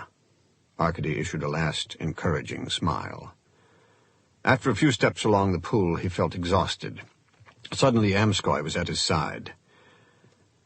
"I hope I was right about your father and Mendel's being friends," he said. "And don't worry about Vronskyism too much. You have my unqualified support to pursue your investigations as only you can." Arkady dressed and retraced his steps from the bathhouse to the street. The rain had become a mist. He walked up Petrovka Street to Colonel Uden's warm forensic lab and delivered Osborne's damp towel. "Your boys have been trying to get hold of you all afternoon," Uden said before he took the towel off for examination. Arkady put a call into the Ukraina. Pasha answered and proudly told him that he and Fett were monitoring the black marketeer Golodkin's phone and had heard a man tell Golodkin to meet him in Gorky Park. Pasha believed the caller was American or Estonian. American or Estonian? I mean, he spoke very good Russian, but slightly different. Anyway, that's a violation of privacy, Pasha. Articles 12 and 134. After all, the tapes those were the KGB's tapes. There was a hurt silence on the other end until Arkady said, "All right." "I'm no theoretician like you," Pasha answered. "It takes a genius to know what's against the law." "All right, so you stayed at that end and Fett covered the meeting. He took the camera?" Arkady asked. "That's what took him so long, finding a camera, because he missed them. He walked all around the park and never found them." "All right. At least we can use your tape and try to match—" "A tape?" "Pasha, you broke the law to listen in on Golodkin's phone, and you weren't bothering to tape him?" Actually, no." Arkady hung up. Colonel Uden clicked his tongue from across the lab. "See here, investigator. I found 10 hairs on the towel. I took one and cut it and put it under this microscope to compare it with the hair from the cap you found before, which is under this other microscope. Now, the one from the cap is gray to white and has an ovoid cross-section, which is indicative of curly hair. The new one from the towel has a color more like chrome, quite attractive, and has a perfectly round cross-section which indicates straight hair. I'll go on with the protein analysis, but I can tell you right now these hairs are not from the same man. Look." Arkady looked. Osborne was not the man who had said, "son of a bitch." "Nice goods," Liuden fingered the towel. "You want it?" The vodka and codeine were getting to Arkady, and he went over to the militia commissary in Petrovka for a cup of coffee. Alone at a table, he fought the urge to guffaw. Some detectives, trying to find a camera while a mysterious character, Estonian or American, strolls around Gorky Park unobserved. Some investigator, stealing a towel that exonerates his only suspect. He'd go home if he had a home. "Chief Investigator Renko," asked an officer, "there's a call for you in the teletype room from Siberia." "Already?" The call was from a militia detective named Yakutsky in Ust-Kut, 4,000 kilometers east of Moscow. In answer to the All-Republic Bulletin, Yakutsky reported that a Valeria Semyonovna Davidova, age 19, resident of Ust-Kut, was wanted for the theft of state materials. Comrade Davidova was in the company of Konstantin Ilyich Borodin, age 24, also wanted for the same crime. Arkady looked around for a map. Where in the world was Ust-Kut? Borodin, Detective Yakutsky said, was a hooligan of the worst cloth, a fur trapper, a black marketeer in radio parts, which were in great demand, suspected of working illegal gold deposits. With the Baikal-Amur main line railroad construction, Borodin had a regular windfall of truck parts left in the open. When the militia had gone after him and the Davidova girl, the fugitives had simply disappeared. Yakutsky figured they either were holed up in some hut way off in the taiga or were dead. Ust-Kut, Arkady shook his head. No one ever got to Moscow from Ust-Kut, wherever it was. He wanted to let the Siberian detective down gently. We are all one republic, he thought. Yakutsky was one of the names slapped on every other Yakut native. Arkady pictured some canny oriental face at a far-off phone. Just where and when were they seen last, he asked. Irkutsk, in October. Did either the girl or the man have any training in restoring icons? If you grow up here, you know how to carve. The connection started to fade. Well, Arkady said quickly, send me whatever pictures and information you have. I hope it's them. Sure. Konstantin Borodin is Kostya the Bandit. The voice was faint. Never heard of him. He's famous in Siberia. Tsipin the killer greeted Arkady in a cell at Lefortovo. He wore no shirt, but his Urka's tattoos covered his body to his neck and to his wrists. He held up his beltless pants. They took my shoelaces, too. Whoever heard of anyone hanging himself with his shoelaces? Well, they fucked me again. Yesterday I saw you and I was all set up. Today 2 guys come by on the highway and try to rob me. Where you were peddling gas? Right. So what was I to do? I hit one with a spanner and he drops dead. The other guy drives away just as a militia wagon pulls up, and I'm standing there with a spanner in my hand and a dead guy at my feet. My God, this is the last of Tsipin. 15 years, if I'm lucky. Tsipin sat down on his stool. The cell also had a cot bolted to the wall and a pitcher for washing. His door had 2 panels, a small one for the guard to look through and a large one for food. I can't do anything for you, Arkady said. I know. I ran out of luck this time. Sooner or later, everyone does, right? Tsipin put on a better face. But look, investigator, I've been a lot of help to you. When you really needed information, I was the guy who helped you out. I never failed you because we had a mutual respect. I paid you. Arkady softened what he said by giving Tsipin a cigarette and lighting it for him. You know what I mean. I can't help you, you know that. It's aggravated homicide. I wasn't talking about me. You remember Swan? Not well. Arkady recalled an odd figure that had stayed in the background at a couple of meetings he'd had with Tsipin. Sure. We've always been together, even in the camps. I've always been the moneymaker, understand? Swan's going to be hard up. I mean, I have enough on my mind. I don't want to worry about him, too. You need an informant. Swan has a telephone, even a car. He'd be perfect for you. What do you say? Give him a try. When Arkady left the prison, Swan was waiting at a street lamp. His leather jacket emphasized his narrow shoulders, long neck, and close-cropped hair. In camp, a professional thief was likely to pick out an amateur convict, bugger him, and then kick him out of bed. It made the thief, the one on top, more masculine. The goat, the one on the bottom, was detested as the queer. Yet Swan and Tsipin were a real couple, a rarity, and no one called Swan a goat around Tsipin. Your friend suggested you might do some work for me, Arkady said without enthusiasm. Then I'll do it.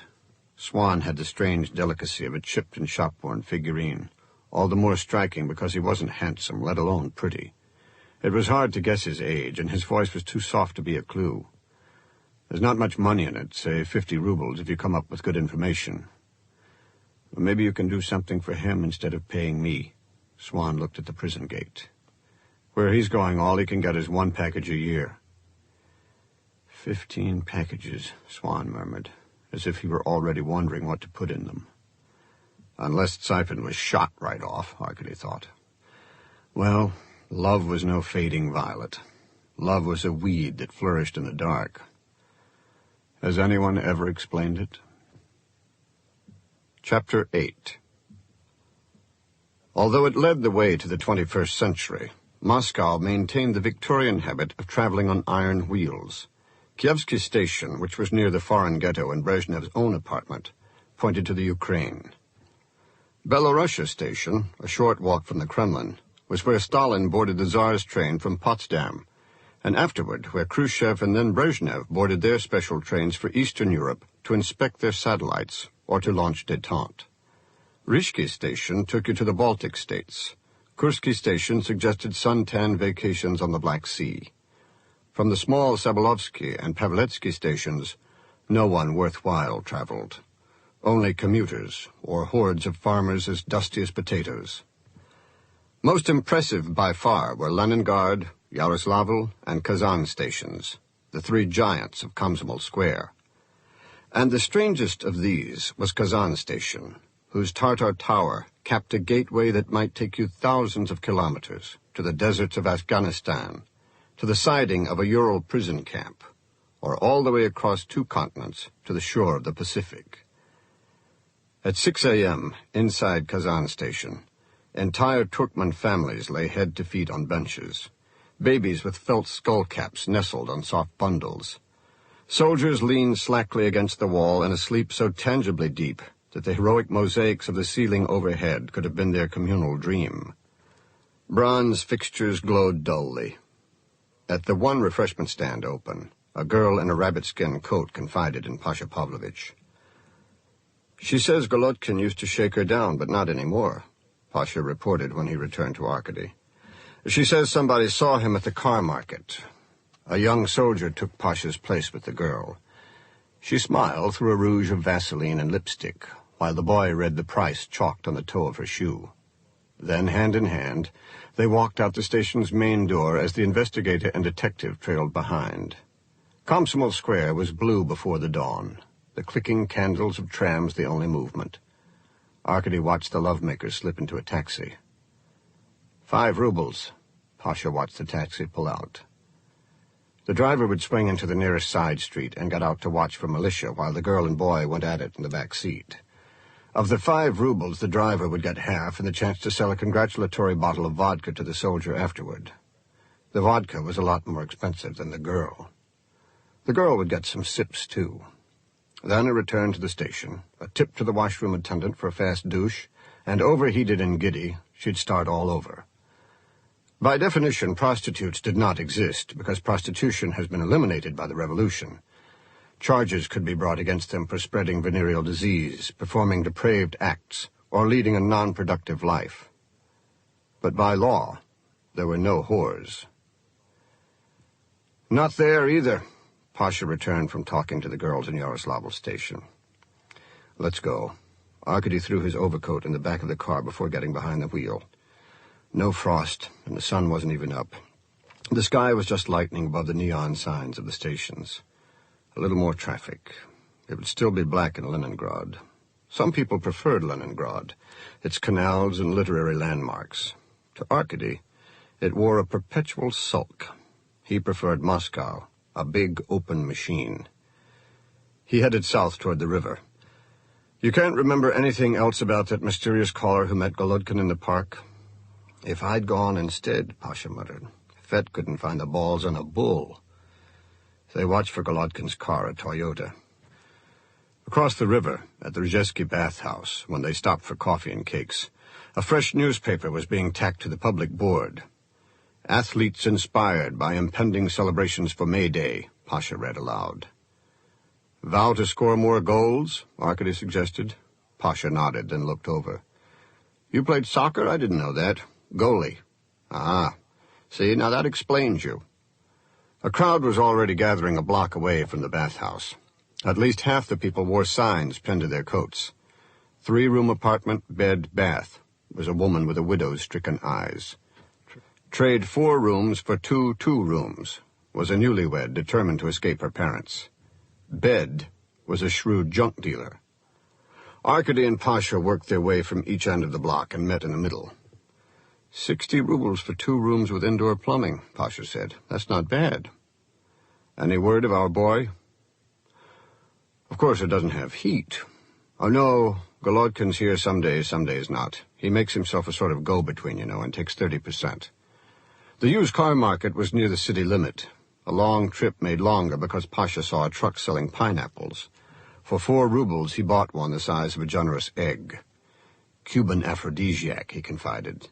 Some friends of mine, weightlifters, went down there. Fuck your mother. Black girls, beaches, and unprocessed foods. A worker's paradise. The car market was a lot filled with Pobedis, Zigulis, Moskviches, and Zaporozhets. Some excruciatingly old, but others with the aroma of the showroom. Once he had, after years, finally received the miniature Zaporozhets he paid 3,000 rubles for. A sharp owner could drive it at once to the used car lot, sell his toy for 10,000, record a mere 5,000 ruble transaction at the government shed, and pay a 7% commission. Then turn around and spend his extra 6,650 rubles for a used but roomier Ziguli sedan. The market was a beehive, the proviso being that each bee brings some honey of his own. Perhaps 1,000 bees were on hand. A foursome of army majors gathered around a Mercedes. Arkady ran his hand over a white Moskvich. Like a thigh, eh? A Georgian in a leather coat stopped next to him. Nice. You're in love already. Take your time, walk around it. Really nice. Arkady strolled to the back. You're a man who knows cars. The Georgian placed a finger to his eye. 30,000 kilometers. Some people would have turned the mileage back, but I'm not that way. Washed and polished every week. Did I show you the windshield wipers? He pulled them out of a paper bag. Nice wipers. Practically new. Well, you can tell. He turned his back to everyone but Arkady and penciled on the bag 15,000. Arkady got into the car, sinking almost to the floor through the hollowed seat. The plastic wheel was as cracked as ivory from an elephant's graveyard. He turned the ignition, and in the rearview mirror watched a plume of black smoke rise. Nice, he got out. After all, the seat could be padded and an engine repaired, but a car body was as precious as diamonds. I knew you'd say that. Sold? Where's Golodkin? Golodkin. The Georgian racked his brains. Was it a person, a car? He had never heard the name before until the investigator revealed an ID in one hand and the ignition keys still in the other. That Golodkin, that bastard. He just left a lot. Arkady asked where he was headed. The Melodya. When you see him, tell him an honest man like me pays commissions to the state, not to punks like him. In fact, for officials of the state, dear comrade, there is a discount. On Kalinin Prospect, the smaller buildings were 5-story rectangles of cement and glass. The larger buildings were 25-story chevrons of cement and glass. Copies of Kalinin Prospect could be found in any new city being erected, but none were quite so on the march to the future as Moscow's prototype. 8 lanes of traffic raced in each direction over a pedestrian underpass. Arkady and Pasha waited at an outdoor cafeteria across the street from the narrow building that was the Melodya record store. It's a little more fun in the summertime. Pasha shivered over a sundae of coffee ice cream and strawberry syrup. A bright red Toyota came up the other side of Kalinin and turned onto a side street. A minute later, Fyodor Golodkin, wearing a sharply tailored coat, a lamb's wool cap, and cowboy boots and jeans, sauntered into the store as the investigator and detective were coming out of the underpass. Through the Melodya's glass front, they saw that Golodkin was not climbing the open stairs to the classical music floor. Pasha stayed by the door as Arkady passed the kids flipping through the rock and roll. In the rear, between the divider racks, Arkady spotted a gloved hand searching the political albums. Moving closer, he glimpsed nicotine-blonde hair, fashionably shaggy, and a puffy face scarred at the mouth. A sales clerk came out of the rear pocketing money. The speech of L.I. Brezhnev to the 24th Party Congress. Arkady read the album cover aloud as he stepped by Golodkin. Piss off, Golodkin elbowed Arkady, who took the elbow and bent it back so that Golodkin was forced to the toes of his boots. 3 records slid out of the cover and rolled around Arkady's feet. Kiss, the Rolling Stones, the Pointer Sisters. One of the more interesting congresses, Arkady said. Golodkin's eyes were set within red and heavy lids. For all his long hair and tailored suit, he put Arkady in mind of an eel twisting a hook first one way and then another. Taking him to the office at Novokuznetskaya was a combination of hooks. First, it officially placed Golodkin entirely in Arkady's hand. No lawyer could be summoned until investigation was finished, and not even the prosecutor need be informed of an arrest for 48 hours. Also, by bringing Golodkin within earshot of Kukin, the implication was made that the chief investigator for special cases had washed his hands of the prime informer, or that Kukin himself was in some kind of danger. I was as surprised as you to see those records, Golodkin protested as Arkady led him into the first-floor interrogation room. This is all a mistake. Relax, Fyodor. Arkady made himself comfortable on the other side of the table and put a stamped tin ashtray in front of the prisoner. Have a smoke? Golodkin opened a pack of Winstons and offered them around. Myself, I prefer Russian cigarettes, Arkady said amiably. You'll have a laugh when you find out what a mistake this all is, Golodkin suggested. Pasha came into the room bearing a stack of papers. My file? Golodkin demanded. Now you'll see that I'm on your side. I have a long history of service. The phonograph records? Arkady asked. Very well. Now, I will be totally honest. That was part of my infiltration into a network of scheming intelligentsia. Arkady tapped his fingertips. Pasha pulled out a charge sheet. Ask anyone about me, they'll tell you, Golodkin said. Citizen Fyodor Golodkin of Serafimov II, city and region of Moscow, Pasha read. You stand accused of hindering women from taking part in state and social activity and of incitement of minors to crime. A nice way to describe procuring whores. The sentence was 4 years. Golodkin brushed his hair back, the better to glare at the detective. Ridiculous. Wait, Arkady lifted his hand. You stand accused, Pasha went on, of receiving illegal commissions for the resale of private automobiles, of exploitation in the resale of living spaces, of selling for profit religious icons. All of this is perfectly explainable, Golodkin told Arkady. You stand accused of leading a parasitical life, Pasha read, and this time the eel twitched. The decree against parasitism was originally formulated for gypsies, then broad-mindedly expanded to include dissidents and all sorts of profiteers. And the sentence was nothing less than banishment to a woodshed rather closer to Mongolia than Moscow. Golodkin's grin was small and sharp. I deny everything.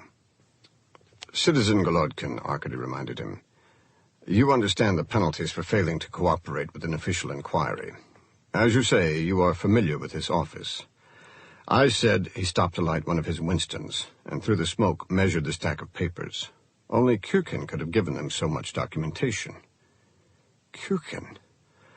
I was working for... He halted again despite Arkady's inviting expression. Accusing another chief investigator was suicidal. Whatever...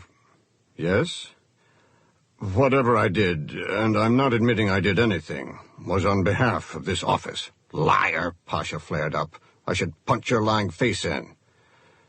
Only to ingratiate myself with real profiteers and anti-Soviet elements, Golodkin stood his ground. By murder, Pasha cocked his arm. Murder? Golodkin's eyes shot open. Pasha lunged across the table, just missing Golodkin's throat. Arkady shouldered the detective back. Pasha's face was dark with fury. There were times when Arkady really enjoyed working with him. I don't know anything about any murder, Golodkin blurted. Why bother with an interrogation, Pasha asked Arkady. All he does is lie. I have a right to talk, Golodkin said to Arkady. He's right, Arkady told Pasha. As long as he can talk and tell the truth, you can't say he isn't cooperating. Now, Citizen Golodkin, he switched on the tape recorder. Let's begin with an honest and detailed account of your violation of women's rights. Purely as an unofficial service, Golodkin began, he had provided females he'd believed of legal age to approved persons. Names, Pasha demanded. Who fucked who where, when, and for how much? Arkady listened with half an ear while he read the reports from Ustkut that Golodkin had thought was his file. Compared with the petty crimes Golodkin was boasting about, the information supplied by Detective Yakutsky was an adventure by Dumas. As an orphan in Irkutsk, Konstantin Borodin, called Kostya the Bandit, took apprentice courses in carpentry and engaged in restoration work at the Znamensky Monastery. Shortly afterward, he ran away from his state school and traveled with Yakut nomads to the Arctic Circle to hunt polar foxes. The militia first took notice of Kostya when a gang of his was caught trespassing on the Alden gold fields along the Lena River. Before he was 20, he was wanted for the theft of Aeroflot tickets, vandalism, sale of radio parts to young people whose pirate stations interfered with government transmissions, and old-fashioned highway robbery. Always he escaped into the Siberian taiga, where not even Detective Yakutsky's helicopter patrols were able to find him. The only recent photo of Kostya was a chance picture taken 18 months before by the Siberian newspaper Krasnoye Znamya. If you want to know the truth, Golodkin was telling Pasha, The girls like screwing foreigners. Nice hotels, good food, clean sheets. It's a little like traveling themselves. The newspaper photo was grainy and showed about 30 unidentified men walking out of an undistinguished building. In the background, circled, surprised by the camera, a face recovered with a stare. It was heavy-boned and rakishly good-looking. There were still bandits in the world. Most of Russia was Siberia. The Russian language admitted only 2 Mongol words, taiga and tundra, and those 2 words expressed a world of endless forests or treeless horizons. Not even copters could find Kostya? Could such a man die in Gorky Park? "Have you heard of anyone selling gold in town?" Arkady asked Golodkin. "Maybe Siberian gold?" "Oh, I don't trade in gold. It's too dangerous. There's a bonus, you and I know. 2% of all the gold you can catch on a trader you boys can keep for yourselves." "No, I'd be insane to. Gold wouldn't come from Siberia anyway. It comes in with sailors from India, Hong Kong. Moscow's not a big market for gold. When you say gold or diamonds, you mean dealing with the Jews in Odessa or Georgians or Armenians, people with no class. I hope you don't think I'd ever be involved with them." Golodkin's skin, hair, and coat reeked of American tobacco, Western cologne, and Russian sweat. "Basically, I just do people a service. My particular expertise is in icons. I go 100, 200 kilometers out of Moscow, out into the sticks, into a little village, find out where the old men hang around and take a bottle. Look, these men are trying to stay alive on their pensions. Excuse me, but the pensions are a joke. I'm doing them a favor to give them 20 rubles for some icon that's been gathering dust for 50 years. Or maybe the old women would rather starve and keep their icons, but the men you can deal with. Then I come back to Moscow and sell." "How?" Arkady asked. "Well, some taxi drivers and in-tourist guides recommend me. But I can go right out on the street. I can spot the real buyers, especially Swedes or Americans from California. I speak English. That's my strong point. Americans will pay anything. 50 for an icon you wouldn't pick up from the gutter. An icon you wouldn't know whether you were looking at the front or back. 1,000 for something big and fine. That's dollars, not rubles. Dollars or tourist coupons, which can be just as good. Now, how much does a bottle of really good vodka cost you? 13 rubles? With tourist coupons, I can get that bottle for 3 rubles. I get 4 bottles to your 1. I want a guy to fix my television, my car, do me a favor. I'm seriously going to offer him rubles? Rubles are for suckers. If I offer a repairman a few bottles, I have a friend for life. Rubles are paper, you see, and vodka is cash." "Are you trying to bribe us?" Pasha demanded indignantly. No. My only point was that the foreigners I sell icons to are smugglers, and I was assisting an official investigation." "You sell to Russian citizens, too," Arkady commented. "Only dissidents," Golodkin protested. Detective Yakutsky's report went on to say that during the 1949 campaign against Jewish cosmopolites, a Minsk rabbi named Solomon Davidov, a widower, was resettled in Irkutsk. Davidov's only child, Valeria Davidova, quit her art studies after her father's death a year ago to work as a sorter at the fur center in Irkutsk. 2 photos were included. One was of the girl on an outing, eyes sparkling, dressed in a fur hat, heavy woolen jacket, and the kind of felt boots called valenki. Very young, very gay. The other photo was from Krasnoye Znamya, captioned, "Pretty sorter V. Davidova holds up the pelt of a Bargazhinsky sable worth 1,000 rubles on the international market for the admiration of visiting businessmen." She was extraordinarily pretty, even in a dowdy uniform, and in the forefront of the admiring businessmen, his fingers brushing the sable, was Mr. John Osborne. Arkady turned back to the Kostya-Borodin photo. With fresh eyes, he saw that the group walking away from the circled bandit consisted of some 20-odd Russians and Yakuts, surrounding a small group of Westerners and Japanese. And this time he saw Osborne. By now, Golodkin was urgently explaining how certain Georgians had monopolized the used automobile market. Thirsty? Arkady asked Pasha. From listening to lies, Pasha said. The windows had fogged over with perspiration. Golodkin watched one man and then the other. Come on, it's lunchtime anyway. Arkady put the file and tape under his arm and led Pasha to the door. What about me? Golodkin asked. You know better than to go, don't you? Arkady said. Besides, where would you go? They left him. A moment later, Arkady opened the door to toss in a bottle of vodka. Golodkin caught it against his chest. Concentrate on the murder, Fyodor, Arkady urged, and shut the door on Golodkin's bewildered expression. Rain had washed away all the snow. Across the street at the metro station, a line of men formed at a kiosk selling beer. A true sign of spring, according to Pasha. So he and Arkady bought pork sandwiches from a wagon as they queued up. They could see Golodkin watching them through a smear on the window dew. He'll tell himself he's too smart to take a drink, but he'll think it over. Say he's doing all right and deserves a reward. Besides, if your throat's dry, think of his. You're a subtle bastard. Pasha licked his lips. About as subtle as a shove off a high place, Arkady said. All the same, he was excited. Imagine, the American Osborne could have encountered the Siberian bandit and his lover. The bandit could have come to Moscow on stolen plane tickets. Remarkable. Pasha bought the beers, 2 full glass mugs for 44 kopecks. Golden liquid, warm and yeasty. The street corner filled up. More men in overcoats using the beer kiosk as an excuse to stand around. Without any grand squares or a building high enough to hang a banner from, Novokuznetskaya had the air of a small town. The mayor and his planners had plowed Kalinin Prospect through the old Arbat neighborhood to the west.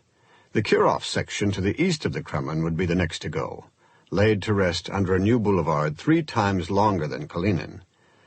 But Novokuznetskaya, with its narrow streets and small shops, was the kind of place to which spring came first.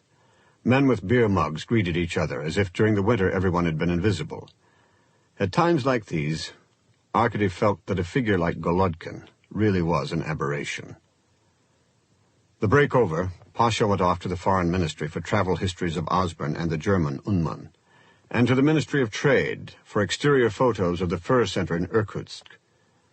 Arkady returned alone to finish off Golodkin. It's no secret to you, I'm sure, that I myself have participated in interrogations on the other side of the table, so to speak. Now, I think we can speak honestly, you and I. I can promise you I will be as cooperative a witness for you as I was for others. Now, these things we discussed this morning, minor matters, Fyodor, Arkady said. Golodkin's face flushed with hope. The vodka bottle stood half empty on the floor. Sometimes sentences seem all out of proportion to the crime, Arkady added, especially for such citizens as yourself with, let's say, special status. I think we're going to work this out now that detective is gone, Golodkin nodded. Arkady put a fresh tape on the recorder, offered a cigarette to Golodkin, who took it, and lit one for himself. The tape started spinning. Fyodor, I'm going to tell you some things and show you some pictures. Then I want you to answer some questions. It may all sound perfectly ridiculous to you, but I want you to be patient and think carefully, okay? Go right ahead. Thanks, Arkady said. Inside, he felt as if he were at the top of a long dive, the way he always did when he had to go by guesswork. Fyodor, it is established that you sell religious icons to tourists, often Americans. This office has evidence that you tried to sell icons to a foreign guest now in Moscow named John Osborne. You contacted him last year and again a few days ago by phone. Your deal fell through when Osborne decided to buy from another source. You're a businessman of a sort yourself, and sales must have fallen through for you before. So what I want you to tell me is why you got so angry this time. Golodkin looked blank. The bodies in Gorky Park, Fyodor. Don't tell me you haven't heard about them. Bodies? Golodkin couldn't have been less fazed. To be more precise, a man called Kostya Borodin and a young woman called Valeria Davidova, both Siberian. Never heard of them, Golodkin answered helpfully. Well, not by those names, of course. The point is that you were done out of a sale by them, that you were seen arguing with them, and that a few days later they were killed. What can I say? Golodkin shrugged. It's just as ridiculous as you said it would be. You said you had pictures. Oh, thanks for reminding me. Yes, of the murder victims. Using both hands, Arkady laid out the pictures of Borodin and of Valeria Davidova sorting fur. Golodkin's eyes were a marvel, darting from the girl to Osborne, to the circled bandit, to Osborne in the crowd, to Arkady, and back to the pictures. You begin to see how it looks, Fyodor.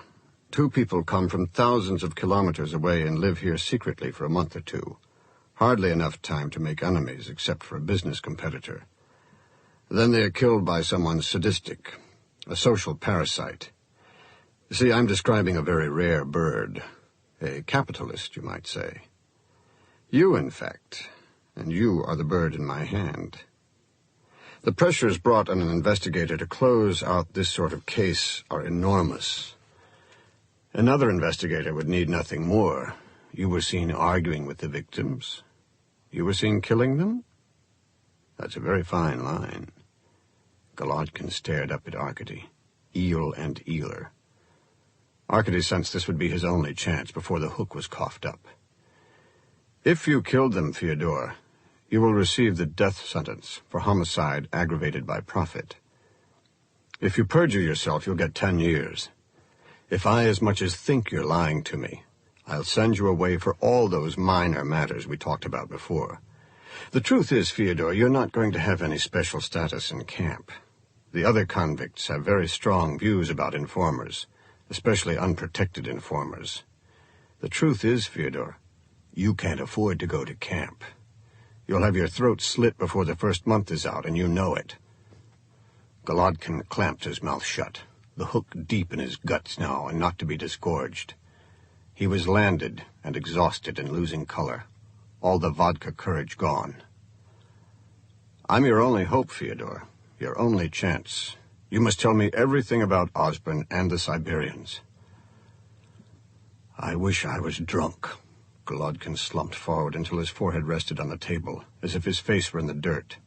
Tell me, Fyodor. Golodkin wasted some time protesting his innocence, then began his tale, his head between his hands. There's a German, a guy named Unman that I know. I used to get him girls. He said he had a friend who'd pay a lot for icons, and he introduced me at this party to Osborne. Osborne didn't really want icons. What he wanted was a church chair or a chest with religious panels. For a big chest, good quality, he promised me $2,000. I spent the whole fucking summer looking for a chest and finally got one. Osborne shows up in December, just like he said. I called to give him the good news, and suddenly the prick gives me the brush off and hangs up. I go right over to the Rosia, just in time to see Osborne and Unman coming out, and I follow them to Sverdlov Square, where they meet with a pair of country bumpkins, the ones in your pictures.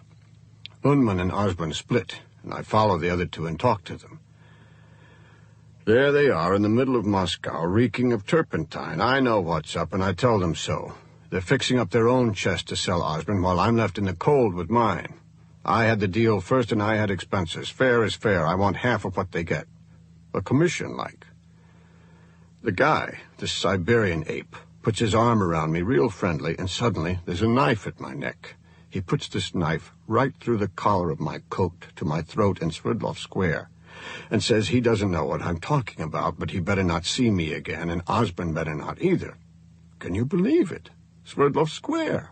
But it was the middle of January. I remember because it was the old New Year.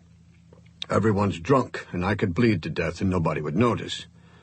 Then the Siberian laughs and they just walk off. You didn't know they were dead? Arkady asked. No, Golodkin picked his head up. I never saw them again. You think I'm crazy?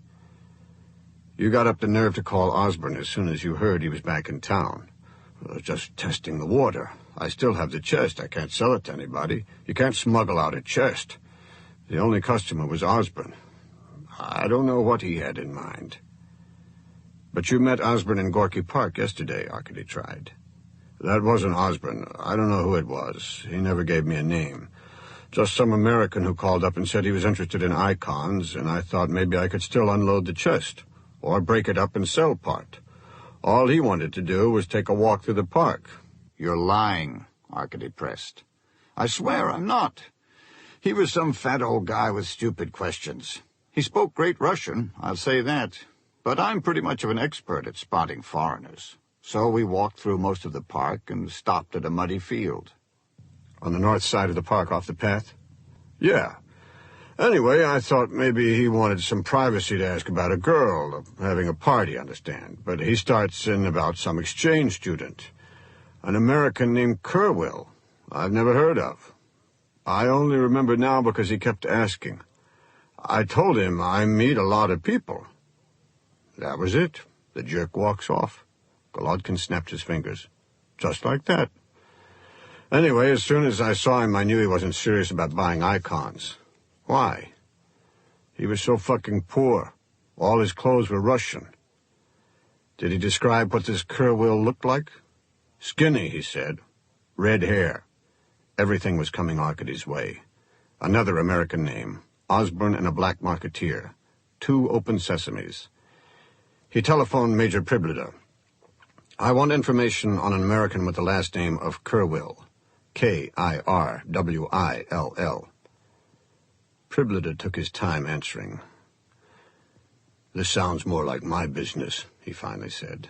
I agree, absolutely, Arkady said. A specific alien was under investigation. How could there be any doubt who should investigate him? No, Priblida said.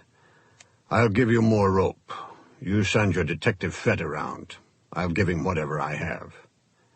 Naturally, Priblida would release information only if it came with his own informant, Arkady knew. Good. He reached Fett at the Ukraina, then for an hour played with matches on a sheet of paper while Golodkin sipped from his bottle. Kukin wandered into the interrogation room and gawked at the sight of his own informant with another investigator. Arkady brusquely told the investigator for special cases that if he had any complaint, to take it up with the prosecutor, and Kukin rushed out.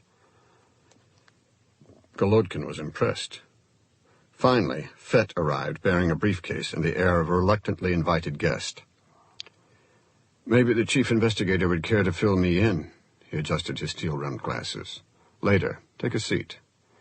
If Priblida wanted a report from Fett, then Arkady would give him a good one. Golodkin liked the rebuff of the detective, Arkady saw. He was getting his bearings, adjusting to a new loyalty. Arkady emptied the briefcase of photostats. There were more than he'd expected. Priblida was generous with what he called rope. There were actually 2 dossiers. The first read, USA passport. Name, James Mayo Kerwill. Birth date, 4/8/52. Height, 5 feet 11, about 1.8 meters, Arkady calculated. Wife, none. Minors, none. Birthplace, New York, USA. Eyes, brown. Hair, red. Issue date, 7/5/74. The black and white passport photo showed a young, underweight man with deep-set eyes, wavy hair, a long nose, and a small, intense smile. The signature was tight and precise. Residence visa, James Mayo Kerwill. Citizenship, USA. Born same date, same place. Profession, student of linguistics. Object of stay, studies at Moscow State University. Dependents, none. Previous visit to USSR, none. Relatives in USSR, none. Home residence, 109 West 78th Street, New York, USA. The same photo as in the passport was pasted in a box on the right side of the visa. An almost identical signature. Its fastidiousness was striking. Bureau of Records, State University of Moscow. Enrolled September 1974 for graduate studies in Slavic languages. Grades uniformly high. A tutorial report full of praise, but... Komsomol report.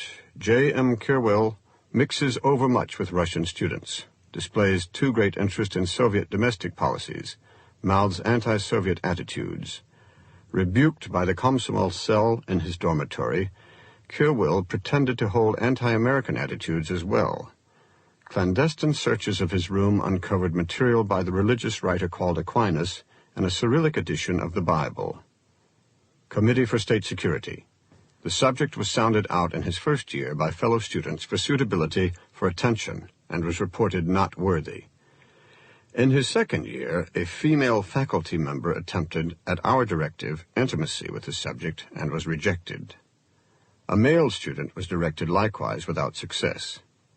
It was decided that the subject was not suitable for any positive endeavor, and that only a negative list compiled by the organs of security and Komsomol would be established. Reported for unwarranted fraternization with the subject were the linguistic students T. Bondarev, S. Kogan, and the law student I. Azanova. Ministry of Health, Polyclinic of State University of Moscow. The student J. Kerwill received the following treatments: general antibiotics for gastroenteritis for his first 4 months, injections of vitamins C and E and sun lamp therapy for influenza. Late in the subject's first year, a tooth was pulled and replaced by a steel prosthetic tooth. On a dental chart, the second upper left molar was inked in. There was no note of any root canal work. Ministry of Interior, J. M. Kerwill, exited from USSR 12/3/76. Having displayed a temperament unsuitable for a guest of the USSR, this subject should not be permitted re-entry. So this suspiciously ascetic student, Arkady thought, had had no problems with the weak left leg Levin found on the corpse called Red, apparently had no American dental work, and never came back to Russia. On the other hand, he was the same age, same general physique, had the same steel molar and red hair, and knew Arina Azanova. Arkady showed the passport photo to Golodkin. Recognize this man? No. He may have had brown hair or red. You don't see a lot of skinny Americans with red hair in Moscow, Fyodor. I don't know him. What about these university students? Bondarev, Kogan. He didn't ask about Arina Azanova. Fett was showing enough interest. Arkady looked at the second dossier. USA passport. Name William Patrick Kerwill. Birth date 5/23/30. Height 5 feet 11 inches. Wife none. Minors none. Birthplace New York, USA. Hair gray. Eyes blue. Issue date 2/23/77. The photo was of a middle-aged man with curly gray hair and eyes that must have been a dark blue. The nose was short and the jaw broad. No smile. Shirt and jacket fitted over what looked like a muscular chest and shoulders. The signature was tight and large. Tourist visa. William Patrick Kerwill. Citizenship, USA. Born same date, same place. Profession, advertising. Object of stay, tourism. Traveling dependents, none. Previous visits to USSR, none. Relatives in USSR, none. Home residence, 220 Barrow Street, New York, New York, USA. Same signature and same photo. Entry to USSR, 4/18/77. Departure, 4/30/77. Travel confirmed through Pan American Airways. Reservation confirmed at Hotel Metropole. Arkady held up the photo of William Patrick Kerwill. Recognize this one? That's him.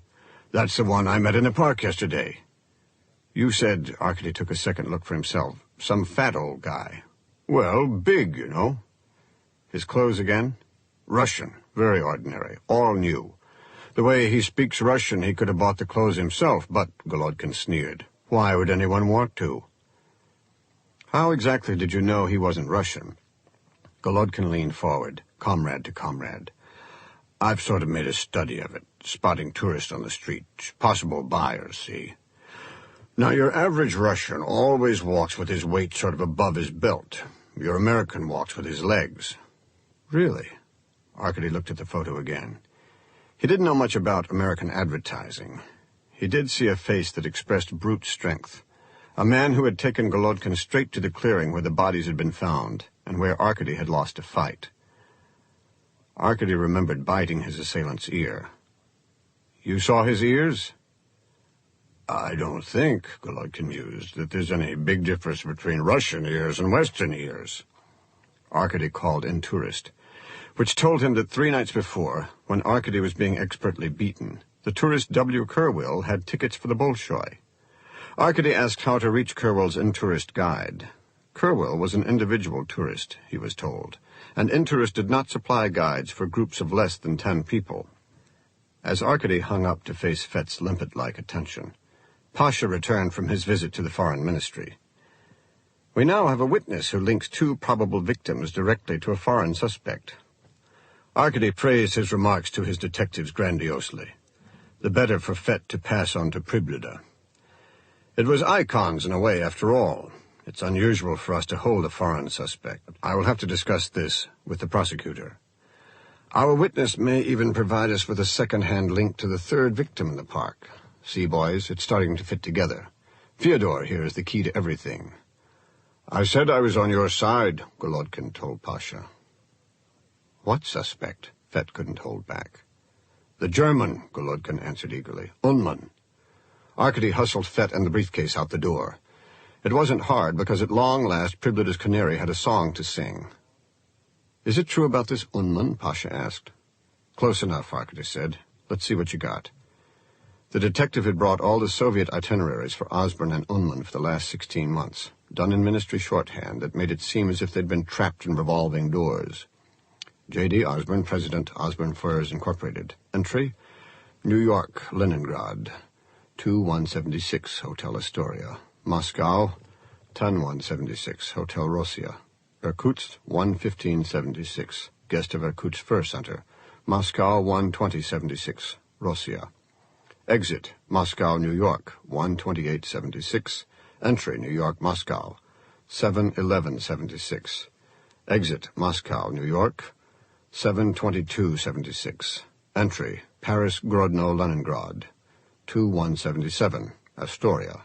Moscow, 11177, Rossiya. Interesting, Arkady thought. Grodno was a railway town on the Polish border. Instead of flying, Osborne had gone by train all the way to Leningrad. Exit, Moscow, Leningrad, Helsinki, 2277. Entry, New York, Moscow, 3477, Rossiya. Scheduled exit, Moscow, Leningrad, 4:30:77. H. Unman, German Democratic Republic, CPG-DR. Entry, Berlin, Moscow, 5176. Exit, Moscow, Berlin, 6:27:76.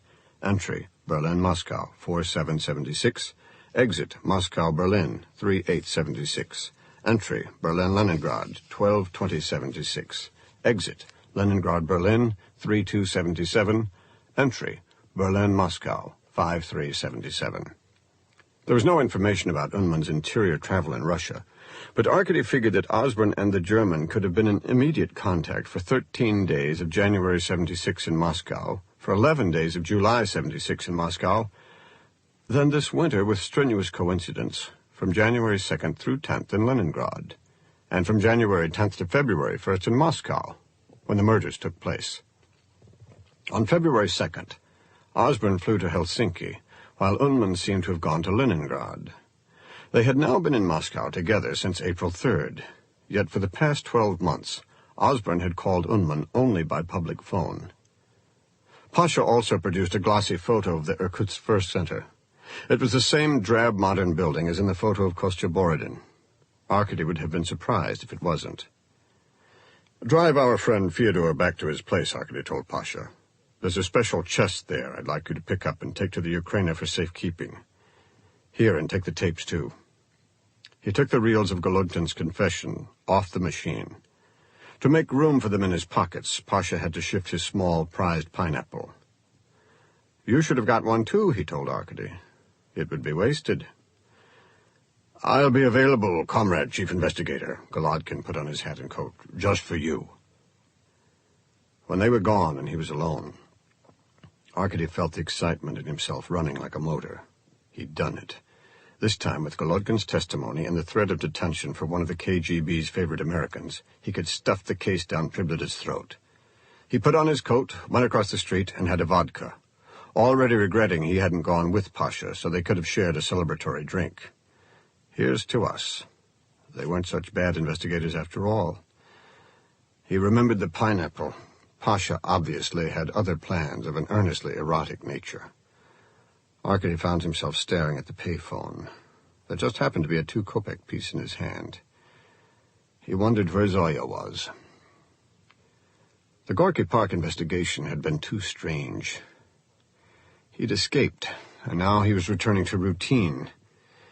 The payphone was ballast, a connection to the total gravity that was Zoya. What if she'd left Schmidt and gone back to the apartment? He hadn't been there in days, and had been moving around so much it would have been impossible for her to reach him. He shouldn't hide from her. At least they should talk. He cursed himself for being weak and dialed. The apartment phone was busy. She was there. On the metro, everyone was going home from work.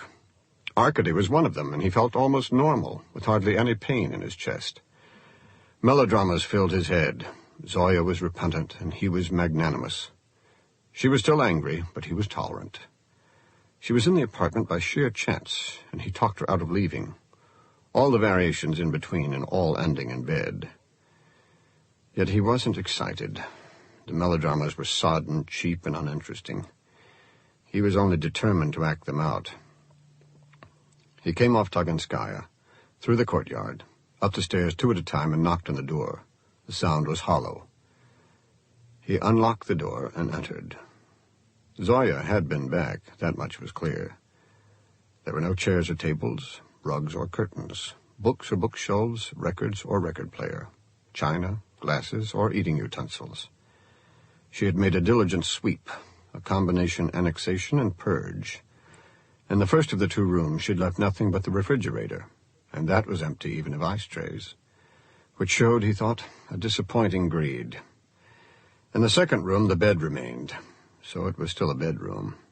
He recalled how hard it had been to get the bed into the room. She'd left only the sheets and the blanket on the bed. His sensation was of being oddly bruised and empty, as if a burglar had crept not into the apartment, but into him, and with dirty hands ripped out 10 years of marriage. Or did she see it another way? Her Caesarean birth out of him. Had it been that bad all the time? She was a good thief because now he didn't want to remember. The telephone receiver was off the hook, which was why he thought she was home. He put the receiver back and sat beside the phone. What was happening to him? He was hated by someone who had once loved him. If she'd changed, he must have changed her. Him and his perfect record. Why didn't he become an inspector for the Central Committee? What was so wrong about that? Become a shit and save his marriage. Why was he to be so pure? Look at what he'd just done. His fantasy about the black market in Siberians and Americans. One phony connection after another, not to solve any crime. Not for the sake of justice. Just to get those bodies from Gorky Park off his hands. Bluffing, squirming, and dodging to keep his white hands clean. The phone rang. Zoya, he thought. Yes? Is this Chief Investigator Renko? Yes.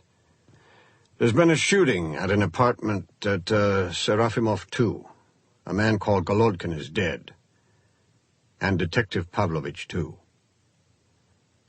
A trail of militiamen led from the entrance up the stairs to the 2nd floor, through a hall of faces at cracked doors and into Golodkin's apartment. 2.5 rooms of cartons of scotch, cigarettes, records, and canned foods heaped on a floor thick with oriental carpets laid one over the other. Levin was there, fiddling with some instruments inside Golodkin's head. Pasha Pavlovich was on the carpets, the back of his dark overcoat wet, but not too wet. He died immediately. By his hand and by Golodkin's lay separate guns. A borough investigator Arkady didn't know presented himself in his notes.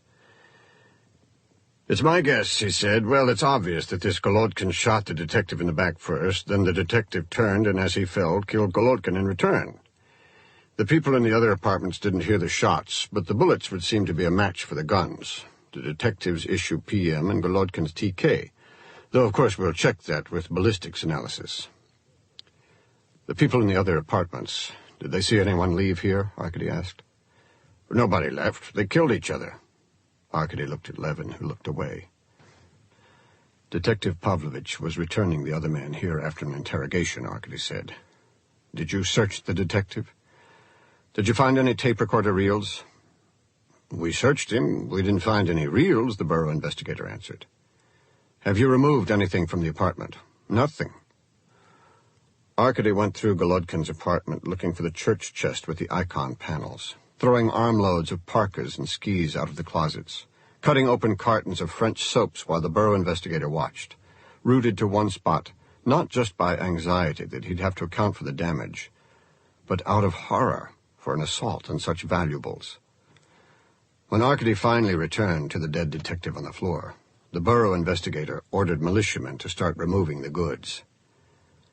The shot that killed Golodkin left his forehead concave.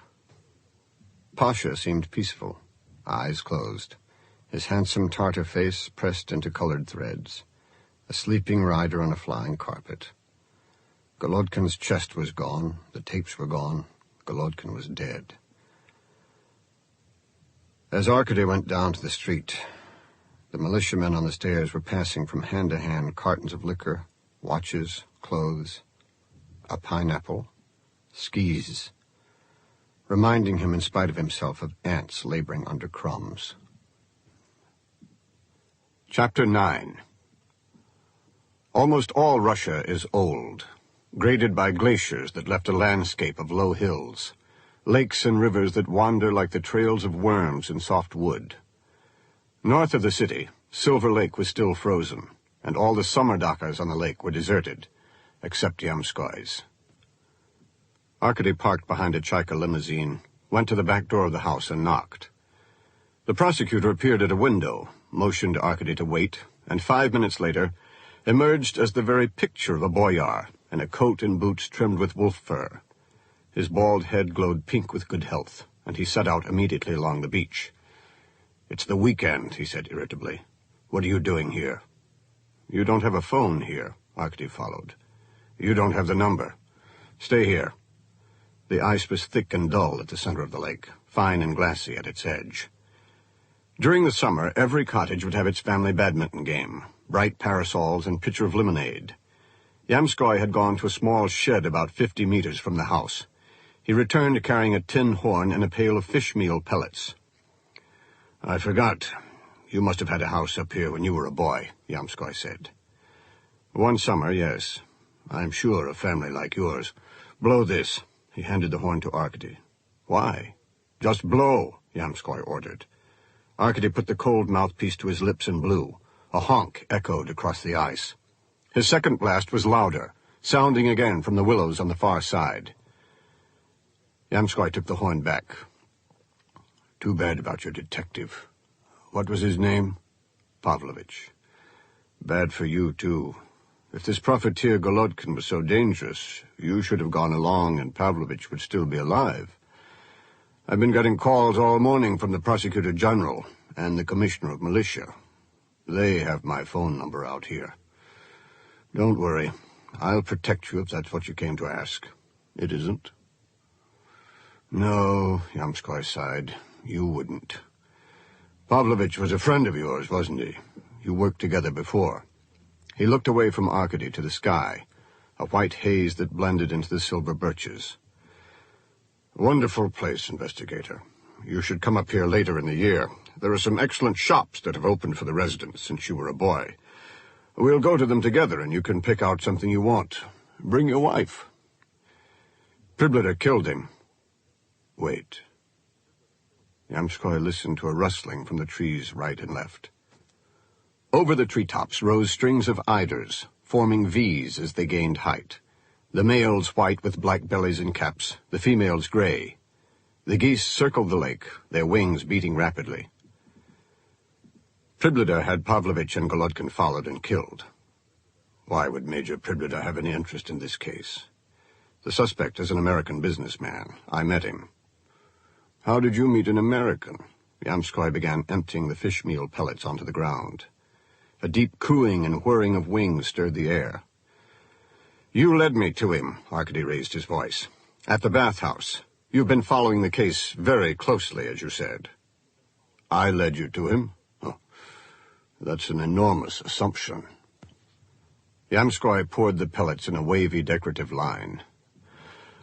I have infinite respect for your abilities, and make no mistake, I will help you any way I can. But do not assume I led you to anyone. I don't even want to know his name. Shh! He stopped Arkady's answer and set the empty pail down. The eiders descended on a straight course, skidding in single file over the lake ice to a halt about 30 meters from the beach. There the birds directed a short-necked, suspicious glare at Yamskoy and Arkady, until the men retreated toward the shed. Satisfied, the braver geese advanced in a portly waddle. This ends Disc 4. Gorky Park, Disc 5. Handsome birds, aren't they? Yamskoy said. Unusual for this area. They winter around Murmansk, you know. I had a regular colony of them up there during the war. More geese landed even while the leaders were stepping on shore, heads swiveling in search of danger. Looking for foxes, always looking for foxes, Yamskoy said. You must have some very damning evidence to make you suspect an officer of the KGB. We have a tentative identification of 2 of the Gorky Park bodies. We had a tape on which Golodkin had positively identified those 2 people as dealing with the American. Well, do you have Golodkin now? Do you have the tape? It was stolen from Pasha's body in Golodkin's apartment. There was a chest, too, at Golodkin's. A chest? Does that exist now? Reading the Bureau investigator's report of property, I saw no mention of any chest. Well, is that all? You want to charge a major of the KGB on the basis of a missing tape and a chest and the testimony of a dead man? Did Golodkin ever mention Major Priblida? No. Then I fail to understand what you're talking about. Oh, I sympathize with you. You're distraught over the death of a comrade. You have a personal dislike of Major Priblida. But this is the wildest and least substantiated charge I've ever heard. The American has ties to the KGB. So?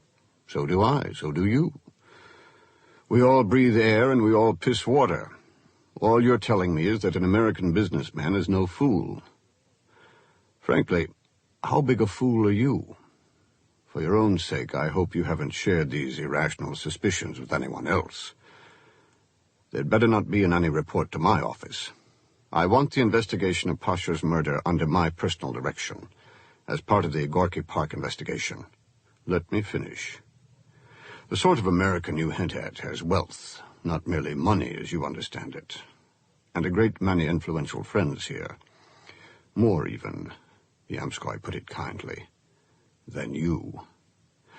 Now, what could those 3 people in Gorky Park have that would have been worth a minute of his time, let alone make them worth killing? 1,000 rubles, 100,000 rubles may seem a lot to you, but not to a man like that. Sex? With his influence, he could cover the most bizarre embarrassment. What's left? The fact is, nothing is left. You say you tentatively identified 2 of the bodies from the park. Were they Russian or foreign? Russian. See, you're getting somewhere. Russian, not foreign. Nothing that concerns Priblida or the KGB. As for Detective Pavlovich's death, he and Golodkin killed each other. It's in the report. It seems to me that the Bureau investigator is doing an efficient job without your assistance. Of course, his final report will go to you, but I will not let you interfere. I know you. First, you wanted to force this investigation onto Major Priblida. Now that you think, for illogical and personal reasons, that he might be involved in the death of your colleague, you'll never give up the case, will you? Once you get your teeth into a case, you don't let go. Let me be candid. Any other prosecutor would put you on medical leave right now. I'll compromise. I'll let you continue on the Gorky Park victims, but I will be taking a much closer interest and control of the investigation from now on. And, maybe you should rest for a day or 2. What if I just quit? What if you do? That's just what I'm doing. I resign. Get another senior investigator. The thought and words had come to Arkady at the same moment, as a man might realize simultaneously that he was in a trap and that there was an exit from it, a door emitting light from the other side. It was so obvious. I keep forgetting, Yamskoy watched him, that you have this irrational streak. I've often wondered why you disdain your party membership so openly. I've wondered why you wanted to be an investigator. Arkady had to smile at the simplicity of the situation, and at the peculiar power it gave him to simply exit. What if, in the middle of Hamlet, the prince decided the complications of the plot were too much, denied the ghost's instructions, and sauntered off stage? Arkady saw in Yamskoy's eyes just that astonishment and fury at a play cut short. He'd never had Yamskoy's total attention before, yet Arkady continued to smile until the prosecutor drew his own chalky lips into a wide grin. "Well, let's say you do quit. What happens?" Yamskoy asked. "I could destroy you, but that wouldn't be necessary. You'd lose your party card and you'd destroy yourself and your family. What kind of position do you think a chief investigator of homicide gets after he quits? Night watchman, if you're fortunate. Not that you'd be making me look very good either, but I can survive it. So can I. So let's talk about what happens to your investigation after you leave it," Yamskoy said. "Another investigator will have to take over. Well, let's say I have Kukin take over. That doesn't bother you?" Arkady shrugged. "Kukin's not trained for homicide work, but that's up to you." "Good. That's settled. Kukin is your successor. A venal moron takes over your investigation, and you approve." "I don't care about my investigation. I'm quitting because your friend is dead. For his sake. It would be hypocrisy not to. He was a good detective, a man who would step between you and a bullet, right?" "Yes," Arkady said. "Then quit. Make your gesture," Yamskoy said. "Although I must agree with you that Kukin is hardly the investigator you are. In fact, considering his lack of experience in homicide and the pressures for success in his first case, I would guess there is only one course of action he could take, and that would be to indict Golodkin for the murders in Gorky Park. Golodkin's dead. The investigation would be wrapped up in a day or two. You see how it all fits together? But knowing the way Kukin's mind works, I suspect that won't be quite enough. He likes to put his stamp on things, to give the screw an extra turn. You know, I suspect he's capable of naming your dead friend Pasha as Golodkin's confederate. They died together in a shootout between thieves. Just to spite you, after all. If it weren't for you, Kukin would still have his best informer. Really, the more I think about it, the more I'm sure he's going to do it. Speaking as a prosecutor, I've always found it a fascinating aspect of human nature that with the same case, different investigators will come up with different solutions, all perfectly acceptable. Excuse me. There was no exit after all. Arkady saw himself standing alone while Yamskoy retrieved his empty pail. Rather than take flight, the geese ran along the beach or onto the lake ice, finding a safe distance at which to coo disconsolately, eyes darting between Arkady and Yamskoy, resenting them equally. Yamskoy carried the pail back to the shed. "Why do you care so much whether I stay on this case?" Arkady joined him. "Histrionics aside, you're the best homicide investigator I have. It's my duty to keep you on the case." Yamskoy was friendly again. "If the killer in Gorky Park was this American, bring me the evidence and we will write the order for arrest together," Yamskoy said generously. "If it was this American, I only have 9 days. He leaves May Day Eve. Maybe you've made more progress than you know. 9 days. I'll never get him. Do whatever you see fit, investigator. You have great talents, and I continue to have faith in the outcome of this matter. More than you, I have faith in the system." Yamskoy opened the shed door to replace the pail. Trust the system. Before the door shut, Arkady saw in the dark of the shed 2 geese hanging by trussed feet, their necks wrung. The air was fetid with their ripening. Eiders were protected by law. Arkady couldn't understand why a man like Yamskoy would chance killing them. He looked back at the beach, which was crowded again with geese fighting for their fair share of the prosecutor's feed. Arkady returned to the Ukraine and started drinking before he noticed an envelope that had been slipped under the door. He tore the envelope open and read the note inside, which said that both Pasha and Golodkin had died instantaneously from shots fired at a distance of no more than half a meter. Some shootout. One man killed from behind and the other in the forehead. Their bodies found 3 meters apart. Levin hadn't signed the note, which didn't surprise Arkady. Arkady wasn't a big vodka drinker. Most men believed in vodka. There was a saying, there are two kinds of vodka, good and very good. Who followed Pasha and Golodkin to Serafimov too?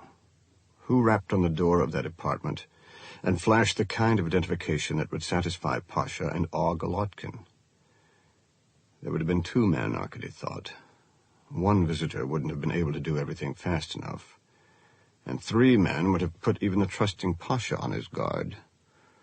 Who then shot Pasha in the back, picked up his gun, and killed the ever more deeply awed Golodkin? Every answer was Priblida. Osborne was a KGB informant. Major Priblida wanted to protect Osborne and hide Osborne's connection to the KGB, and the only way he could do both was at a distance. As soon as Priblida accepted the case, the KGB would be acknowledging that foreigners were involved. The foreign embassy, the American embassy, nothing but spies, would become concerned and start its own inquiry. No, the investigation had to stay in the hands of the chief homicide investigator of the prosecutor's office, and it had to be unsuccessful. There were different ways not to get drunk. Some people relied on the bite of a pickle right after a swallow. Some trusted in mushrooms. Pasha had always said the trick was to get the alcohol straight to the stomach without breathing in. Arkady supposed that was what he was doing, doubled up and coughing. In some fashion, Pasha and Zoya were linked. They were twin emblems of the chief investigator, his admiring colleague and his faithful wife. If there'd been any temporary sense to her desertion, Pasha's death made it final. Marx's history was a scientifically arranged series of muffled clappers, one swinging against the next and so on, out of Arkady's reach now and beyond retrieval, but all set in motion by a fatal instability, a flaw. It wasn't the system that was at fault. The system excused, even assumed, stupidity and drunkenness, sloth and deceit. Any system that didn't wouldn't be human, and this system was more human than any other. The instability was in a man who put himself above the system. The flaw was in the chief investigator. Pasha's notes were written in block print. Arkady saw, however, an effort to make them more scribbled, like his own. He knew he should get another detective to go through the rest of the German and Polish tapes and transcripts. Of course, there was Detective Fett to continue with the Scandinavian tapes, in between reports to Priblida. There was a great deal of work left to be done, even if the investigator did nothing at all. Who had demanded the tapes and transcripts in the first place? Who bravely threatened to arrest a foreign informant of the Committee for State Security? Who really killed Pasha? Arkady threw a carton of tapes against a wall. He threw a second, splitting it open, a third, and then he scooped reels by the handful, releasing their long black tails in the air. "Down with Vronskyism," he shouted. The only undamaged carton was the one that had been delivered that day. There were all new tapes inside. Arkady found one for Osborne's suite at the Rossiya that was only 2 days old. He would do his work. He would carry on. The first conversation on the reel was very short. Arkady listened to a knock, the sound of a door opening, and Osborne's greeting. "Hello? Where is Valeria? Wait, I was about to take a walk." The door closed. Arkady listened to it over and over because again he recognized the voice of the girl from Mosfilm. Chapter 10. The sign was a city block long, of red letters standing as tall as a man. "The Soviet Union is the hope of all mankind. Glory to the Communist Party of the Soviet Union." Beyond the sign were the Likhachev works, where workers were storming to fill the special May Day quota of cars, tractors, and refrigerators by slamming in screws with hammers, setting coolant coils with hammers, hand-making whole vehicles with hammers, as the welder followed one step behind with his blessing torch. Though all that could be seen from the sign outside was the impressively leaden smoke of the chimneys, each puff big as a boxcar and regularly dispatched to the morning sky. Arkady led Swan to a cafeteria and gave him pictures of James Kerwill, Kostya the Bandit, and Valeria Davidova. The morning drunks raised their heads from their tables. Swan's black sweater made his neck and wrists seem all the more emaciated. and Arkady wondered how he would survive as an informant. Where workers drank, militiamen traveled in pairs. "It must be difficult for you," Swan said. "Me?" Arkady was surprised. "Being a man of feelings like you, I mean."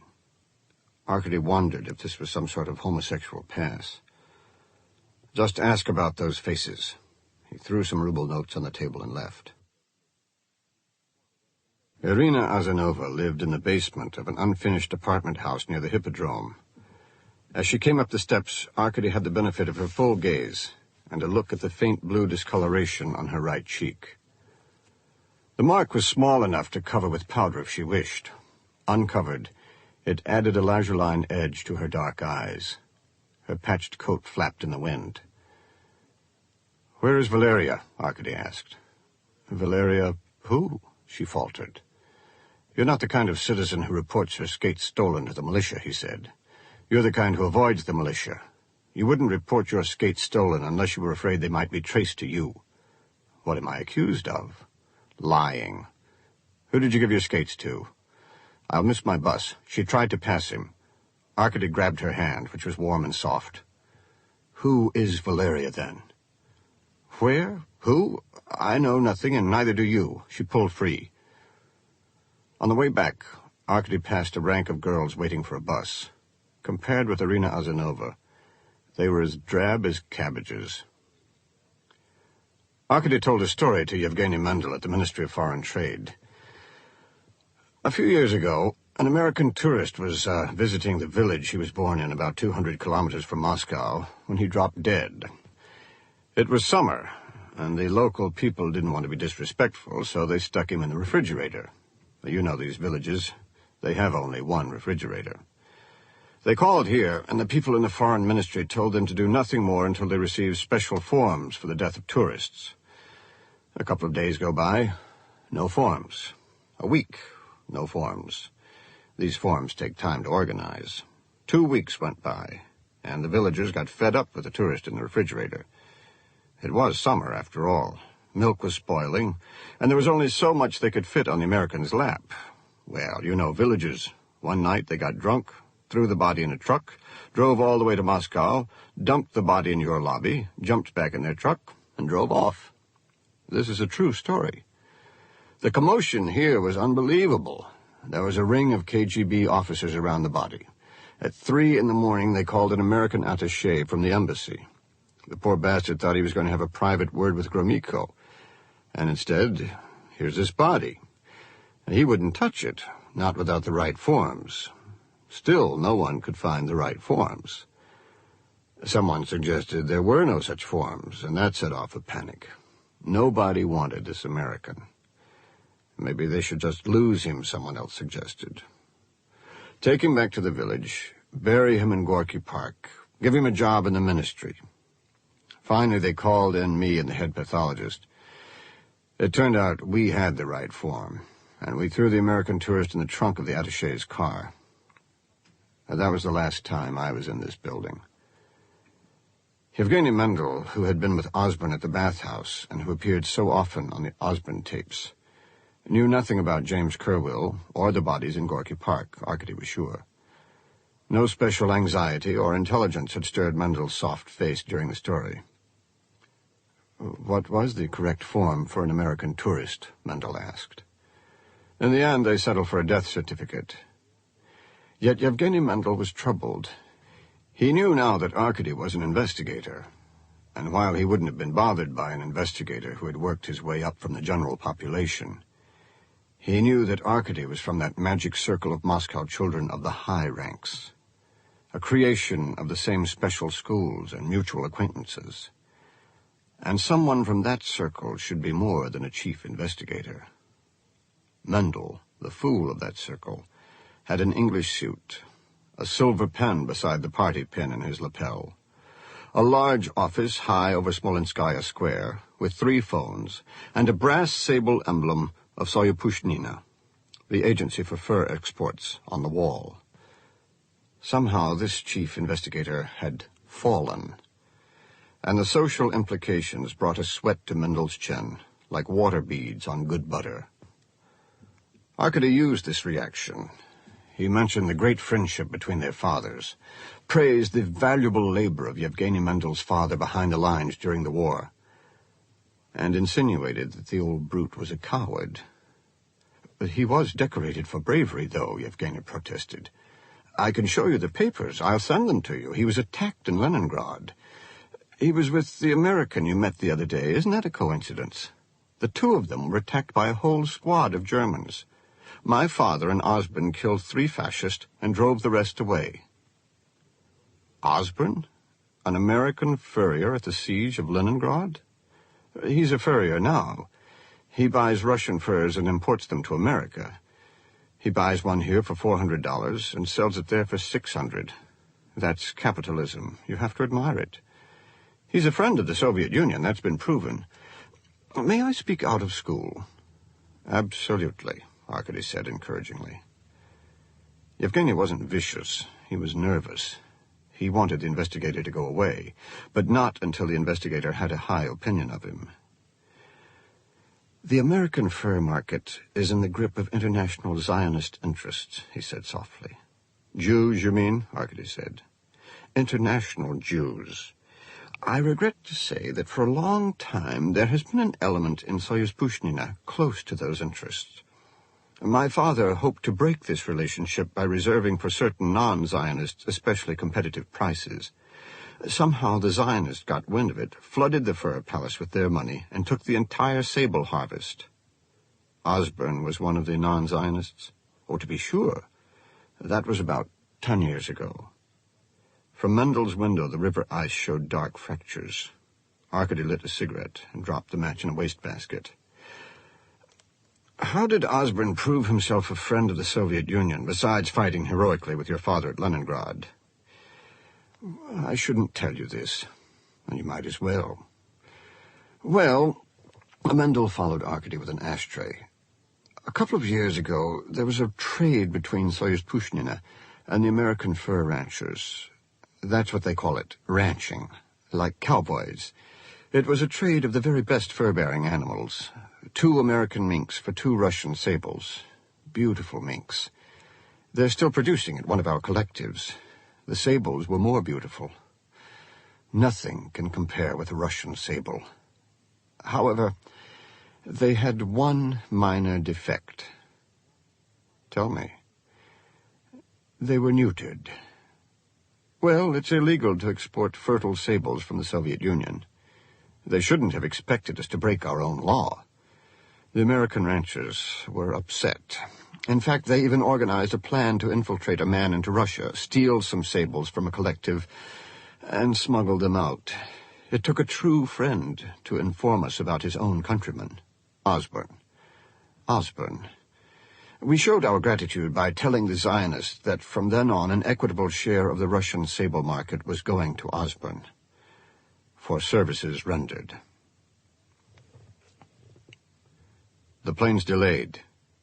It's delayed. Everything is going fine. You worry too much. You never do. Relax, Hans. I don't like it. It's a little late to like or not to like anything. Everyone knows about those new Tupolevs. A crash? You think only Germans can build anything? Even a delay. When you get to Leningrad, I've been to Leningrad before. I've been there with Germans before. Everything will be fine. Arkady looked at the date on the reel again. February 2nd. Osborne was speaking to Unman on the day of Osborne's departure from Moscow to Helsinki.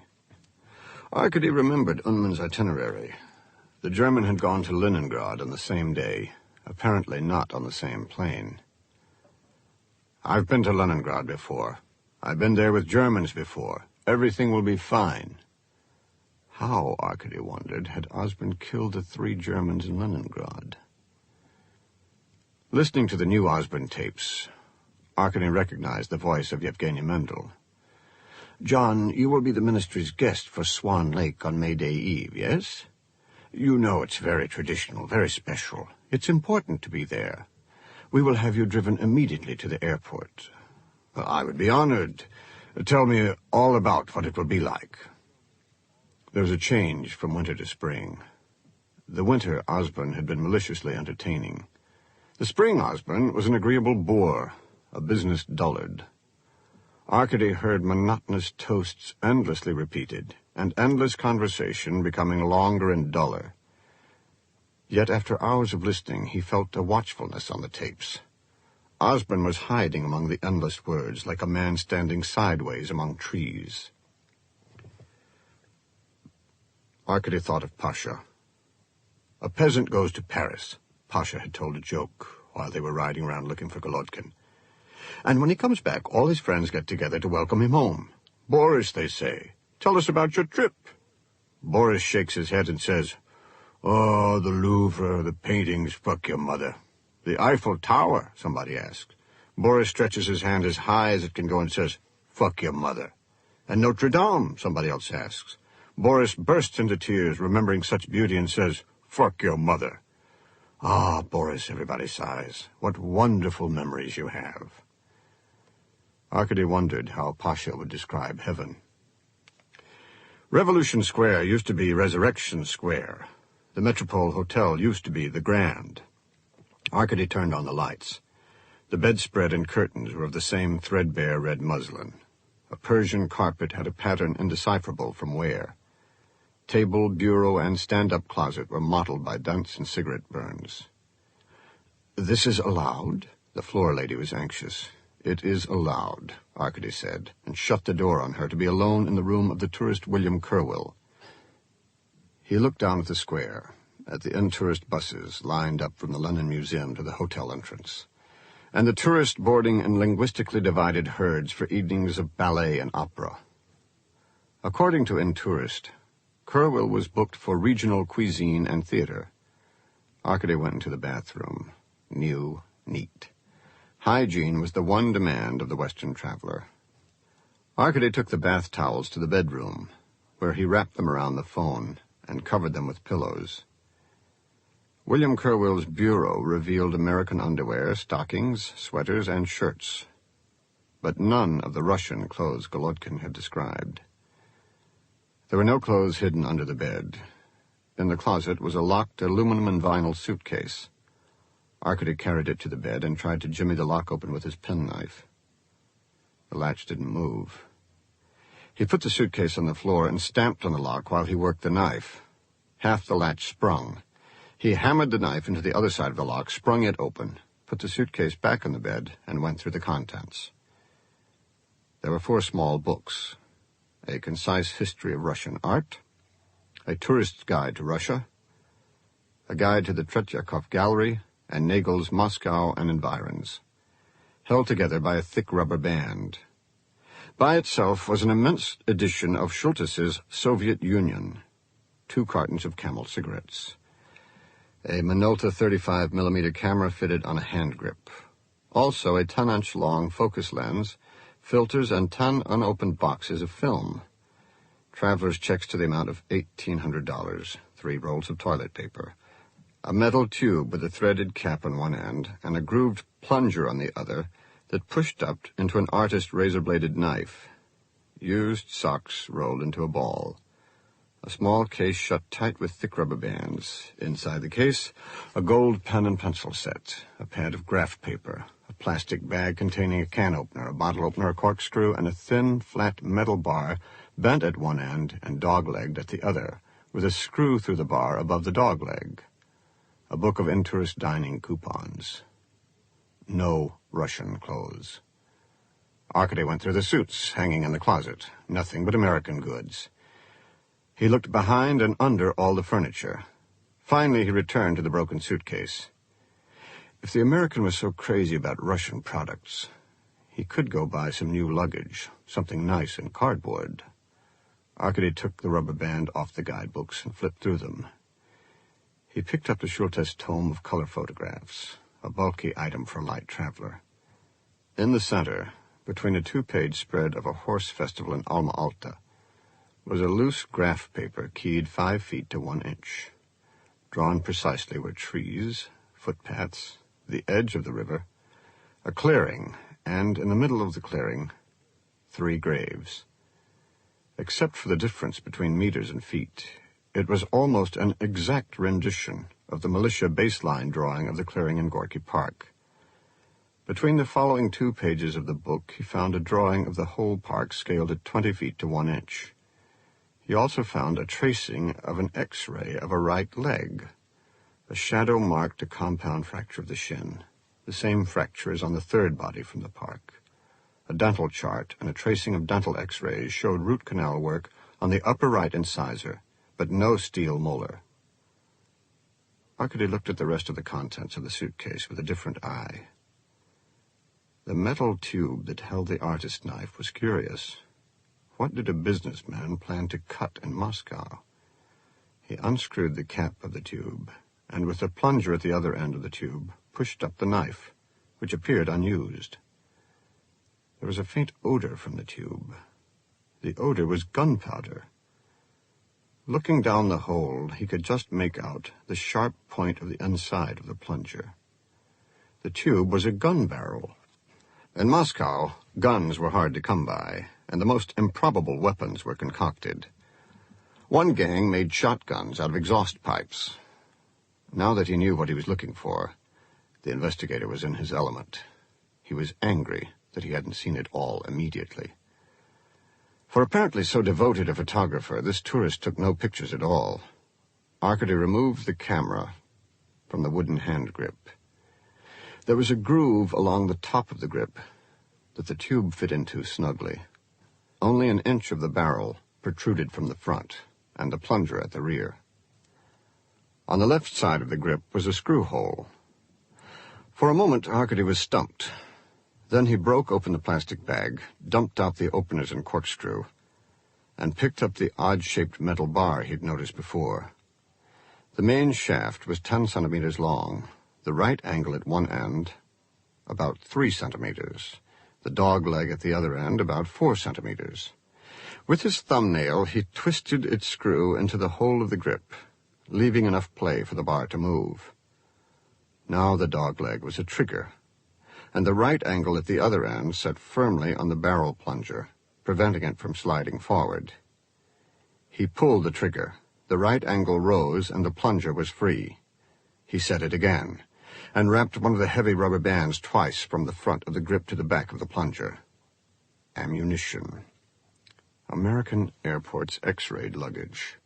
How could bullets be hidden? Arkady opened the pen and pencil case. It was a match set, 14-karat gold, impervious to X-rays. He pulled off their caps. There were 2 .22 bullets in the pencil cap, and 1 in the pen cap. Using the long handle of the artist's knife, he stuffed around into the barrel until it set tight against where the plunger's needlepoint would slap forward. Too loud. He'd heard hardly any report when he was fired at under the tram bridge. Somewhere was a silencer. Hidden in a box of film? Too short. He ripped open the American toilet paper. Inside the 3rd roll, instead of a cardboard cylinder, was one of black plastic, ringed by gas vents, with a threaded protrusion at one end. In all, a clumsy one-shot firearm, inaccurate beyond 5 meters. Closer than that, adequate. Arkady was threading the silencer onto the barrel when the door opened. He aimed the barrel at William Kerwill. Kerwill shut the door gently with his back. He looked at the broken suitcase, the muffled phone, the gun. The quick blue eyes were the giveaway. Otherwise, he looked like any brute. A florid face of small, clean features, a body of beef still hard at close to 50, heavy arms and legs. At first impression, a soldier. At second impression, an officer. Arkady knew this was the man with the fist from Gorky Park. Kerwill looked back, weary but alert, his raincoat open to a pink sports shirt. "Came back early," Kerwill spoke in English. "It's raining again, in case you hadn't noticed." He removed a short-brimmed hat to shake the water off. "No," Arkady spoke in Russian. "Throw the hat here." Kerwill shrugged. The hat landed at Arkady's feet. With one hand, Arkady searched the sweatband. "Take off your coat and drop it on the floor," Arkady said. "Pull your pockets all the way out." Kerwill did as he was told, letting his raincoat fall to the floor, then emptying his pants pockets front and back, dropping his room key, loose change, and wallet onto the coat. Push it to me with your foot, Arkady said. Don't kick it. All alone, aren't you? Kerwell said. He said it in Russian very easily, while he nudged the raincoat over the floor. 5 meters was the effective range of the gun. A meter, Arkady felt, was the effective range of Kerwell. He waved Kerwell back to a point in between and pulled the coat the rest of the way. The cuffs of Kerwell's shirt were rolled back from heavy wrists, which showed freckles and red hair going white. Don't move, Arkady ordered. It's my room. Why should I move?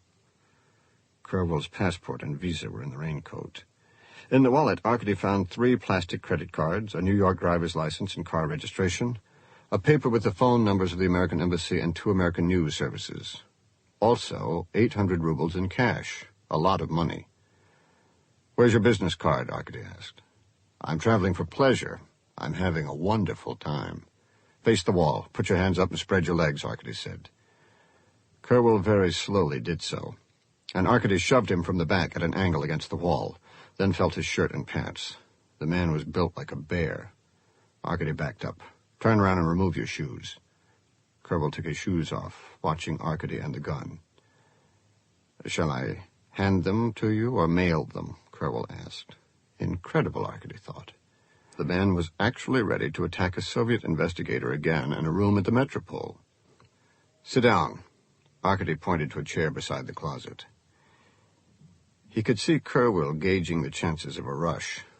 Investigators were issued guns and were expected to take target practice. Arkady never carried his and hadn't fired a gun since the army. Shoot for the head or the heart? A .22 anywhere else wouldn't even slow a man like Kerwell. Finally, Kerwell sat in the chair. Arkady knelt and examined the shoes, finding nothing. Kerwell shifted, his heavyweight shoulders leaning forward. Just curious, he said, when the gun barrel jerked toward him. I'm a tourist. Tourists are supposed to be curious. Arkady threw the shoes to Kerwell. Put them back on and tie the laces of the shoes together. When Kerwell was done, Arkady approached and kicked the chair, tilting it and the man against the wall. For the first time since Kerwell had entered the room, Arkady felt reasonably safe. Now what? Kerwell asked. You pile the furniture on me to hold me down? If need be. Well, you might need to. Kerwell assumed an air of mock ease, a recklessness Arkady had seen in other powerful men, a vanity as if their strength had no limits. The hate in the blue gaze, though, Arkady didn't understand. Mr. Kerwell, you are guilty of violating Article 15, smuggling a weapon into the Soviet Union, and Article 218, manufacturing a dangerous weapon. You manufactured it, not me. You've been moving around Moscow dressed as a Russian. You talked to a man called Golodkin. Why? You tell me. Because James Kerwell is dead, Arkady said to shock Kerwell. You ought to know, Renko, Kerwell answered. You killed him. Me? Aren't you the guy I punched around the park the other night? You're from the prosecutor's office, right? Didn't you send a man to follow me and Golodkin when I went back to the park? Little guy with glasses? I followed him from the park to a KGB office. What difference what office, huh? Kerwell's head lolled to one side. How do you know my name? Arkady asked. I talked to the embassy.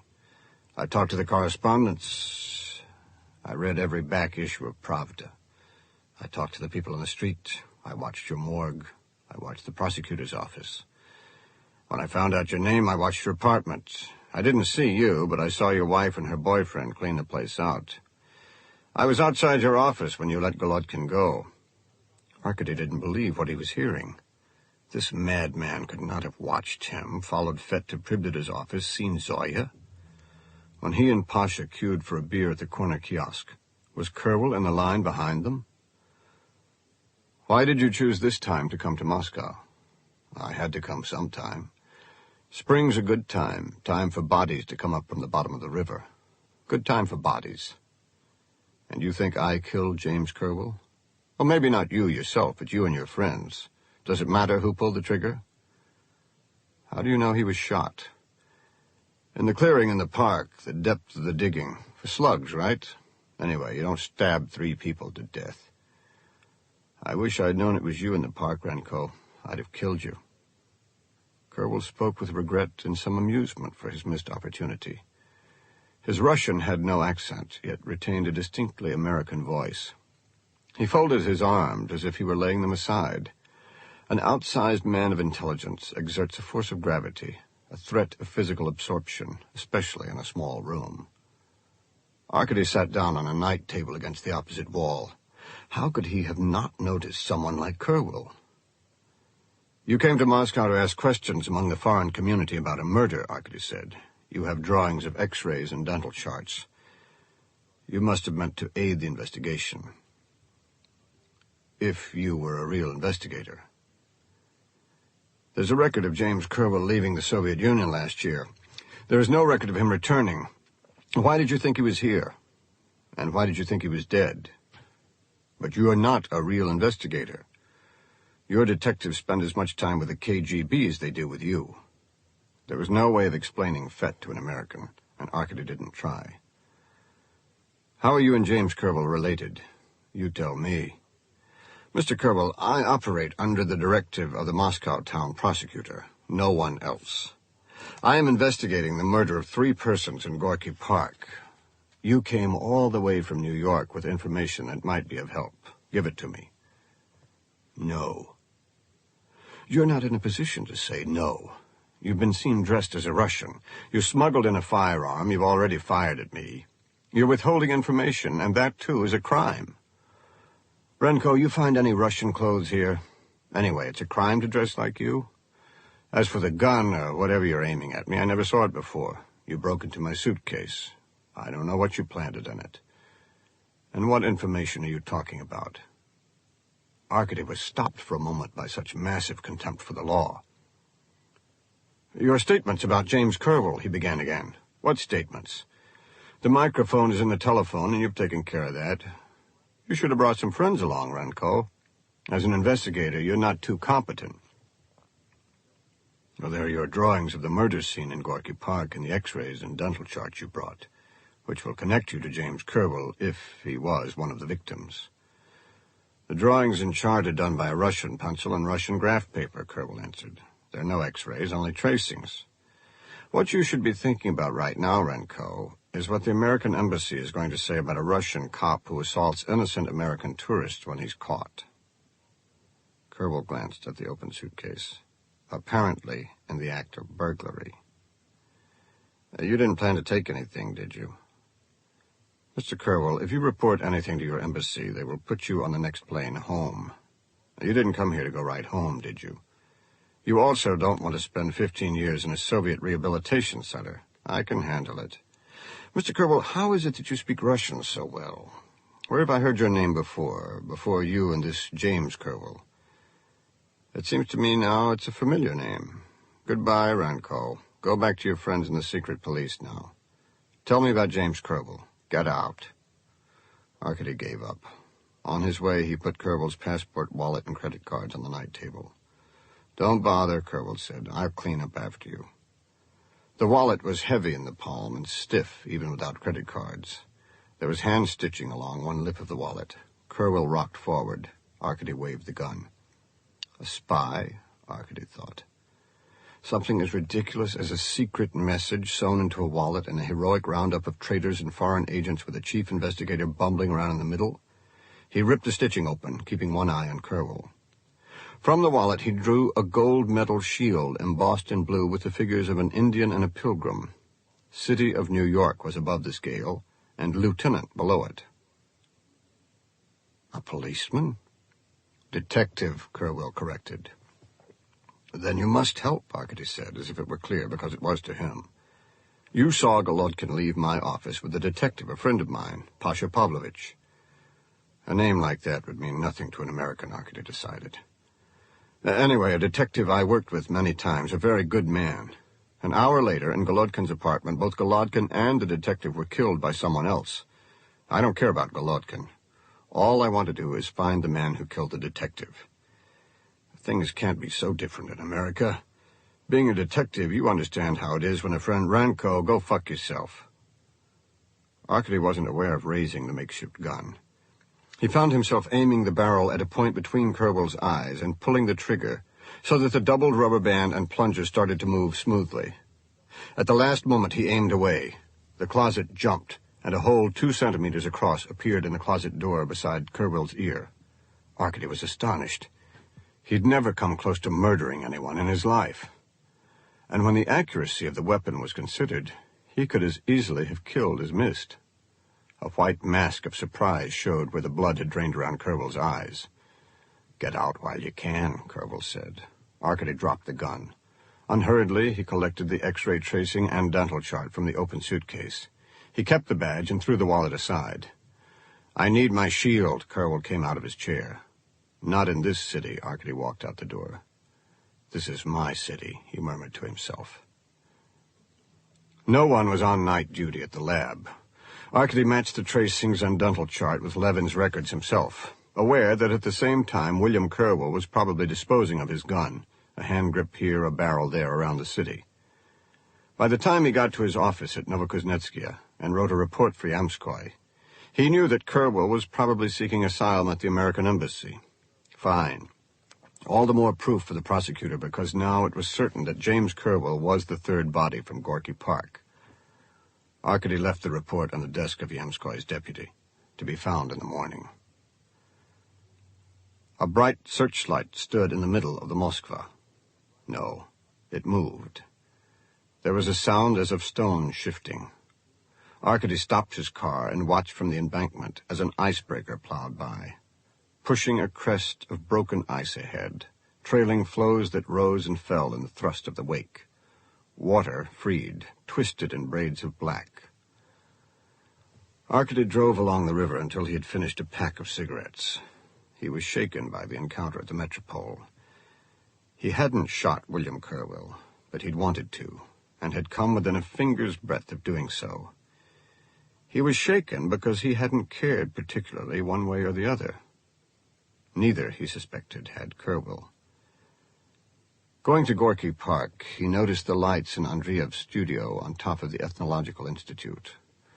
Although it was midnight, Arkady was welcomed by the anthropologist. "I do this work for you after hours, so it's only fair you should keep me company. Come on, there's supper enough for 2. Andreev brought Arkady to a table where Cro-Magnon heads made way for plates. "Beets, onions, sausage, bread. No vodka, I'm sorry. It's been my experience that dwarfs become drunk very quickly, and personally I can think of nothing more grotesque than a drunken dwarf." Andreev was in such good humor that Arkady hesitated to say that so far as he was concerned, the investigation was as good as over. "Ah, but you want to see her." Andreev misinterpreted Arkady's indecision. "That's why you came by." "You're finished?" "Hardly. You can look, though." He lifted a cloth from the potter's wheel to display his progress. Reconstruction of the face of the girl from Gorky Park was at that midpoint which might have been a building of her features by a sculptor or a dissection of them by an anatomist. All the muscles of her neck were in place, forming a graceful pink column only wanting skin. A cat's cradle of pink muscles spread from the nasal hollow around the gum lines of naked teeth. Flat temporal muscles fanned across her cheekbones and temples. Muscles smoothed the angles of her jaw. Overall, the interlace of pink plastiline strips and daubs both softened the starkness of her skull and made it as gruesome as a death mask. She stared with 2 brown glass eyes. "As you can see, I've already finished the large masseter muscles of the jaw and the muscles of the neck. The position of her neck vertebrae tells me how she held her head, a psychological clue as well. She held her head high. Now, I saw at once, by the larger muscle attachments on the right side of the vertebrae, that she was right-handed. Some things are very simple. A female's muscles are smaller than a man's. Her skull is lighter. She has larger eye sockets and less bone relief. But every muscle must be individually sculpted. Now look at her mouth. See how uniform the teeth are with a medium projection. Typical Homo sapiens, except for some primitives, Aborigines or Red Indians. The main thing is, in this kind of bite, the upper lip is usually dominant.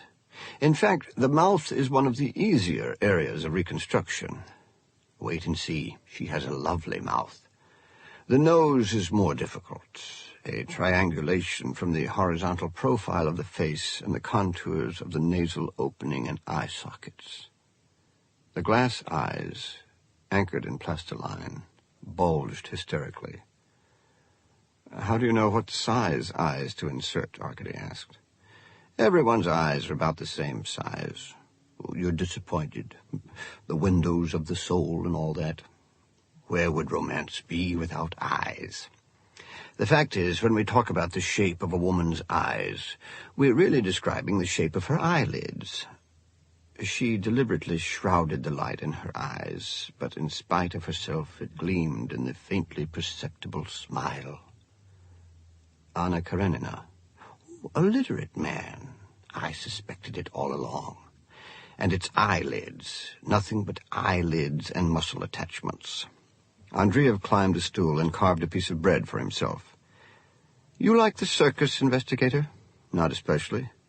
Everybody likes the circus, why don't you? Some parts I like well enough, the Cossacks and the clowns. It's the bears you're sick of. A little, but the last time I was there they had an act of trained baboons. There was a girl in a sequined outfit. She was too fat for it, or it was too tight for her. And she'd call the baboons out one by one, and they would roll around or do flips. All the time, the baboons were looking over their shoulders at this big brute, a guy in a sailor outfit, who was snapping a whip at them from behind. It was crazy. This brute, unshaven, in a sort of kid sailor costume, and he's beating the baboons every time they miss a cue. Then the fat girl comes out, does a curtsy, and everyone claps. You're exaggerating. I'm not, Arkady said. It was a performance of baboon abuse. Then you weren't supposed to notice the man with the whip. That's why he was in a sailor suit, Andreev grinned. Anyway, dear Renko, what's your discomfort at a circus compared to mine? I barely get to my seat before children start crawling over their parents to get at me. To them, a dwarf must be part of the show. I should tell you that I do not appreciate children under the best of circumstances. Then you must hate the circus. Oh, I love it. Dwarfs, giants, fat men, people with blue hair and red noses, or green hair and purple noses. You don't know what a relief it can be to escape normality. I do wish I had a little vodka here now. Anyway, that's where you will benefit from me, investigator. The previous director of this institute was a good man, round and jolly and very normal. Like all normal artists, his reconstructions tended to resemble himself. Oh, not at the start, but it crept in. Each face he did was a little rounder, even a little jollier. There was a cabinet of cavemen and murder victims here, and a happier, better-fed lot you never saw. A normal person always sees himself in others, you know. Always. I see more clearly.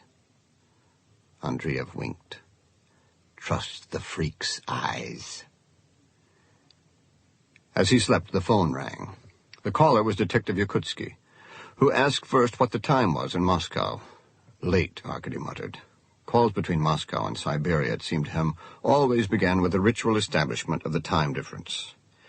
I'm on the morning shift here, Yakutsky said. I have a little more information on Valeria Davidova. You might want to hold on to it. I think someone else will be handling this case in a couple of days. I have a lead for you. After silence, Yakutsky added, We're very interested in this case in Ustkut. Okay, Arkady answered, so as not to let down the boys in Ustkut. What is it? The Davidova girl had a very good friend who moved from Irkutsk to Moscow. She's there at the university. Her name's Irina Azanova. If Valeria Davidova showed up in Moscow, she would have gone to the Azanova girl. Thanks. I'll call as soon as anything else turns up, Detective Yakutsky promised. Any time, Arkady said, and hung up. He had to pity Irina Azanova. He remembered Priblida breaking the frozen dress on the corpse in Gorky Park. And the Azanova girl was beautiful. Anyway, it wasn't his concern. He closed his eyes. When the phone rang again, he fumbled for it in the dark, expecting Yakutski with more useless information. He found the receiver, lay back, and grunted. "I've picked up the Russian habit of calling late," John Osborne said. Arkady was awake. His eyes were open. And with the clarity only an involuntary waker has, he saw all the dark details around him. The cartons of tapes, the ominous crossing of chair legs, a shadow folded in a corner of the room, the airline poster on the wall totally legible. "I haven't disturbed you, have I?" Osborne asked. "No. We were just getting into an interesting conversation at the bathhouse, and I was afraid we might not bump into each other again before I left Moscow. Is 10 tomorrow convenient for you, investigator? On the quay outside the Trade Council?" "Yes." "Wonderful. See you there." Osborne hung up. Arkady could think of no reason for Osborne to show up at the quay tomorrow. He could think of no reason to be there himself. Chapter 11. The first real dew of the year had turned into a shroud along the Shevchenko Quay. Waiting across the road from the U.S.-USSR Trade and Economic Council, Arkady could see Russian secretaries in the staff offices, an American businessman, and a Pepsi-Cola machine in the members' room. He coughed up smoke. It was still Arkady's case. Yamskoy had called first thing in the morning to say it was interesting that an American who once studied in Moscow should have some similar physical characteristics of a body found in Gorky Park, and that the investigator should not hesitate to pursue any evidence that could establish such a link, although the investigator must not approach foreign nationals, and from this point on would receive no more tapes or transcripts from the KGB. Well, Arkady thought, Osborne had approached him, not the other way around. The friend of the Soviet Union must not have liked learning that he was the subject of an investigator's visit to the Ministry of Foreign Trade. How to get his conversation with Osborne around to his particular trade and travels, Arkady wasn't sure. In fact, he doubted that Osborne would appear at all. Half an hour after the agreed time, a Chaika limousine coasted to a stop in front of the Trade Council. John Osborne emerged from the building, said a few words to the limousine driver, and then strode across the road toward the investigator. He wore a suede overcoat. Set on his silver hair was a black sable cap that must have cost more than Arkady earned in a year. Gold links rather than buttons held his shirt cuffs together. On Osborne, such extraordinary clothes were matter of fact, as subservient as skin to an enormous and totally foreign self-confidence. He had the power of not being out of place himself, but of making everything around him seem inappropriate and shabby. He and Arkady stood together for a moment. Then the businessman gathered the investigator by the arm and began walking at a hurried pace along the quay in the direction of the Kremlin. The limousine followed. Osborne began talking before Arkady could say anything. "I hope you don't mind the rush, but I have to make a reception at the Trade Ministry, and I know you wouldn't want me to keep anyone waiting. Do you know the Minister of Foreign Trade? You seem to know everyone, and you pop up in the most unexpected places. Do you know anything about money?" "Nothing." "Let me tell you about money. Fur and gold are the oldest Russian items of value. They're the oldest Russian items of foreign exchange, tribute to Khans and Caesars. Of course, Russia pays tribute to no one anymore. Now, there are 2 fur auctions a year, in January and July, at the Fur Palace in Leningrad. About 100 buyers attend, about 10 of them from the United States. Some buyers are principals, some are brokers. The principals buy furs for themselves, and the brokers buy for others. I'm a broker and a principal, because I buy for others, but also have my own salons in the United States and Europe. The major furs at the auctions are mink, marten, fox, fitch, Persian lamb, and sable. In general, American brokers don't bid on minks because Russian minks are prohibited in the United States, an unfortunate holdover from the Cold War. Because of my European outlets, I bid on all furs, but the only fur most American buyers are really interested in is sable. We arrive 10 days before the auction to inspect the pelts.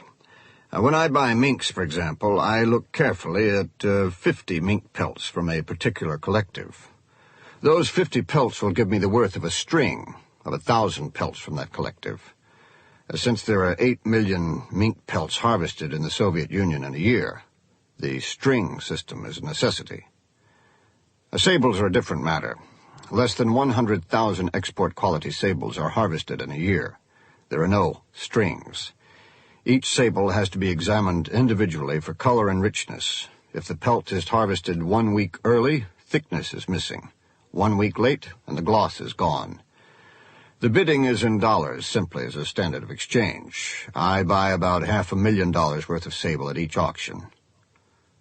Arkady didn't know what to say. This was not a conversation. It was a rambling monologue. He discovered himself being lectured to and ignored at the same time. As a business associate and friend of long standing, I have been honored by invitations to different Soviet facilities besides the Fur Palace. Last year, I flew to Irkutsk to tour the Fur Center there. My visit to Moscow now is of a business nature. Each spring, the Trade Ministry here contacts a few buyers and negotiates a discount sale of its leftover furs. I always enjoy my visits to Moscow because of the wide variety of Russian people I've come to know. Not only my close friends in the ministries, but also artists of the dance and film people. Now, a chief investigator of homicide. I regret not being able to stay over until May Day, but I will be leaving the night before for New York. Osborne opened a gold case, removed and lit a cigarette without breaking stride. Arkady realized that the monologue had not rambled. It had come directly to the point. Every item about Osborne's activities was being volunteered and dispensed with in a fashion that put Arkady in the role of the lowest government flunky. The effect was no mere appearance. Within minutes, offhand, Osborne had fully demonstrated his superiority. There wasn't a question left in the investigator's head, except those so accusatory that they couldn't be asked. "How were they killed?" Arkady asked. "Who?" Osborne stopped with no more interest on his face than if Arkady had remarked on the weather. "Sables." "Injections. It's painless." Osborne began walking again, a little less quickly. Mist clung on his sable hat. "You take a professional interest in everything, investigator?" "But sables are so fascinating. How do you trap them?" "They can be smoked out of their dens, or treed by huskies that are trained for sable hunting. Then all the surrounding trees are cut down and nets are spread." "Sables hunt like minks?" "Sables hunt minks. There's nothing faster on snow. Siberia is paradise for them." Arkady stopped and bent 3 matches before getting one of his primas lit. A smile announced to Osborne that all the investigator aspired to was amusing chatter. "Leningrad," Arkady sighed. "Oh, such a beautiful city. The Venice of the North, I hear it's called." "Some people call it that. What I want to know is why Leningrad has all the great poets. I don't mean Yevtushenko or Voznesensky. I mean great poets like Akhmatova and Mandelstam. You know the poetry of Mandelstam?" "I know he's out of favor with the party." "Ah, but he's dead, and that improves his political position wonderfully," Arkady said. "Anyway, look at our Moskva River, broken up like a concrete street. Then take Mandelstam's Neva River, heavy as a jelly fish. That says so much in a phrase. You may not be aware," Osborne glanced at his watch, "that almost no one in the West reads Mandelstam. He's too Russian. He doesn't translate. My very point. Too Russian. It can be a fault." "That's your point?" "Like those bodies we found in Gorky Park you asked me about. 3 people shot down with brilliant efficiency and with a Western automatic. It doesn't translate into Russian at all, does it?" Sometimes a wind catches a parade banner, and the face painted on the banner, with no change in expression, shivers. In Osborne's eyes, Arkady saw such a tremor, an excitement. "You must have noticed some difference between a man like yourself, Mr. Osborne, and a man like me. My ways of thinking are so dull, so proletarian, that it's a privilege to meet anyone so sophisticated.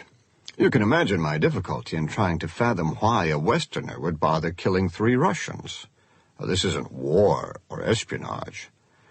Let me confess that I'm unequipped. Usually I find a body. The scene of the crime is a mess. Blood everywhere, fingerprints, probably the murder weapon as well. A child with a strong stomach could do such work as well as I. The motives? Adultery, a drunken rage, the loan of a few rubles. Maybe one woman killing another over a missing chicken. The communal kitchen is, I have to say, a hotbed of passion. Frankly, if I had the mind to be an ideologist or run a ministry or know the difference between one piece of fur and another, that's what I'd be doing, wouldn't I?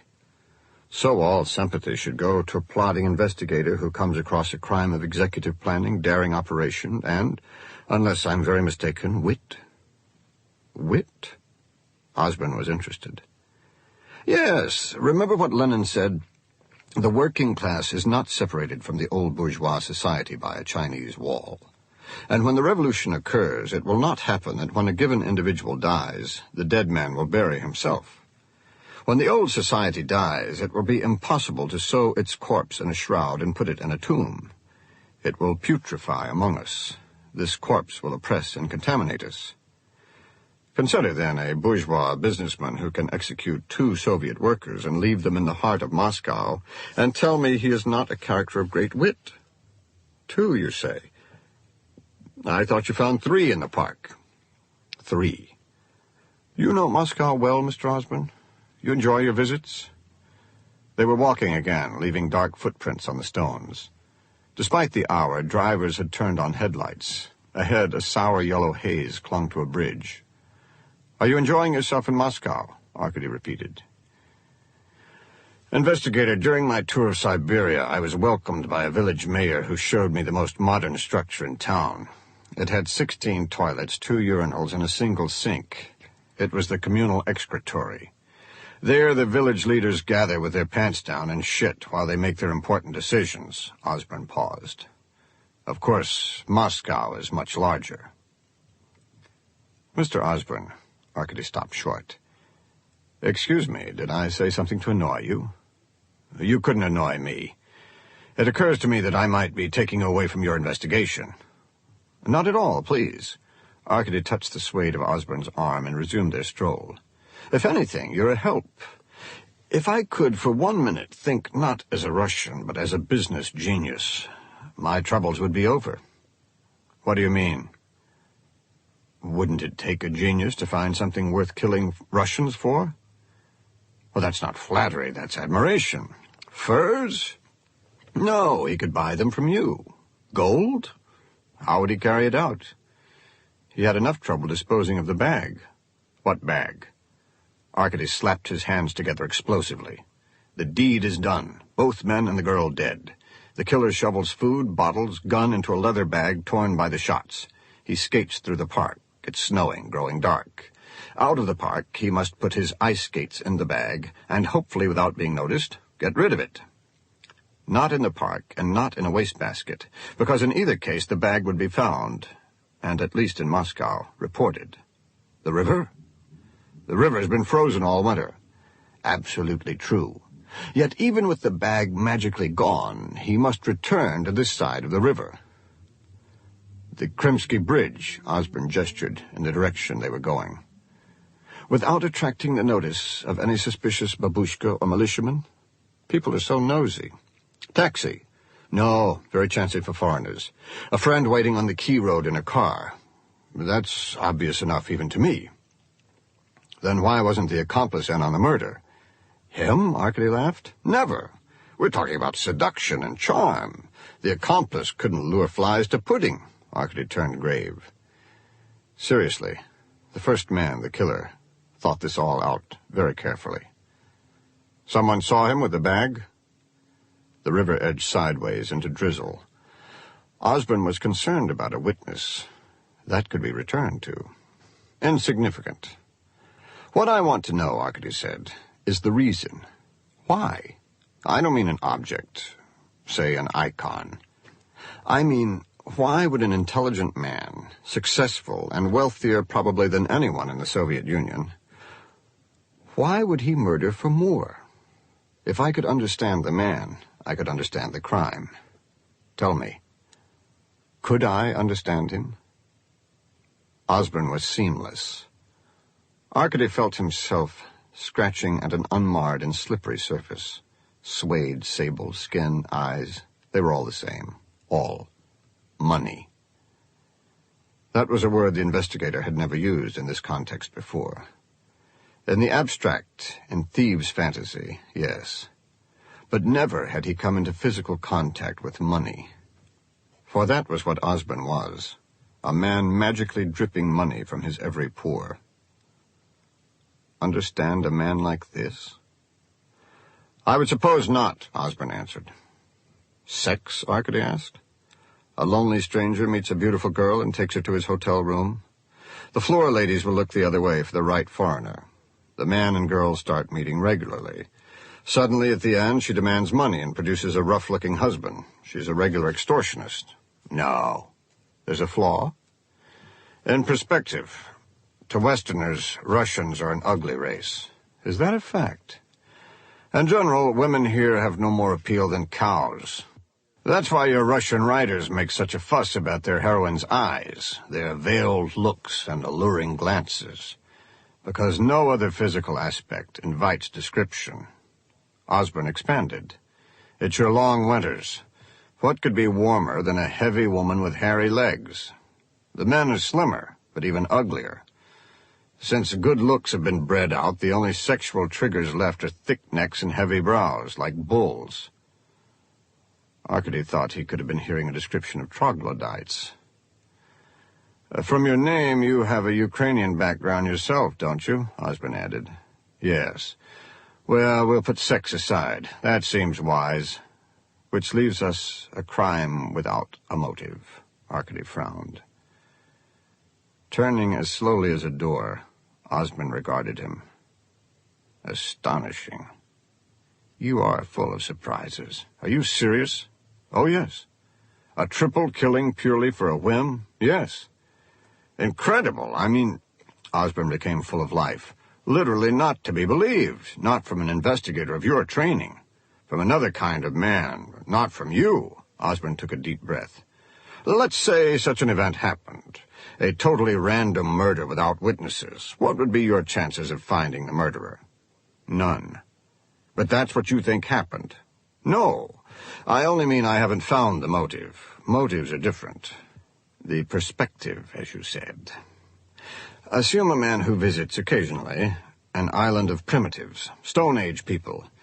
He speaks their language, is expert at flattery, becomes friendly with the local chiefs. At the same time, he's aware of his superiority. In fact, he finds the natives ridiculously contemptible. Arkady spoke slowly, feeling his way, remembering the vaguely worded account of the German soldiers killed by Osborne and Mendel. At some point early on, he becomes involved in the murder of a native, during a tribal war, so that he's not punished but rewarded. And in time, he comes to relish the memory of the act, the way another man enjoys recalling the details of his first woman. There is an allure in primitive society, don't you think? An allure? A revelation to this man. He discovers what his impulses are, and he also discovers a place where he can carry out his impulses, a place outside civilization. What if he's right? From his perspective, he might be. The natives are primitive, there's no doubt about that. But for all his civilized appearance, I suspect he feels the same loathing for everyone. It's only on this primitive island that he's open about it. Still, if he kills randomly, you wouldn't catch him. But he doesn't. First, he waits many years before indulging his violent impulse again. And he's an amateur, even if an inspired amateur. And it is a curious fact that an amateur, once he's carried out one crime successfully, almost always tries to copy himself, as if he alone has the secret of a perfect crime. So there's a pattern. Also, it's carefully planned. A superior man, by definition, has to feel in control, even to the record of Tchaikovsky's cannon booming through the park, yes? He raises his gun in the bag, shoots down the brute, then the second man and the girl skins their faces and fingerprints and escapes. Planning, however, can only go so far. It's unfair, but there's always the element of chance. Some vendor who's taken her pushcart into the woods for a rest, boys hiding in the trees, lovers who will go anywhere for a bit of privacy. After all, where can lovers go in the winter time? Ask yourself. Then there was a witness? This ends Disc 5. Gorky Park, Disc 6. What good is a witness? Their memories are indistinct after a day. After 3 months, frankly, I could get them to recognize anyone I wanted to. Only the killer can help me now. Will he? It's possible I could hide like a frog beneath the river and he would come and seek me out. Why? Because murder isn't enough. Even the dullest man finds that's true when the first flush is gone. Murder is only half the act. Don't you think a superior man will personally, for real satisfaction, need to see an investigator like me reduced to impotence and futility, maybe even to admiration? Would that be much of a challenge, investigator? Everything considered, Arkady stepped on a butt. Not much. They had reached the Novo-Arbatsky Bridge. From either side of it, the pink stars of the Ukraine and the Foreign Ministry glowed to each other like beacons. Osborne limousine pulled alongside. "You're an honest man, Investigator Renko," Osborne said in a voice mellowed to warmth, as if, arduous journey over, he and Arkady had developed a tired but cozy informality. A grin was called forward, as in the last scene appearance of a character actor. "I wish you good luck now, because I have only a week left in Moscow, and I don't think we will be seeing each other again. However, I don't want you to leave empty-handed." Osborne lifted the sable hat from his head and set it on Arkady's. "A gift," he said. "When you told me in the bathhouse that you always wanted a hat, I knew I had to give it to you. I had to guess the size, but I have a good eye for heads." He viewed Arkady from different angles. "It's perfect." Arkady took the hat off. It was black as ink, with a texture of satin.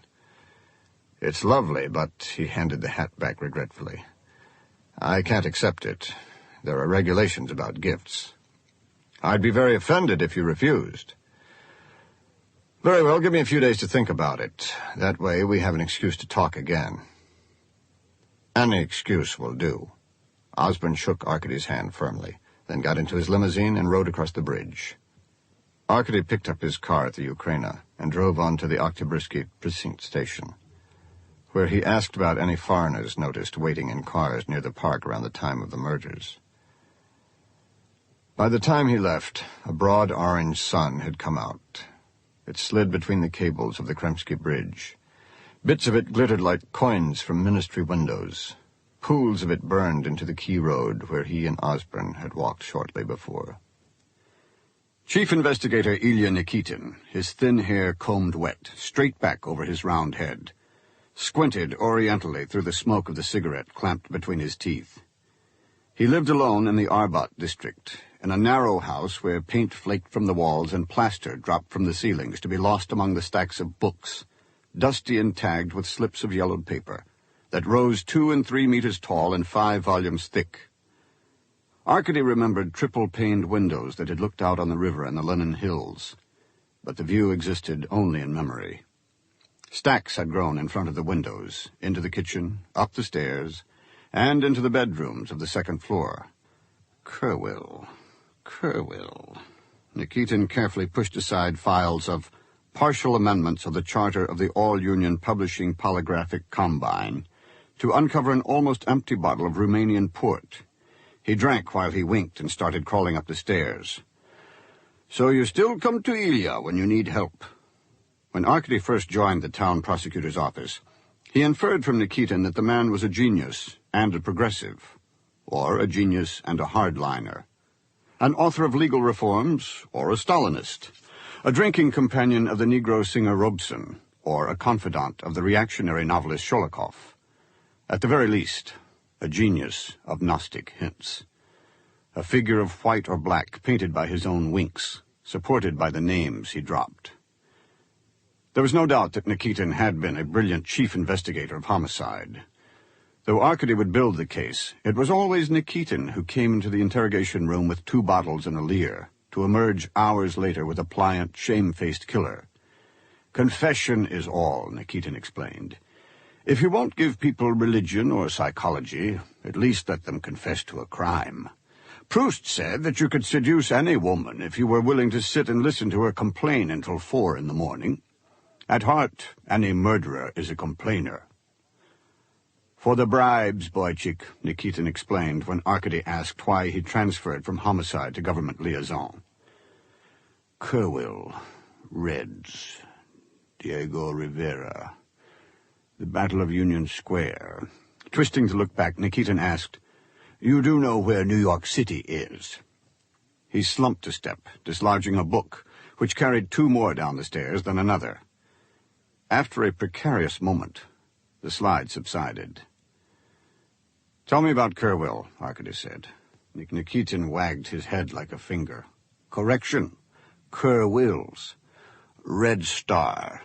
He gathered his strength to crawl through a second-floor hall narrowed by walls of books. "Who were the Kerwills?" Arkady asked.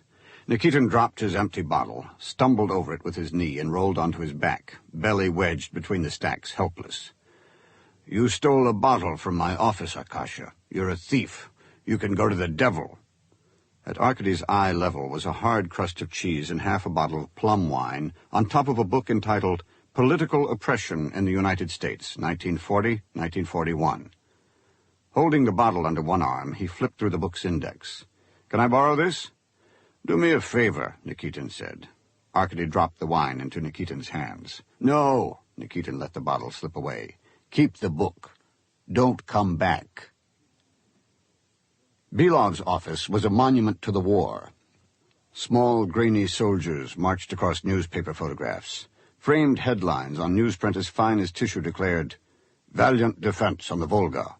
Bitter resistance snuffed out. Heroes praise homeland." Belov's mouth gaped in sleep, breadcrumbs on his lower lip and the front of his shirt. A beer stood in his hand. Arkady took the other chair and opened the book he'd taken from Nikitin. The 1930 Union Square rally was the largest public gathering ever organized by the CPUSA. Unemployed workers, eager to hear and be heard by the vanguard of social justice, thronged to the square in numbers even greater than leaders anticipated. Despite the fact that New York Police Commissioner Grover A. Whalen ordered no subways to stop in the vicinity of the square, estimates of the throng exceeded 50,000 people. The police and their agents took other measures to break, splinter, or muffle the will of those in attendance.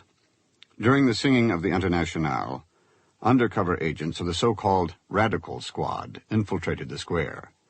Provocateurs attempted without success to instigate attacks against uniformed police. No film cameras were allowed to record the glorious rally on the instructions of Commissioner Whalen, who sputtered later, "I saw no reason for perpetuating treasonable utterances, and I don't mean to engage in censorship." His statement typified the contradictory roles of police in a capitalist society. One role as keeper of the peace, conflicting with its paramount role as head-breaking watchdog of the exploiter class. Arkady skipped over a message of solidarity from Stalin that was read to the excited throng. A peaceful march to City Hall was then proposed by Speaker William Z. Foster. As soon as the crowd began to move, however, their way was blocked by an armored police truck. Thus was the signal given by Whalen to police troops massed in side streets. On foot and on horseback, a la Cossacks, the police fell on unarmed men, women, and children. Negroes especially were targets of assaults. A Negro girl was held upright by one officer while his cohorts beat her around the breasts and stomach. James and Edna Kerwill, editors of Red Star, a journal of the Catholic left, were clubbed to the ground in their own blood. Mounted police rode down equally, both party members bearing placards and citizens who were only passers-by. Party leaders were assaulted and arrested. Kept in cells, they were allowed no lawyers or bail, in accordance with Commissioner Whalen's declaration that these enemies of society were to be driven out of New York regardless of their constitutional rights. The chief investigator for industry opened 2 rheumy eyes, licked his lips, and sat upright. "I was just," he began, grabbing at his beer as it started to tip, "looking at some factory directives." He wadded the remains of a sandwich, cast it into the wastebasket with an effort that brought a burp, and glared at Arkady. "How long have you been here?" "I was just looking in a book, Uncle Siva," Arkady said. "The book tells me enemies of society are to be driven out regardless of their constitutional rights." "Well, that's easy," the old man answered after a moment's thought. "By definition, enemies of society don't have constitutional rights." Arkady snapped his fingers. "There you are," he said.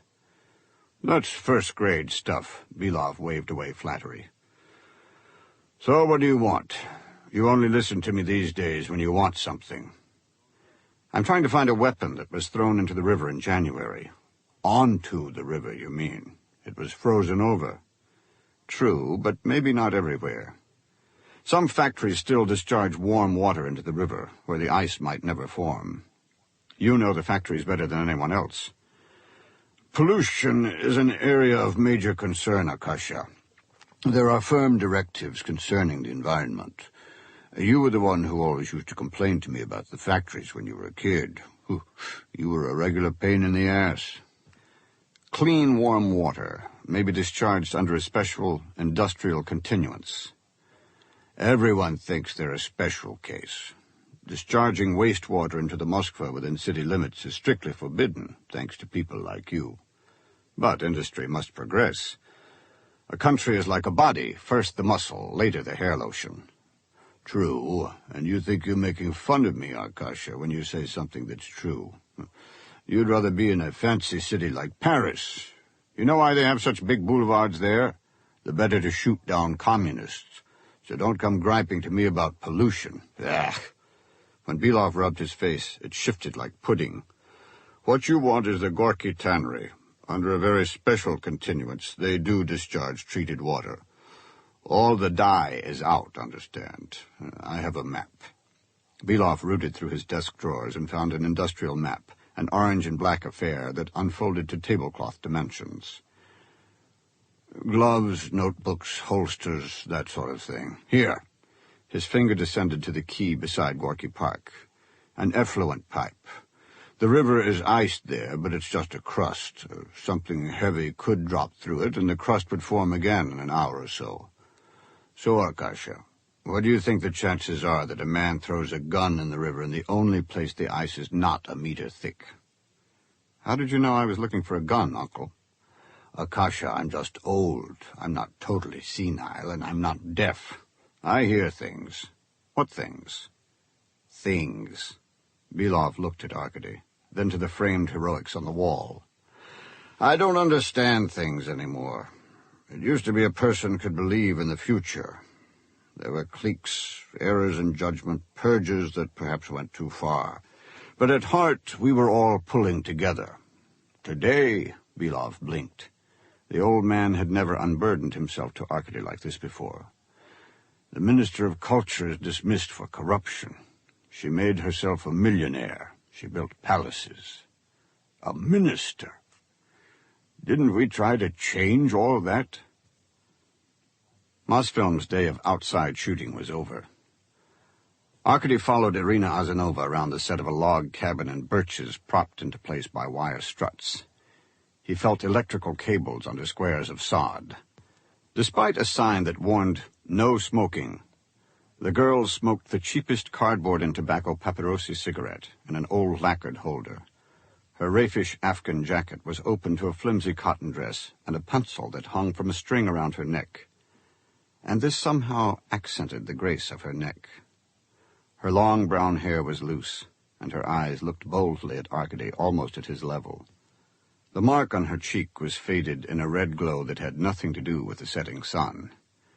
It was the glow Tolstoy described on the faces of the artillerymen at Borodino, an exultant flush as the battle came closer. Valeria Davidova and her lover Kostya Borodin were from the Irkutsk area, Arkady said. You came from Irkutsk. You were Valeria's best friend there. You wrote her from here, and when she died here, she was wearing your lost skates. You're going to arrest me? Irina challenged Arkady. I went to the law faculty, and I know the law as well as you. You need a militiaman present if you're going to arrest me. So you told me before. The man we found with Valeria and Kostya was an American named James Kerwill. You knew James Kerwill at the university. Why do you keep lying to me?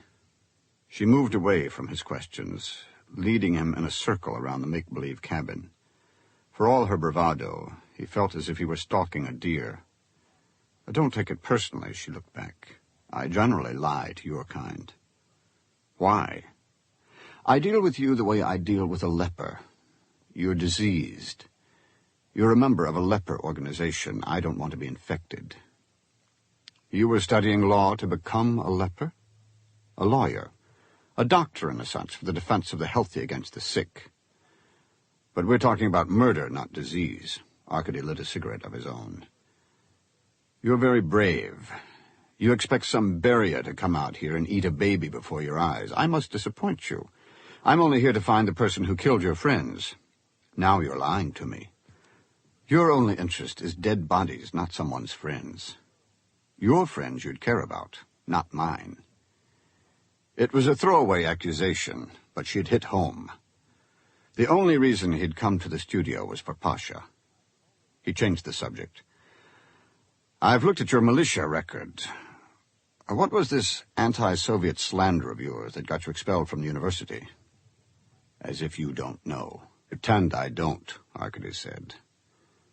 Irina Azanova was still for a moment, the way he'd seen her when he first came to the studio, lost in a self-confidence or self-absorption that was a world unto itself.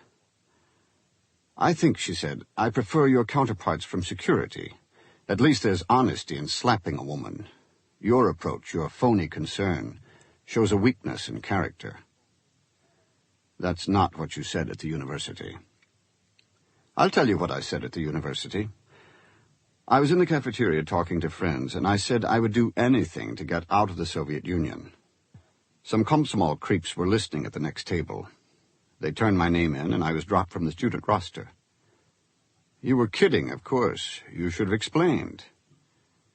She stepped closer so that they were almost touching. But I wasn't kidding. I was totally serious. Investigator, if someone right now gave me a gun and told me I could get out of the Soviet Union if I killed you, I'd shoot you where you stand. Seriously? I'd do it gladly. She pressed her cigarette into the birch beside Arkady. The white skin of the tree blackened and smoked around the ember, and bits of skin flamed and curled away. Arkady suffered the remarkable sensation of pain, as if the warm stab were being pressed against his heart. He believed her. The truth had gone from her into the tree and into him. Comrade Azanova, I don't know why I still have this case, he tried again. I don't want it. I shouldn't have it. But 3 poor people were murdered. And all I ask is that you come with me now and see the bodies, perhaps from the clothes or... No. Just prove to yourself that they aren't your friends. Don't you at least want to be sure? I know it's not them. Then where are they? Irina Azanova said nothing. A black burn marked the tree. She said nothing, but the causeway of truth was still open. Arkady laughed involuntarily, awed by his own stupidity. All the time he'd asked himself what Osborne could have wanted from 2 Russians. He'd never asked himself what they could have wanted from him. Where do you think they are? He asked. He felt her hold her breath.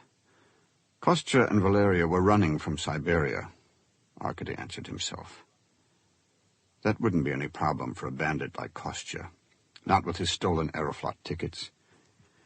It's possible to buy black market working papers and a residency permit here if you can afford it, and Kostya could afford it. But Moscow wasn't far enough. Kostya wanted to get all the way out, and that's impossible.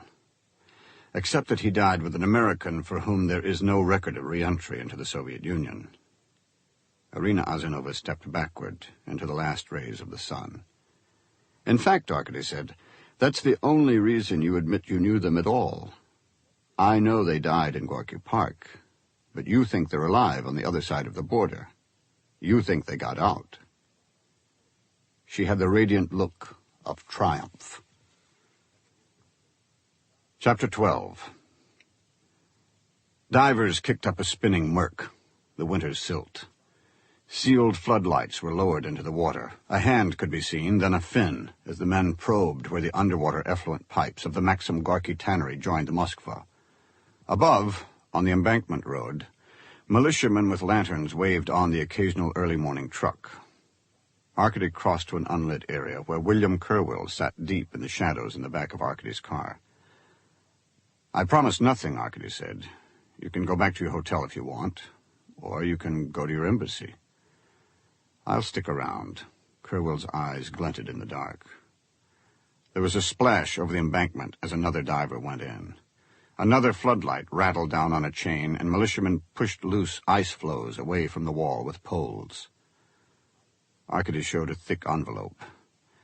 "These are the forensic reports on the 3 bodies found in Gorky Park," he said. Arkady relied on a peculiar familiarity, the heavy-footed profanity of militiamen, the suspicious glare of militia lanterns, the professional environment of investigators anywhere. After an undisturbed day of reasoning, Kerwell should have reached the conclusion that Arkady was not from the KGB. No one from the KGB could be so genuinely ignorant. "Let me see," Kerwell reached. "Who is James Kerwell?" Arkady asked. "My brother." Arkady handed over the envelope through the car window. The first trade was completed. No mention of Osborne was in the envelope. If William Kerwell wanted only to help an investigation, he would have delivered the dental chart and X-ray his first day in Moscow. But he'd also brought a weapon, so he was willing to deal only as long as he didn't know whom to attack. That he didn't have his gun anymore didn't matter. He had his hands. An officer of the river patrol came over to tell Arkady that the divers were freezing and that there was no bag to be found on the river bottom. Crossing the road to the wall, Arkady was pulled aside by a sergeant to speak to a young militiaman from the Oktyabrsky district, whose beat was the key. The boy remembered a Zhiguli sedan parked on the embankment road one January evening, maybe February. All he could recall of the driver was a German wearing a lapel pin of a Berlin leatherball club. Leatherball was Komsomol's term for youth football. The militiaman knew the driver was German because, being an avid collector of lapel pins, he had offered to buy the man's and got a heavily accented refusal. "Keep looking for another half hour," Arkady told the divers. And just 10 minutes later, they shouted and climbed up the rope ladder over the embankment wall, hauling a muck-covered bag leaking water and eels. The bag was leather with a rope loop. Wearing rubber gloves, Arkady opened it under a floodlight and picked through a mix of ooze, bottles, and glasses until he found, pointing up, a gun barrel. He pulled free a large, slim, semi-automatic pistol. "Comrade investigator?" Fett had arrived. Arkady hadn't seen him since Golodkin's questioning. The detective stood on the periphery of the flood lamps, adjusting his glasses, his eyes fixed myopically on the gun. "Is there anything I can do?" he asked. Arkady didn't know what role Fett had in Pasha's death. All he knew was that he wanted the detective out of the way. "Yes," Arkady said. "Get a list of icons stolen within the last 16 months. "Icons stolen in Moscow?" "And around Moscow," Arkady said. "And anywhere in the country this side of the Urals. And then, Detective—" "Yes?" Fett edged forward. "Then, Detective, any icon stolen in Siberia," Arkady said. "You know where Siberia is." Arkady watched the detective mope off into the dark. He would be busy for a week, and it was remotely possible the list might be useful. The investigator carefully placed the gun in a handkerchief.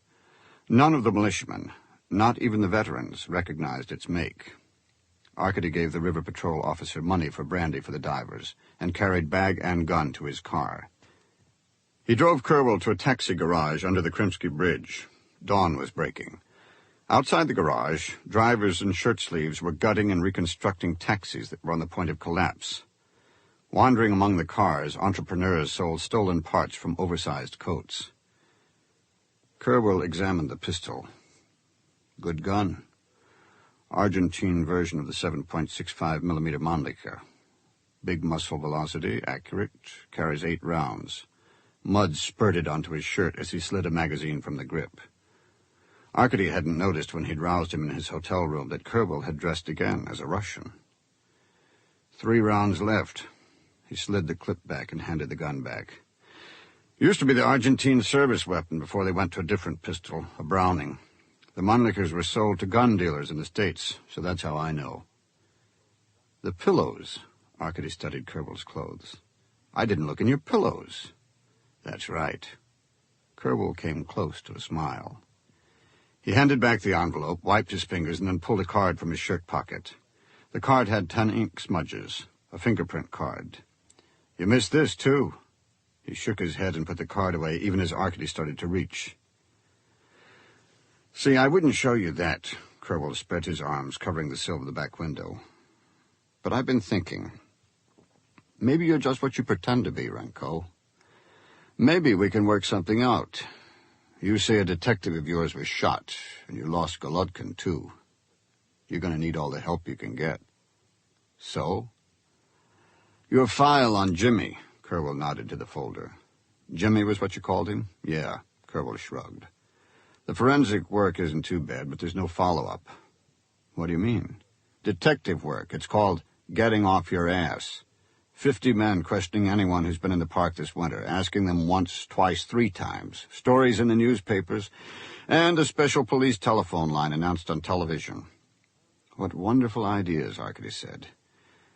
"If I'm ever in New York, I'll use them." The blue eyes cooled.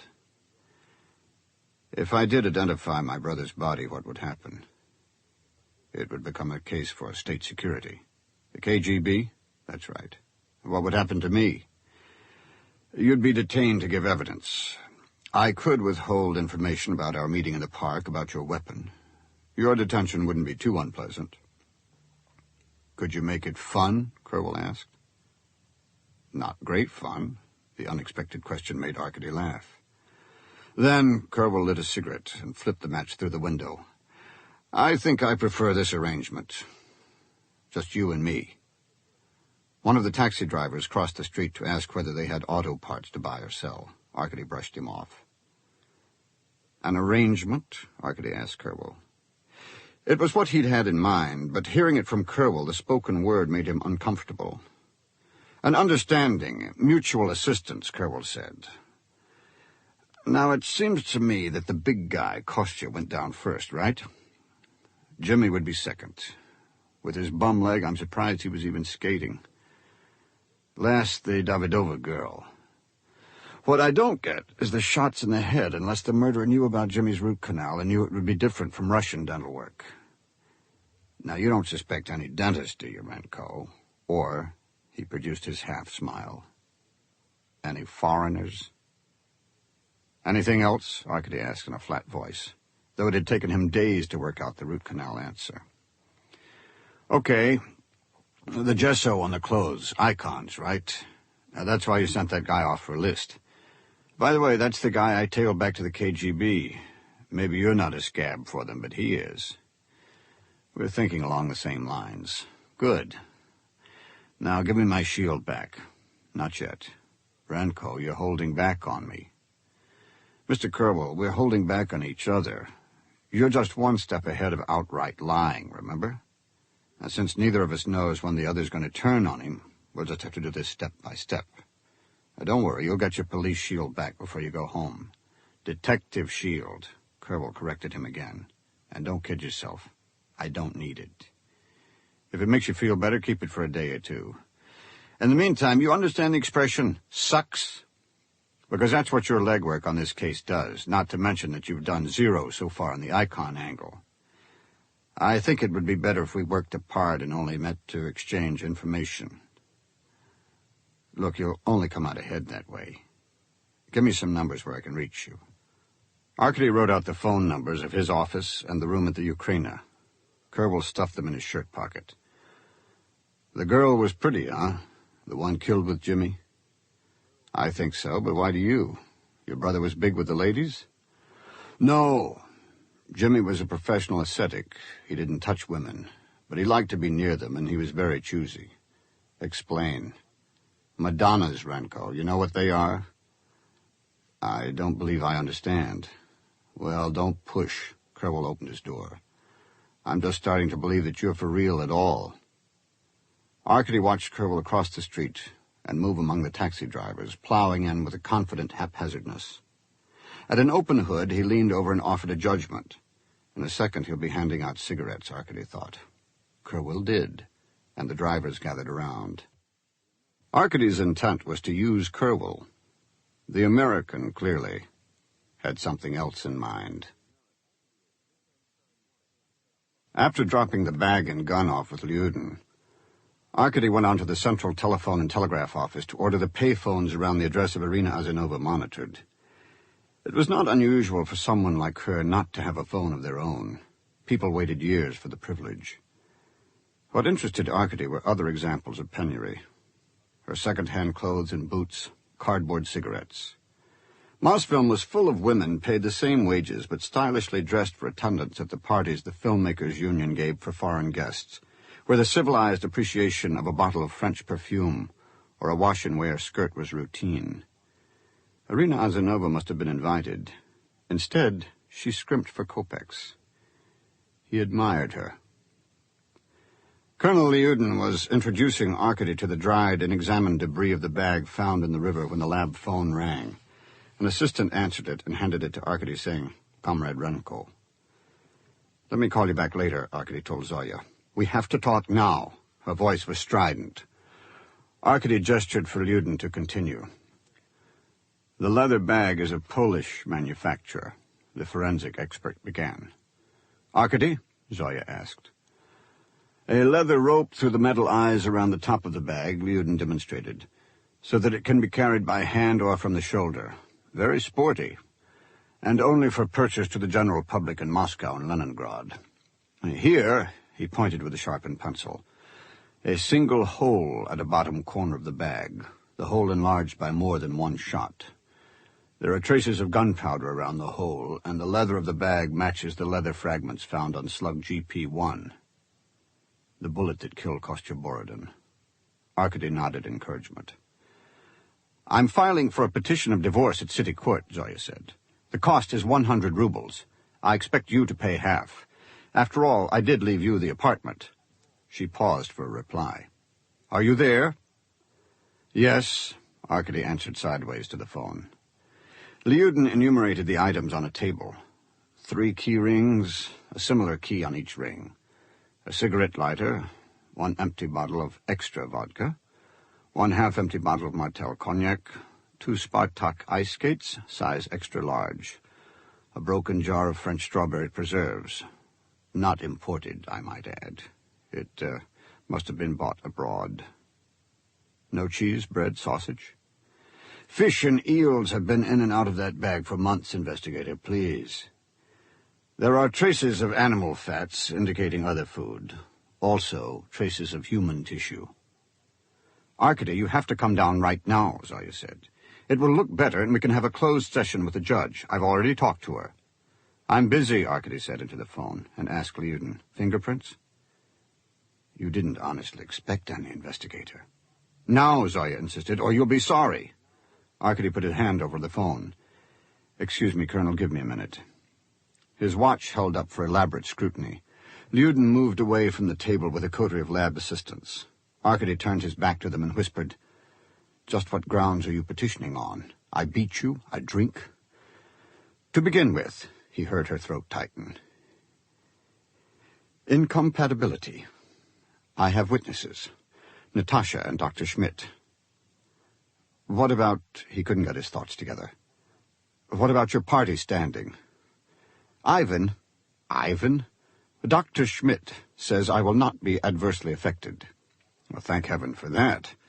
How incompatible are we supposed to be?" "That depends," Zoya said. "You'll be sorry if we have to go to public court." "I'm already sorry. Sorry for what else?" "Your remarks," she said softly. "What remarks?" "Your remarks, your whole attitude. Everything you say about the party."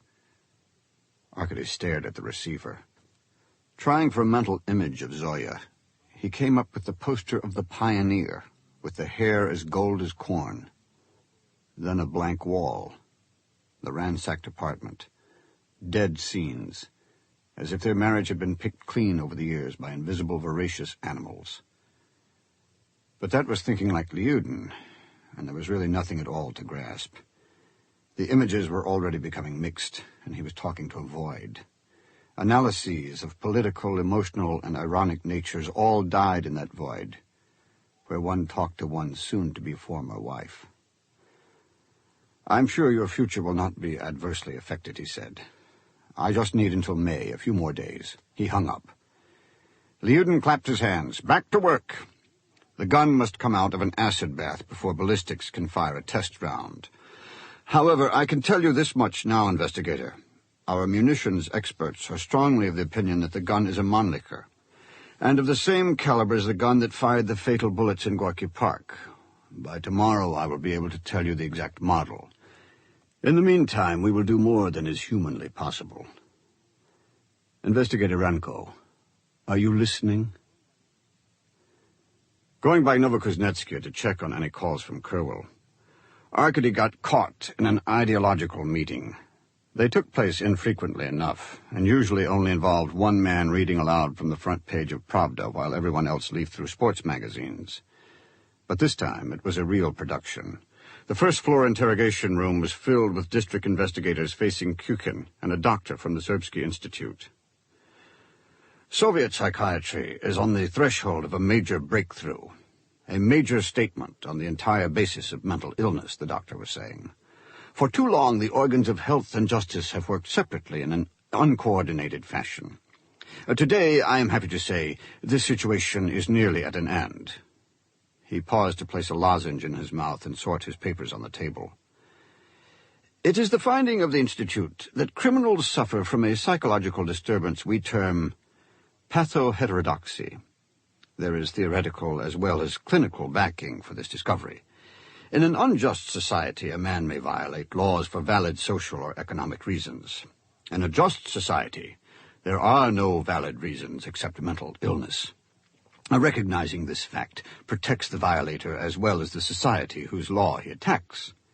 It affords the violator an opportunity to be quarantined until his illness can be expertly treated. Therefore, you see how vital it is that investigators have their own psychological consciousness raised, so that they may detect these subtle signs of the patho-heterodox before he, the deviant, has a chance to violate the law. It is our duty to spare society from injury and to save a sick man from the consequences of his acts. The doctor used both hands to turn to a new page. You would be amazed at the experiments being conducted now at the Serbsky Institute. We now have proof that the nervous system of a criminal is different from that of a normal person. When they were first brought to the clinic, different subjects may have displayed wildly various behavior, sometimes mouthing irrational statements, sometimes appearing as normal as you or I. Yet all, after a few days in an isolated cell, lapsed into catatonia. I myself have placed a needle 2 centimeters deep into the skin of such a patho-heterodox personality and observed a total absence of pain. Where did you place the needle? Arkady asked. A phone rang in his office, and Arkady slipped out to the stairs. Kukin spoke into the ear of the doctor, who made a note. I had a cat once when I was a girl. Natasha Mikoyan smoothed the mohair blanket that covered her legs. So soft, light as a fluff. You could hardly feel her little ribs. I should have been a cat. She curled against the end of the sofa, the blanket tucked up to the ruffled collar of her nightgown, her small toes bare on the sofa cushions. The curtains of the apartment were drawn, no lights lit. Her hair was loose, wisps making dark commas along her neck. She sipped brandy from an enameled cup. You said you wanted to talk about a murder, Arkady said. What murder? My own, she replied possessively. Who do you suspect of trying to kill you? Misha, of course. She suppressed a little giggle, as if he'd asked a stupid question. Despite the faint light of the room, he saw changes from the week before when he'd come to dinner. Nothing much. A picture askew, ashtrays filled with the chalk ends of cigarettes, dust in the air and a smell like rotting flowers. A purse lay on the table between the sofa and his chair. Lipstick and a mirror were beside it. And when she shifted and her knee touched the table, the lipstick rolled back and forth. When did you first suspect Misha wanted to kill you? Oh, for years, she added as an afterthought. You can smoke. I know how you like to smoke when you're nervous. We've known each other for a long time, he agreed, and felt for a smoke. How do you think he's going to kill you? I'll kill myself. That's not murder, Natasha. That's suicide. I knew you'd say that. But it's not the case here. I'm only the instrument. He's the murderer.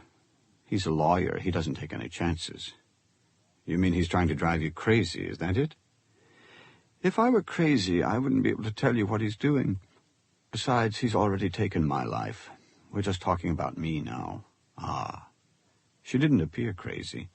In fact, her tone had the undertone of a daydream, and a surface of acquiescence. Now that he thought about it, he and Natasha had always been great friends, but never close. Well, he asked, what do you want me to do for you? I'll certainly talk to Misha. Talk to him? I want you to arrest him. For murder? Don't kill yourself, and there won't be one. He tried to smile. Natasha shook her head. No, I can't take any chances. I have to have him arrested now while I can. Be reasonable, Arkady lost patience. I can't arrest anyone for a crime he hasn't committed, especially on the word of a victim who's going to take her own life. Then you're not a very good investigator, are you? Why did you call me? Why talk to me? Talk to your husband. I like the sound of that. She tilted her head. Your husband. It has a nice judicial ring. She curled up warmly. I think of you and Misha as one and the same. So does he. He always calls you his good side. You do all the things he wishes he did. That's why he admires you so. If I can't tell his good side he's trying to kill me, I can't tell anyone. You know, I've often wondered why you weren't interested in me when we were at the university. I used to be very attractive. You still are. Are you interested now? We could do it here. We wouldn't have to go to the bedroom, and I promise you it would be absolutely safe, no danger at all. No? Be honest, Akasha. You're always honest. It's your charm. No? Oh, don't apologize, please. I must tell you that I'm not interested either. What's happened to us, she laughed, when we're not even interested anymore? On impulse, Arkady reached and upended her purse, spilling its contents, mainly paper packets of pentalginum, a painkiller containing codeine and phenobarbital, sold over the counter, the housewife's addiction. How many of these a day do you take? The modus operandi. That's what catches your eye. You're so professional. Men are so professional. So quick with the stomach pump. But I'm boring you, she said brightly. And you've got some debt of your own to attend to. I was only thinking of expanding your horizons. You were the only man I knew who might possibly care to. You can get back to work now. What will you do? Oh, I'll just sit here, like a cat. Arkady stood and took a couple of steps to the door. I hear you're going to testify against me in divorce court, he said. Not against you, for Zoya. Frankly, Natasha said with gentleness, I never saw the two of you as a couple, never. You'll be okay? I have to go. I'll be perfect. She raised the cup demurely to her lips. At the hall elevator, Arkady met Misha, who was just arriving, flushed with embarrassment. Thanks for calling. I couldn't get away sooner. Misha tried to brush past. Wait. You better get her to a doctor, Arkady said, and get those pills away from her. She'll be fine. Misha backed toward his apartment. She did this before. She'll be fine. Why don't you worry about your own affairs? Arkady spent the afternoon with paperwork, checking Hans Unmann's registry of a Zhiguli sedan and rechecking Osborne's visas. The American had traveled from Paris to Leningrad by rail, arriving January 2nd. Such a trip, even going soft class through France, Germany, and Poland, must have been tedious, especially for such a high-powered businessman as Osborne. Leningrad was iced into shipping during the winter months, though, and an airport search might have discovered the Mannlicher.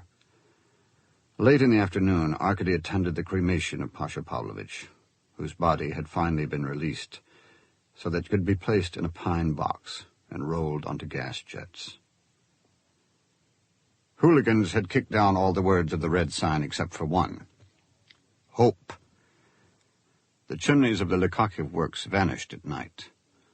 On the street, the stores were shut. The one that sold vodka protected by an iron gate. Drunks yelled after a militiaman, "You fucking garbage prick twister!" And the militiaman left the sidewalk for the street. looking for a patrol car. Arkady walked into the cafeteria where he'd met Swan before. Patrons huddled at round tables, honest hands on their bottles, sweat-stiff jackets over their chairs, raw onions and knives on their plates. The illegal entertainment of a television set was placed on the bar counter. Dynamo versus Odessa. Arkady went right to the restroom, where Kerwell was urinating down the hole provided. He wore a leather jacket and cloth cap. Despite the bad light, Arkady could see on Kerwell's face, besides the usual dangerous tautness, a bloom of capillaries. "Having fun?" Arkady asked. "Standing in someone else's piss? Sure." He zipped himself up. "Just like the lower fucking depths. You're late." "Sorry." Arkady took his turn at the hole, standing 2 feet away and out of the puddle. He wondered how much Kerwell had already drunk. "Mannlicher check out?" "It looks as if it will." "What the hell else have you been doing today? Perfecting your aim?" "You could do worse." He glanced at Kerwell's shoes. They went to a table Kerwell had claimed in a corner of the bar. A half-empty bottle of vodka stood in the center of the table. "Renko, you a drinking man?" Arkady considered leaving. Kerwell was unpredictable enough sober, and Arkady had always heard that Americans couldn't hold their liquor.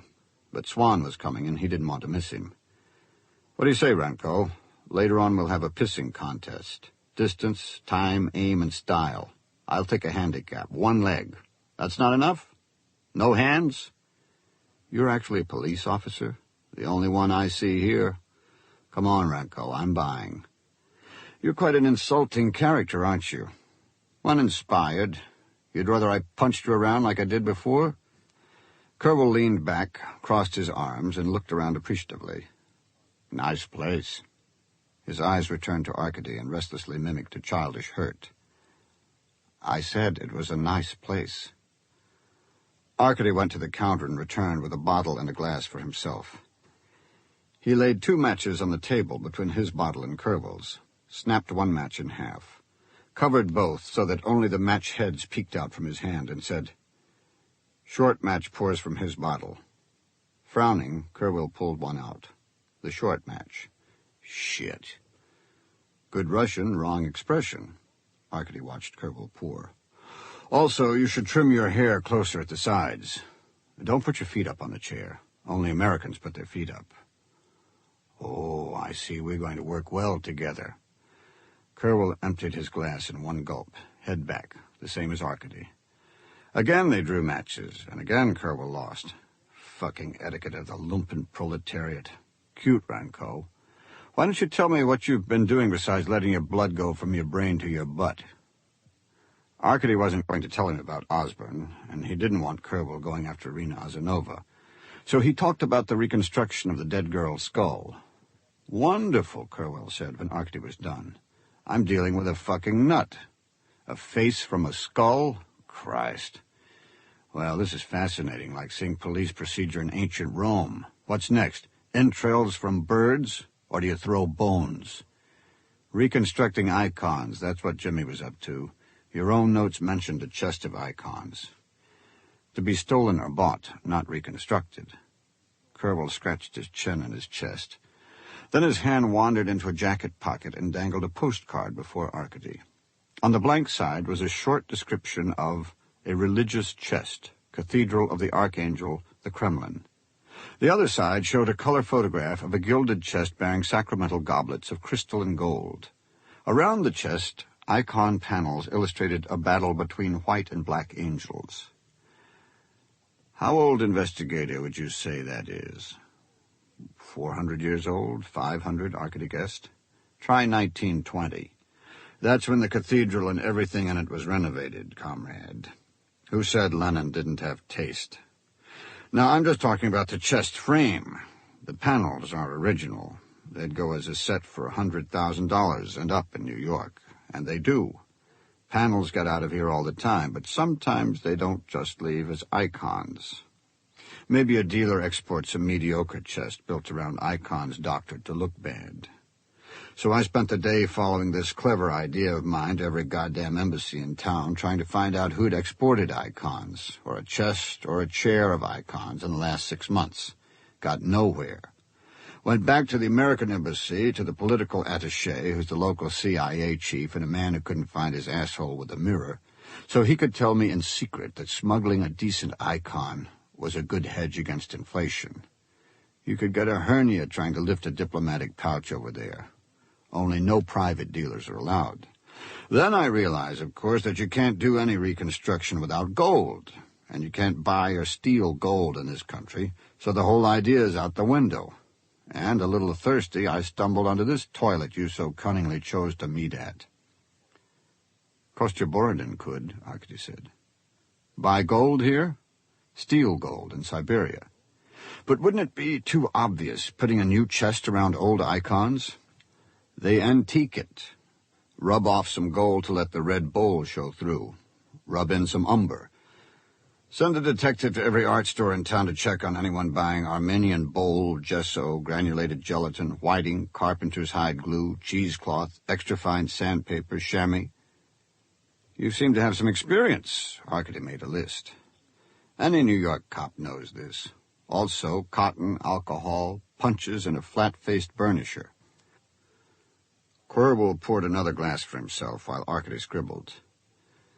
Surprised you didn't find sable hair on Jimmy's clothes. Sable? Why? That's the only kind of brush for laying gilts, a red sable brush. What the hell is this? Swan had arrived, with a gypsy, an old man with the face of an ancient monkey, shrunken and alert. A misshapen hat on grayed curls, a dirty bandana tied at the neck. In every statistical survey of the Soviet Union, there were no unemployed, except gypsies. Despite every effort to raise them up or ship them out, every Sunday they could be found selling charms at the farmers' market, and every spring they would appear as if out of the ground in the city parks, brown babies at an open breast, begging for coins. People do not buy art supplies in art stores, Arkady explained to Quirrell. They buy them at second-hand markets, on street corners, at someone's apartment. He says he heard about a Siberian who had gold dust to sell. Swan nodded to Gypsy. And sable skins, I heard. The Gypsy had a hoarse voice. 500 rubles for a single skin. You can buy anything at the right street corner, Arkady said to Quirrell, but looked at the Gypsy. Anything, the Gypsy agreed. Even people, Arkady said. Like the judge who will die of a slow cancer who sent my son to camp. Did the judge think of the children my son left? How many children did your son leave? Arkady asked. Babies. The Gypsy's throat choked, visibly swollen with emotion. He twisted in his chair to spit on the floor and wiped his mouth on his sleeve. 10 babies. The drunks at the nearest table moaned a song about love, arms over each other's shoulders, head swaying. The Gypsy wiggled his hips and licked his lips suggestively. Their mother's very pretty, he whispered to Arkady. 4 babies. 8 is the final 6. Arkady put 6 rubles on the table. 10 times that if you find out where the Siberians lived. He talked to Swan. There was a skinny, red-headed guy with them. They all vanished around the beginning of February. Copy the list of art supplies and give 1 list to the Gypsy. They had to buy their stuff from someone. They probably lived on the outskirts of town, not the center. They didn't want a lot of neighbors where they holed up. You're going to be a very lucky man. The Gypsy stuffed his money into a pocket, like your father. The general was very generous. Did you know he followed his troops all the way through Germany? He always left good pickings, not like some. Swan and the Gypsy left just as Odessa scored on the television on the bar. The Dynamo goalie, Pilgui, stood arms akimbo as if surveying an empty field. Gypsies can find out things, Arkady said. I have to go through the same stuff with my own informants. Don't worry, Quirrell said. Pick a match. Arkady lost and poured. You know, Quirrell took his glass, there was a case in Tuxedo Park years back where they put together pieces of a girl's face for identification. And there's a guy in the New York medical examiner's office who does work reconstructing faces, mostly from airline crashes. He removes the bones and reshapes the skin. I guess you can work from the opposite direction. Hey, here's to your dead detective, huh? Okay. To Pasha. They drank, drew matches, and drank some more.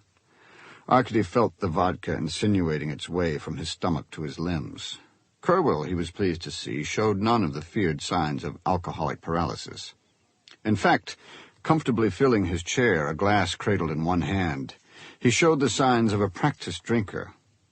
He put Arkady in mind of a long-distance runner just hitting stride, or a barge leisurely riding out the swell of a wave. The stench of the place would have chased away any cultured Muscovite. Better dead on the steps of the Bolshoi than alive in a workers' bar. But Kerwell seemed genuinely at ease. "Is that true about General Renko?" he asked. "The butcher of the Ukraine was your father? That, as we say, is an outstanding footnote. How did I miss that?" Arkady looked for an insult in the broad, florid face. Kerwell showed simply curiosity, even a friendly interest. "Easy for you," Arkady said. "Very hard for me." "Yeah. How come you didn't make an army career? Son of the butcher of the Ukraine, you should have a star of your own by now. What are you, a fuck-up? Besides incompetent, you mean?" "Yeah," Kerwell laughed. "Besides that." Arkady thought about it. This was a strain of humor he was unfamiliar with, and he wanted to choose the right answer. "My incompetence is purely a matter of training. Being a fuck-up, as you put it, was my own genius. And, I repeat, very hard. The general commanded tanks in the Ukraine. Half of today's general staff commanded tanks in the Ukraine. The political commissar for that campaign was Khrushchev. It was a charmed group, future party secretaries and marshals. So I was sent to the right schools, had the right tutors, the right party sponsors. If they'd made the general a marshal, there's no way I could have escaped. Right now, I'd have my own missile base in Moldavia. Well, how about the Navy? Be one of those fops with braid and a dress dagger? No, thank you.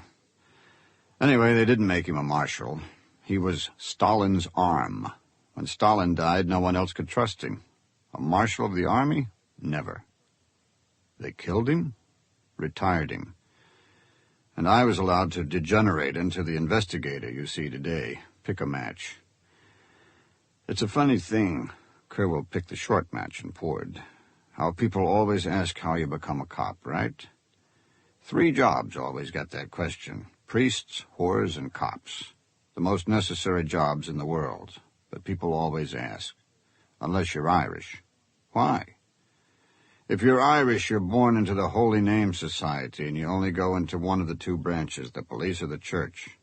The Holy Name, what's that? That's the simple life. How simple? Women are saints or cunts. Commies are Jews. Irish priests drink, the rest are fags. Blacks are sex-crazed and great fucks.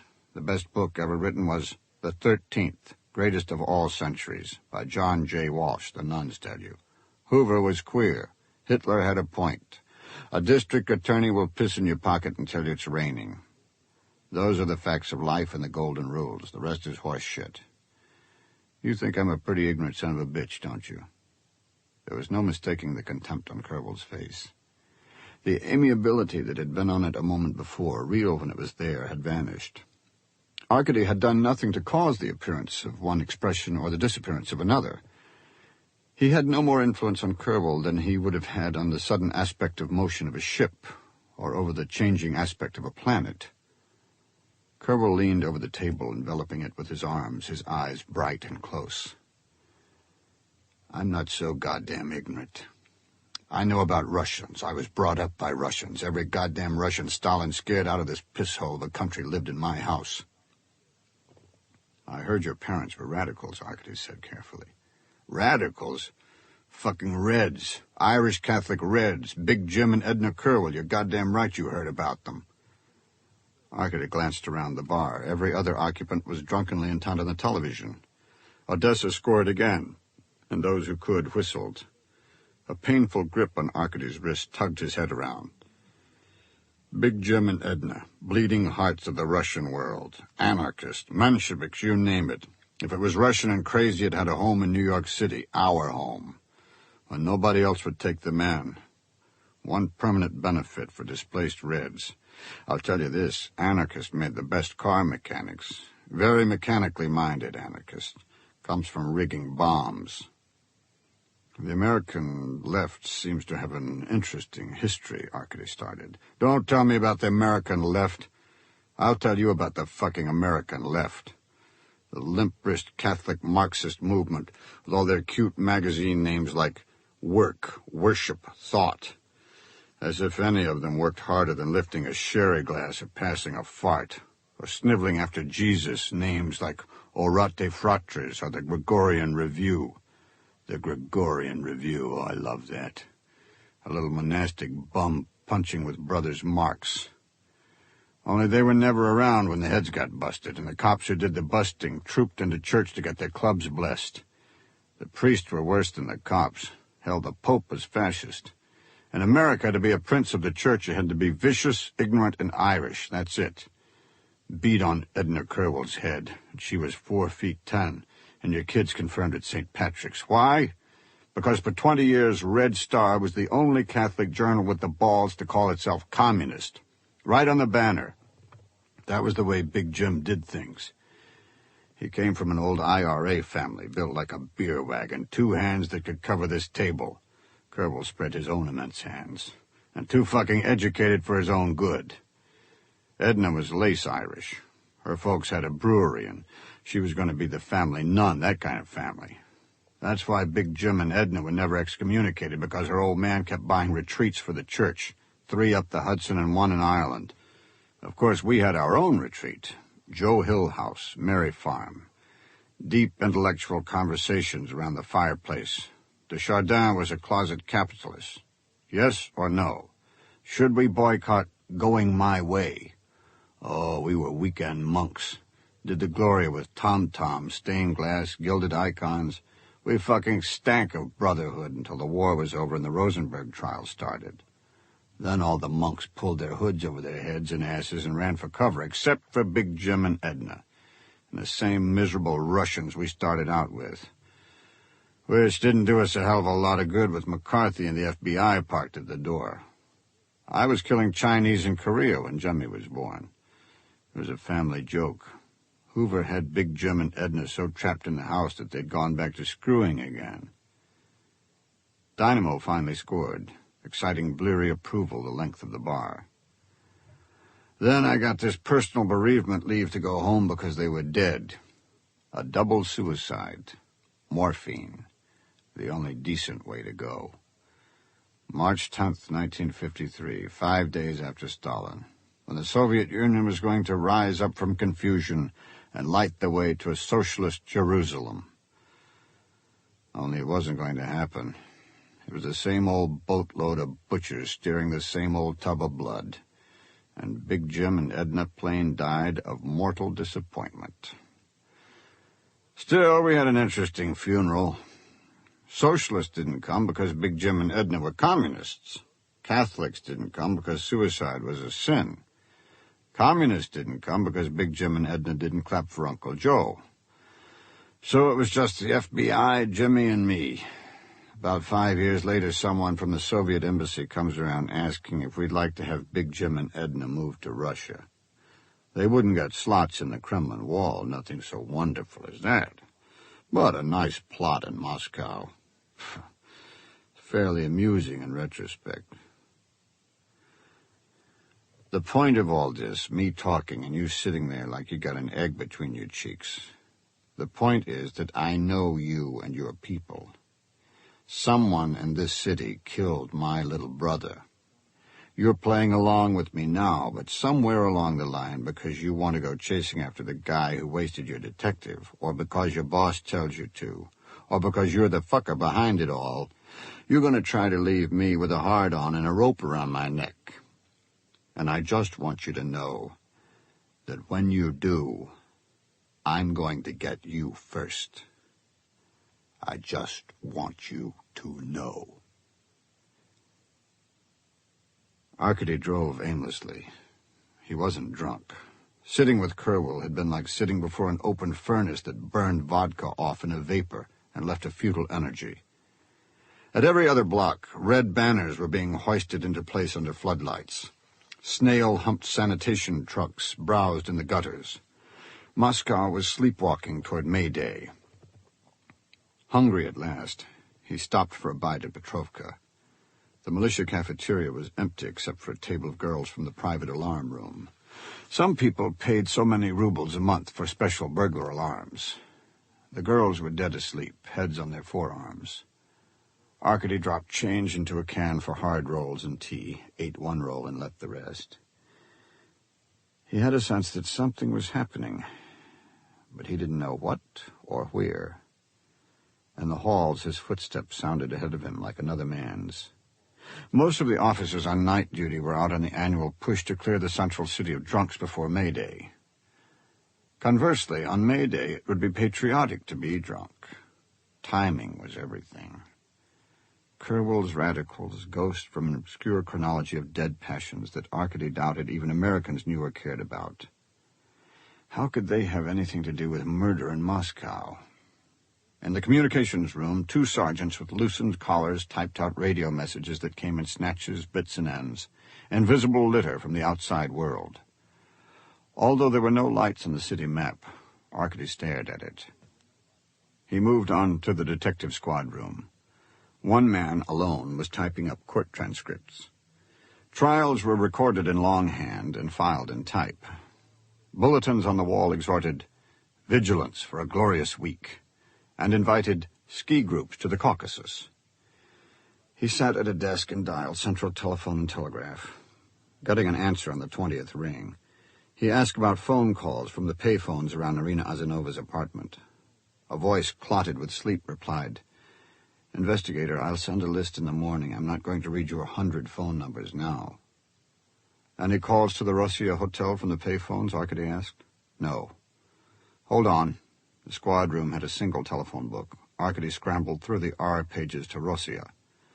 "Any calls to 457702?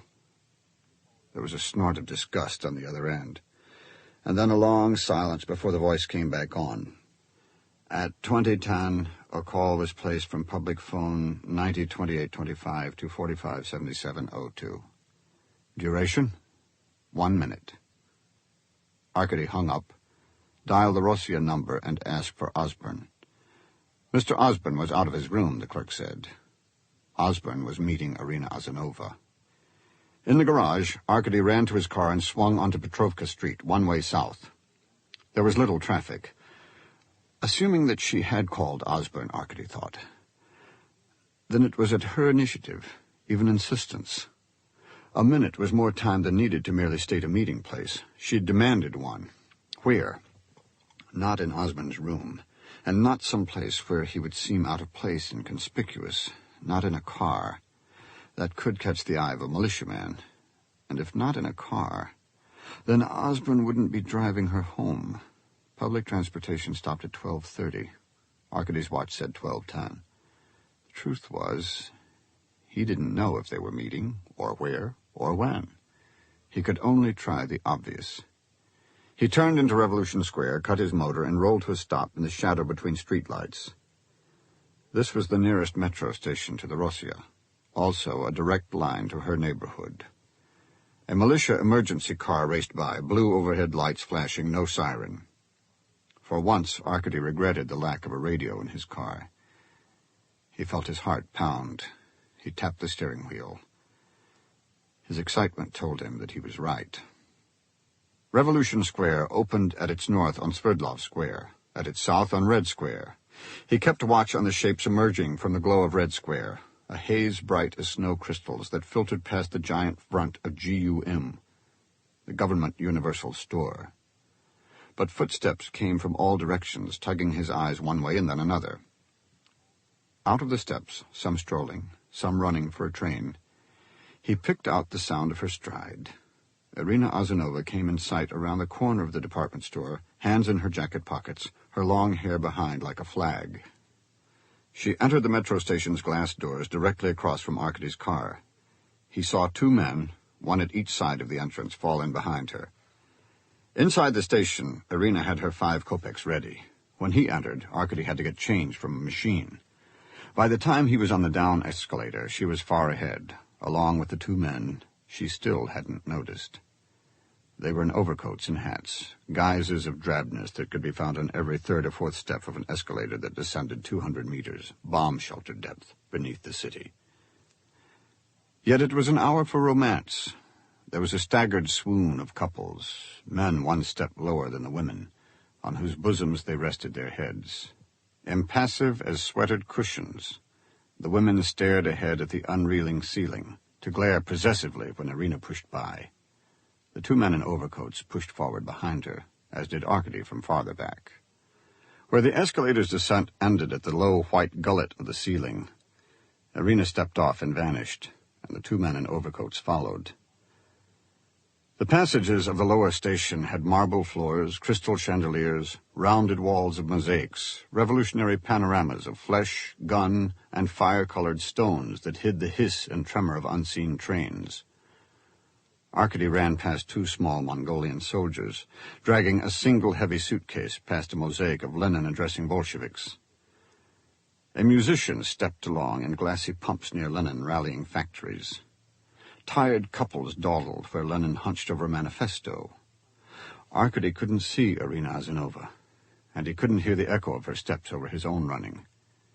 She had simply disappeared. At the end of the passage, low arches led to a passenger platform. A train was just pulling out. Strangers behind steel and glass, the old folks and veterans slipping into the seats provided for them. Lovers daring to sway together, becoming a blur, a whiptail. Then two red lights in the tunnel. Arkady didn't think she was on the train, but he couldn't be sure. Over the track, the light bulb numerals of a large digital clock changed from 2.56 to 0.00 and started to count up again.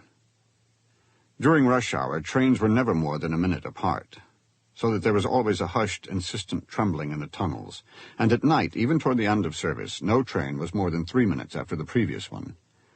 Platform conductors, sturdy grandmothers in blue uniforms, metal flags in their hands, made the rounds of the benches and whispered to reluctant lovers, "Last train coming, last train." Arkady asked about a tall, young, good-looking woman with long brown hair, and the conductor, misunderstanding, shook her head sympathetically. He darted across the passage to the opposite platform for trains in the other direction. The passengers there were a mirror of the ones he'd left, except for the Mongolian soldiers, who sat on their suitcase like a pair of prize dolls waiting to be won. Arkady left the platforms and started back up the passage, re-entering the glitter of revolutionary mosaics, sidestepping the last stragglers running for the train. He was sure he hadn't gone past her. A washwoman knelt by a bucket of ammonia scrubbing the marble floor. Lenin said he'd use gold for plumbing. Marble in the subway was close enough. The washwoman's head mimicked the rotation of her hand. For the length of the passage, Lenin inspired, berated, meditated in stone cartoons. Between the mosaics, on one side, were 3 doors. The chandeliers winked, signaling that the next train would be the last of the night. In the alternate light and dark, Lenin's waked and faded.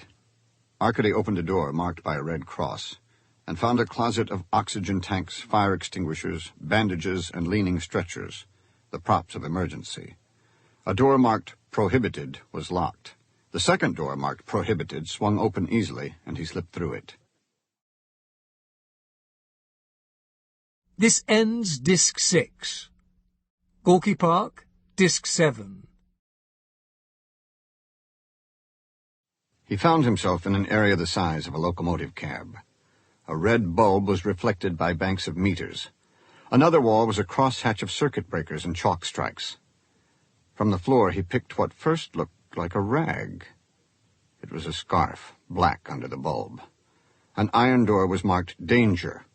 Arkady pushed it open and stepped into the train tunnel.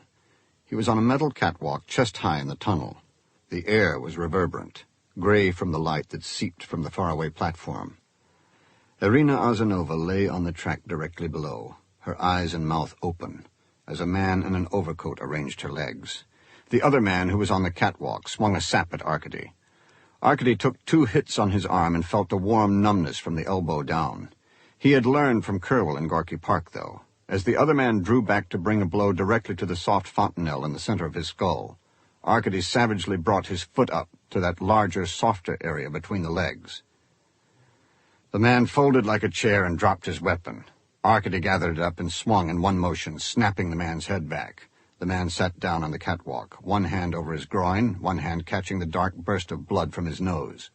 Arkady looked down the tunnel to the far-off platform clock. Surprised he could see so distinctly, 2:27. The man on the track regarded the scuffle above him with the mild dismay of a manager whose assistant has been brushed aside by an overbearing customer. His face was scarred like street snow, a professional's face. His little eyes looked over a snub-nosed TK, the KGB's pocket pistol, that was aimed at Arkady's chest. Irina wasn't moving. Whether she was alive, Arkady couldn't tell. "No," Arkady said, and looked again toward the passenger platform. "They'll hear it." The man on the track nodded in a reasonable way and dropped the gun into his coat, then looked toward the platform clock and turned back to Arkady with a reasonable suggestion. "Too late. Go home." "No." At the very least, Arkady had thought he could prevent the man from getting off the track and onto the catwalk. But in one step the man had his hands on the catwalk railing, and with the next he swung athletically over it to Arkady's level. Arkady flailed with the sap, his newly won weapon, hitting nothing but overcoat and railing until the man kicked him away, squeezed past his fallen colleague, and advanced in terse, mechanical steps while Arkady retreated. Arkady took another kick in his stomach while he covered his tender chest in panic, then another, bringing a deep grunt. The professional face speculated like a doctor searching for a vein. Here? There? His hands and feet were not as hard as Kerwell's, and not drawn back from reach as cleanly. Arkady dropped the sap, smothered the next kick, and pulled. The man grabbed the catwalk railing for balance, allowing Arkady to slip in a fist. A second punch, better aimed to the heart, even dropped the man. Without complaint he rose, locking with Arkady, first trying to butt and then to gouge. As Arkady twisted away, they spilled over the railing and toppled down onto the tracks. Arkady landed on top, but felt something slap into his belt. Raising himself, he saw a knife blade sticking through the man's overcoat pocket. The man rolled free and pulled a spring-operated knife that he held thumb up, blade flat. Hatless now, exposing a sharp V hairline, he also revealed for the first time a personal interest in his work.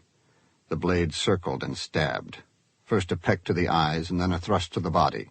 The blade winked, then tapped the rails for emphasis. Arkady stumbled backward over Irina. Remarkably, as the man moved in with his knife, his eyes developed orange cores, brilliant moth eyes, as if he were lit from within. The rails trembled under Arkady's back. In a pantomime of neatness, the man folded his knife, picked up his hat, and scrambled onto the catwalk. Arkady saw the distant platform numbers change from 249 to 250, and he turned into the glow of two vertical headlights. Halos spread over the tunnel walls. He felt a wind, air propelled ahead of the train, and the rails moan. Irina's hands were limp and hot to the grasp. He had to lift her bodily and twist away from the train to keep from being blinded. He had never been so brightly lit. The last mote in the air stood out. Her arms fell sleepily, and he staggered. A scream of locking brakes climbed to a fine peak of metallic hysteria, then abruptly dropped away as the train rushed through. Arkady pushed Irina onto the catwalk and pressed himself into the wall. As soon as Levin opened his apartment door, Arkady carried Irina into a plastic-covered sofa. "She was hit on the head, or they gave her a shot of something. I haven't had time to look," he said. "She's very hot." Levin was in a robe and slippers, pajama bottoms, at shanks as sharp as his nose.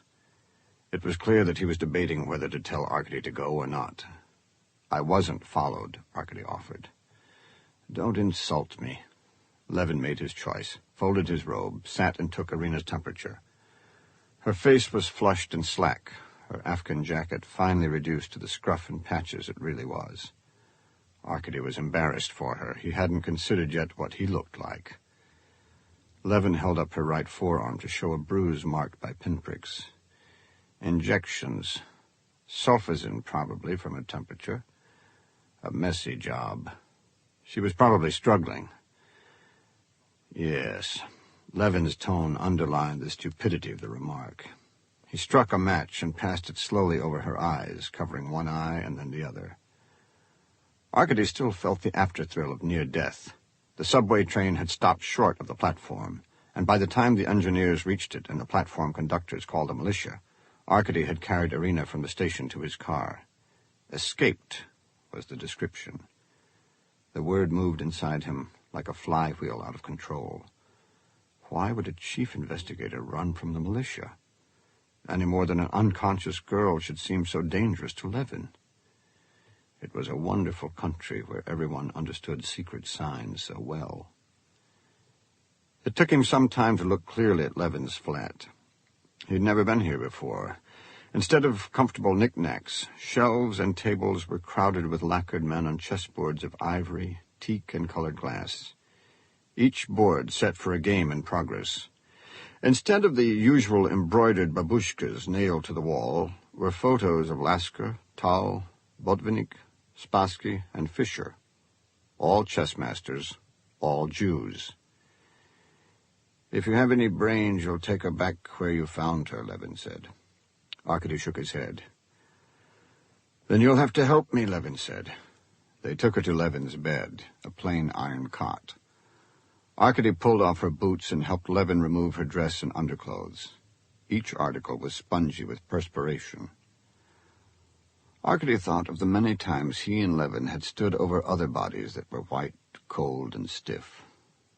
Over Irina, Levin was strangely tentative, ill at ease, and trying to disguise the fact. It was the most human Arkady had ever seen him. He was nervous around the living. Because Irina Azarnova was very much alive, there was no denying that. Comatose, but hardly cold. She was feverish pink. Slimmer than Arkady had expected, her ribs under heavy breast with oblong areolae. Her stomach concave until a rise of thick brown hair. Her graceful legs sprawled. She stared up at Arkady and through him. While they were covering her in wet towels to bring down her temperature, Levin pointed to the faint blue mark on her right cheek. "See this?" "An old accident, I suppose." "Accident," Levin sneered. "Clean up. You can find the bathroom yourself. This isn't the Winter Palace." In the bathroom mirror, Arkady saw that he was covered with dirt, and that one eyebrow was sliced open, as if with a razor. After washing, he returned to the living room, where Levin was warming tea on a hot plate. A small cabinet exhibited cans of vegetables and fish. "They offered me an apartment with a kitchen, or an apartment with a bathroom. For me, a bathroom is more important." On a long, unused note of hospitality, he added, "You want something to eat?" "A little sugar in the tea, that's all." "How will she be?" "Don't worry about her. She's young and strong. She'll feel sick for a day, no more. Here." He gave Arkady a tepid cup. "So you think it was sulfasen?" "Well, you can take her to a hospital if you want to be sure," Levin said. "No." Sulfasen was one of the favorite narcotics of the KGB. He'd no sooner get her to a hospital than a doctor would be calling. Levin knew that. "Thanks." "Don't," Levin cut him off. "The less you say, the better off I'll be. I'm sure my imagination is adequate. I just wonder if yours is." "What do you mean?" "Arkady, this girl of yours is no virgin." "I don't know what you're talking about." "The mark on her cheek. They had her before, Arkady. They shot aminizen into her years ago." "I thought they stopped using aminizen because it was dangerous." "That's the point. They deliberately inject it badly into the muscle so that it's not absorbed. If it's not absorbed, it forms a malignant tumor, just as it did with her. Wake up. She's blind in one eye. Whoever cut the tumor cut the optic nerve and left that mark. That's their mark." "That's overstating it a little, don't you think?" "Ask her. Talk about blind. You're making too much of this. A witness was attacked, and I defended her." "Then why aren't you in a militia station now?" Arkady went to the bedroom. The towels on Irina were hot. He replaced them with fresh ones. Her arms and legs jerked spasmodically in sleep, a reaction to her change in temperature. He smoothed her forehead, pushing back strands of matted hair. The mark on her cheek was a faint violet cast from the rush of blood beneath the skin. What did they want, he wondered. From the beginning, they had been there. Major Priblida to rake up the bodies in Gorky Park, Detective Fett when Golodkin was questioned, the killers in Golodkin's apartment, the would-be killers in the metro tunnel. Rubber balls, injections, blades, all signatures of Priblida and the host of Priblidas that was them. Anyway, they would be stationed around her place, and by now they would have a list of her friends. They would get tired of watching hospitals, and the idea of Levin the pathologist wouldn't take much longer to occur to Priblida. Levin had courage, but when she woke, she had to go. When he returned to the living room, Levin was sedating himself by scrutinizing his chessboards. "She looks better," Arkady reported. "At least she's sleeping." "I envy her." Levin didn't look up. "Would you like to play?" "What's your rating?" Levin looked up. "I don't know." "If you had one, you'd know." "No, thank you." That reduced Levin to the demands of hospitality again, however, and thoughts of the woman in his bed who was being searched for. He feigned a smile. "Actually, this is quite an interesting situation here. A game played by Bogolyubov and Perk in 31. Black's move, only he doesn't have one." Only in the army had Arkady been bored enough to play chess seriously, and then his only talent had been for defense. Both sides in this game had castled, and White had control of the center, just as Levin said. On the other hand, Arkady noted an absence of game clocks in the apartment, the sign of a soul who preferred leisurely analysis to over-the-board mayhem. Also, poor Levin was fraying at the prospect of a long and nervous night. "Do you mind?" Arkady moved for black. "Bishop takes pawn." Levin shrugged. "Pawn takes bishop." "Queen takes pawn, check." "King takes queen." "Knight to knight 5, check." "King to knight 1. Knight takes queen." Black's knight forked White's bishop and rook. "Do you ever take time to think before you move?" Levin muttered. "There's a certain pleasure to be found in that." Bishop to knight 3. Knight takes rook. Levin pondered whether to take the knight with his rook or his king. Either way, the knight was doomed. Then Black would have given up queen, bishop, and knight in exchange for queen, rook, and 2 pawns. The outcome would depend on White's ability to bring his bishop back into the game before Black could link his majority of pawns and double his rooks. "You've introduced complications," Levin said. While Levin thought out his move, Arkady dipped into a bookshelf, coming up with a collection of Poe. Soon enough, he saw that Levin had fallen asleep in his chair. At 4 a.m., he went down to his car, drove it around the block to find if he was being watched, and returned to Levin's apartment. He couldn't wait any longer. He dressed Irina in her damp clothes, wrapped her in a blanket, and carried her down. Driving, the only people he saw were road crews storming for May Day. A single man on a steamroller directed 4 women pouring warm tar. When he had crossed the river and was within 2 blocks of Taganskaya, he got out, walked alone the rest of the way to his apartment, and went through every room to be sure it was empty. Returning to the car, he drove to the apartment, switching his engine and headlights off as he turned into the courtyard. He carried Irina upstairs, laying her on the bed, undressing her and covering her with Levin's blanket and his own overcoat. He was about to go out to move the car again when he saw that her eyes were open. Her pupils were dilated, and the whites were tinged red. She didn't have the strength to move her head. "Idiot," she said. Chapter 13. It was raining. The floors creaked idly. In the apartments above and below, Arkady heard the occasional footfall of house cleaning.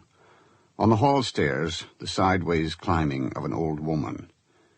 There had been no knocks at the door, no phone calls.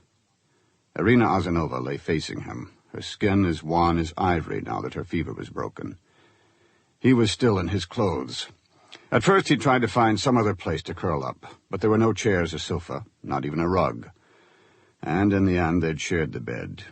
Not that she'd known, or that it mattered. He lifted his watch. 9 a.m. Slowly, so as not to wake her, he rose and walked in stockinged feet to the side of a window and looked down into the courtyard. No face looked up. He'd have to move her, but he didn't know where, not her place. Hotels were out of the question. It was illegal to take a hotel room in your own city. What good reason could a citizen have for not being home? Something would turn up. 4 hours' sleep was enough. The investigation carried him along. He felt it rising like a bulk of a wave, bearing him bones and body in rumpled clothes. The girl clutched her blanket against her cheek. Good for another 4 hours of deep sleep, he guessed. He'd be back by then. It was time to see the general. Enthusiast Road, where prisoners used to start their journey to Siberia on foot, went by the Hammer and Sickle tractor works to Route 89, a truck run of narrow concrete, flat mud countryside, and villages set as close to the ground as potatoes, east, all the way to the Urals. Arkady drove 40 kilometers before turning north on a macadam road toward a village called Balobanovo, past figures sowing okra and beans, and fields of uniformly brown cows, then on a dirt road through woods so dense that drifts of snow untouched by the sun blanketed the ground. Between branches he could see the river Kliazma. At an iron gate he got out and walked the rest of the way. No cars had been through recently. In the middle of the road last year's grass stood dead and tall. A fox dashed almost under his feet, and he braced automatically for the general's dogs. But the woods were silent, except for the drizzle of rain. After 10 minutes' walk, he came to a 2-story house with a steep metal roof. On the other side of the circular yard, he knew, was a long stairway going down to the riverbank, where there had been at least, a dock with a skiff, and anchored well into the stream, afloat on orange oil cans. There had also been peonies in wooden buckets along the dock, and a tub of ice manned by 2 aides-de-camp in white jackets and white gloves. For parties, Chinese lanterns would hang over the dock and be strung all the way up the stairs, a trail of moons rising straight to the sky. Their reflections in the water would bob like luminous sea creatures attracted to the music. He looked up at the house. Ferrous stains reached from the gutters to the ground. A banister leaned from the steps. Weeds flourished in the yard around a rusted garden table and an empty rabbit pen. Crowding round the house and the lawn, staggering at all angles, were gaunt pines and elms gone wild in decay, adding more finishing touches to an atmosphere of total desolation. The only sign of life was a string of dead hares, flayed blue and black-red. His knock was answered by an old woman, whose stupefaction turned into a poisonous glare and a twist in the blot of lipstick that was her mouth. She wiped her hands on a greasy apron. "Surprise," she said in a voice slurred by vodka. Arkady stepped in. Sheets covered the furniture. The curtains were as gray as shrouds. An oil portrait of Stalin hung over the fireplace, which reeked of damp ashes. There were dried boughs, bottles of faded paper flowers, a gun rack with a Mosin-Nagant bolt-action rifle, and 2 carbines. "Where is he?" Arkady asked. She nodded toward the library. "Tell him I need more money," she said loudly, "and a woman to help out, but first money." Arkady pulled free of her fingers and went to a door built under the stairway to the 2nd floor. The general was in a wicker chair by a window. Like Arkady, he had a narrow, handsome face, but the skin had gone taut and translucent, the eyebrows white and untrimmed, the hair a white fluff around a high forehead knotted by veins at the temples. His frame sank within a loose peasant shirt, pants, and oversized boots. His hands, pale as cream paper, rubbed a long wooden holder which had no cigarette. Arkady sat down. There were 2 busts in the library, one of Stalin and the other of the general, both cast from shell casings. A framed panel of red felt displayed rows of medals, including 2 orders of linen. The felt was dusty. The photographs on the walls were obscured by a haze of dirt, and dust collected in the folds of a divisional flag nailed to the wall. "So it's you," the general said. He spat on the floor, missing a ceramic bowl filled almost to the brim with brown scum. He waved his cigarette holder. "Tell the bitch if she wants more money to go into town and make it on her back." "I came to ask you about Mendel. There's something I have to be certain of." "He's dead. That's certain enough." He won his Order of Lenin for killing some German raiders near Leningrad. "He was a close friend of yours." "He was a piece of shit. That's why he went into the foreign ministry. All they take is thieves and shit. All they've ever taken. Another coward, like you. No, better than you. He wasn't a total failure.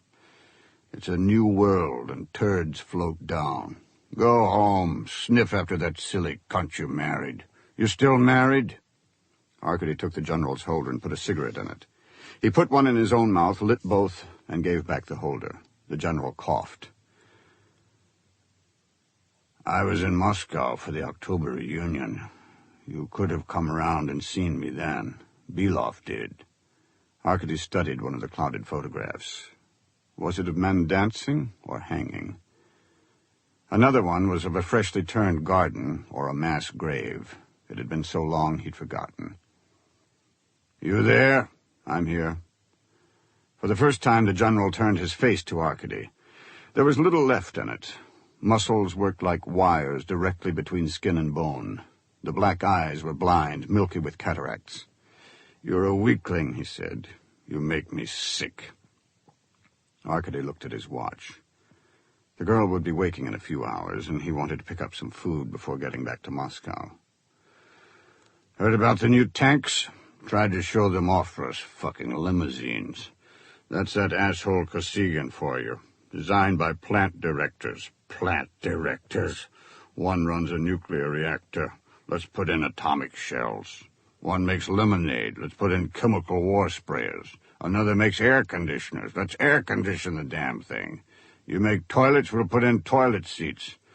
More useless shit than a luxury cruiser. As if we were going to be impressed. No, you build a tank with as little as possible to go wrong. And if it does go wrong, you can fix it on the run. Just like Mikoyan built his planes. A good team with one brain at the top. But they kept heaping shit on us like fruit on a grave. They're all soft now. You still have that stupid moon calf look about you?" "Yeah." The old man shifted, hardly disturbing the clothes hanging on him. "You could have been a general by now. Govorov's boy commands the whole Moscow military district. With my name, you could have risen faster. Well, I knew you didn't have the balls for an armored command, but at least you could have been one of those assholes in intelligence. What about Mendel? You just don't have it. A weak sperm or something, I don't know. Did Mendel shoot the Germans? 10 years you don't come here, and then you ask about some coward in his grave." Cigarette ash dropped on the general's shirt. Arkady leaned forward and pinched an ember. "My dogs are dead," the general said angrily. "They were out in the fields and came across some assholes in bulldozers. The bastards shot them. Peasant bastards. What are bulldozers doing out here?" "Well, the whole world." He made a fist a white knob. "Everything going to seed. Dung beetles. Rotting. Listen, the flies." They sat quietly. The general's ear tilted to the rain. A bee was trapped between the second and third panes of the window, but it was stiff on its back. "Mendel's dead. In bed, he always said he'd die in bed. He was right. Now my dogs." He drew his lips in a smile. "They want to take me to a clinic, boy.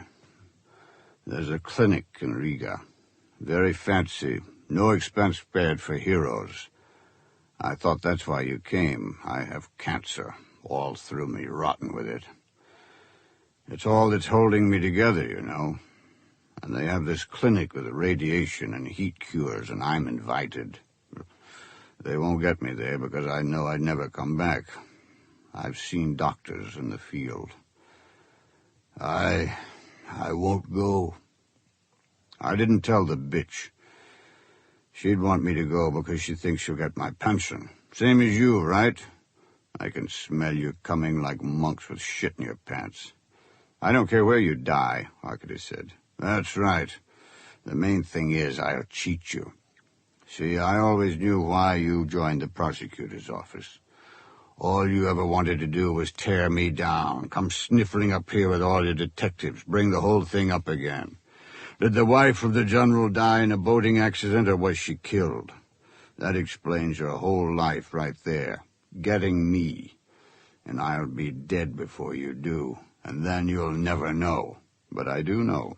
I've known for years. Don't try to fool me. You're a bad liar. You always were. Still am. But I know. You didn't do it, and it wasn't an accident. She killed herself. The wife of the hero committed suicide. Belov didn't tell me. I figured it out for myself. Then if you knew I didn't do it, why didn't you visit me all these years? If you could see why she killed herself, you should be able to see why I never came. It's not a mystery, it's just the past. The general sank back into his chair, his expression set for a scornful protest. And then he seemed to continue sinking beyond himself and the chair and Arkady. His face went slack. He diminished. Not gave up the ghost. The ghost retreated in him.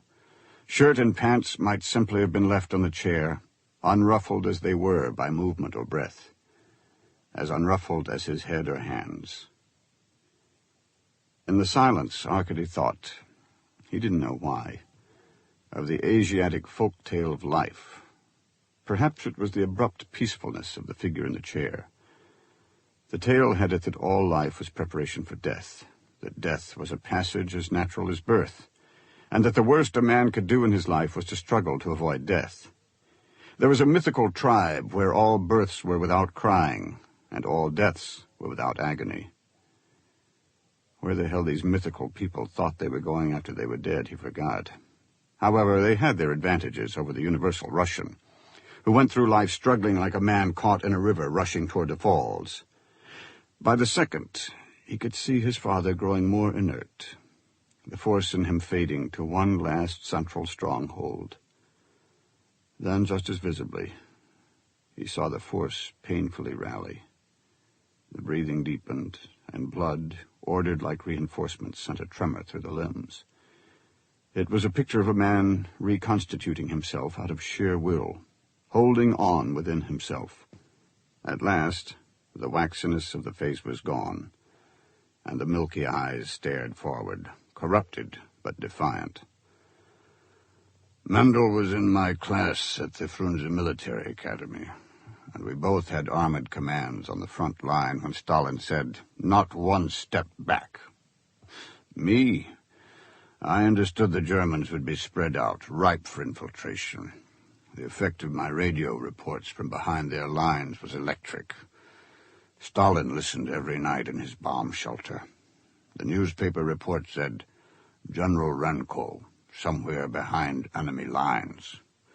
The Germans asked, "Renko, who is this Renko?" Because I was only a colonel. Stalin had promoted me, and I didn't even know it. The Germans had our entire officers' list, and this new name confused them, shook their confidence. It was on everyone's lips, the first name after Stalin. And the effect when I fought my way into Moscow and was welcomed by Stalin himself, and still in battle gear followed him to Mayakovsky station and stood by his side to hear his greatest speech, words that turned the fascist tide even as they shelled the city overhead. And 4 days later, I was given my own armored division, the Red Guard division that marched first into Berlin, in Stalin's name. His hand shot out to restrain Arkady from rising and going. "I gave you a name like that, and you come here, a petty detective, to ask about a coward who spent his war hiding in packing cases? Some common snoop. Is that all you are? Is that a life? Asking about Mendel? I know all about you. And I you. Don't forget. Another milk-fed reformer. The general's hand dropped. He stopped and tilted his head. Where was I? Mendel. Arkady expected more rambling, but the general came to the point. An amusing story. They captured some German officers in Leningrad and handed them to Mendel for interrogation. Mendel's German was... He spat cleanly into the bowl. So this American volunteered to do it. I don't recall his name. He was good for an American, sympathetic, charming. The Germans told him everything. At the end, the American took the Germans for a picnic in the woods with champagne and chocolates, and shot them for fun. What was amusing was that they weren't supposed to be shot, so Mendel had to make a false report about raiders. The American paid off the military investigators, and for that Mendel got an Order of Lenin. He swore me to silence, but you being my son... Thank you. Arkady rose, more exhausted than he could have imagined, and stumbled on the way to the library door. You'll come again? The general asked. It's good to talk. The cardboard box contained milk, eggs, bread, sugar, tea, plates and cups, a frying pan, soap, shampoo, toothpaste, and toothbrush, all bought on the return trip outside Moscow. And he rushed to the refrigerator before the bottom of the box broke.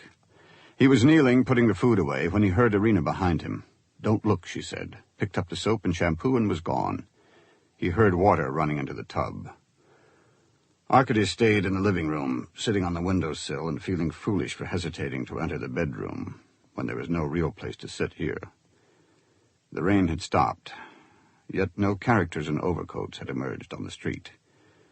He was surprised because Priblida was not subtle, which brought Arkady's mind back to his conversation with his father.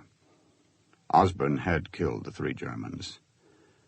I've been to Leningrad before, Osborne had said on the tapes. I've been there with Germans before. In almost exactly the same manner, he'd killed the 3 victims in Gorky Park. Arkady was interested in the military investigators paid off by Mendel and Osborne. Who were they, and what glorious post-war careers had they carved out? He felt Irina at the bedroom doorway before he saw her. She was in a sheet with holes cut for her arms, a belt of his around the waist, her wet hair in a towel, her feet bare. She couldn't have been there for more than a second, but he had the sensation that her eyes had been on him for longer, the same as the first time he'd seen her, as if she were studying some oddity in her field of vision. Again, she made the strangest apparel seem stylish, as if sheets were the natural thing to wear this year. Now, too, he noticed how her face was turned slightly to one side. He remembered what Levin had said about the blind eye, and glanced at the telltale mark on her cheek. How are you feeling? Cleaner. Her voice was harsh from throwing up. Sulfazin had that effect. Still, there was color in her face, more than most Muscovites ever boasted. She looked around the room. I apologize for the state of the apartment.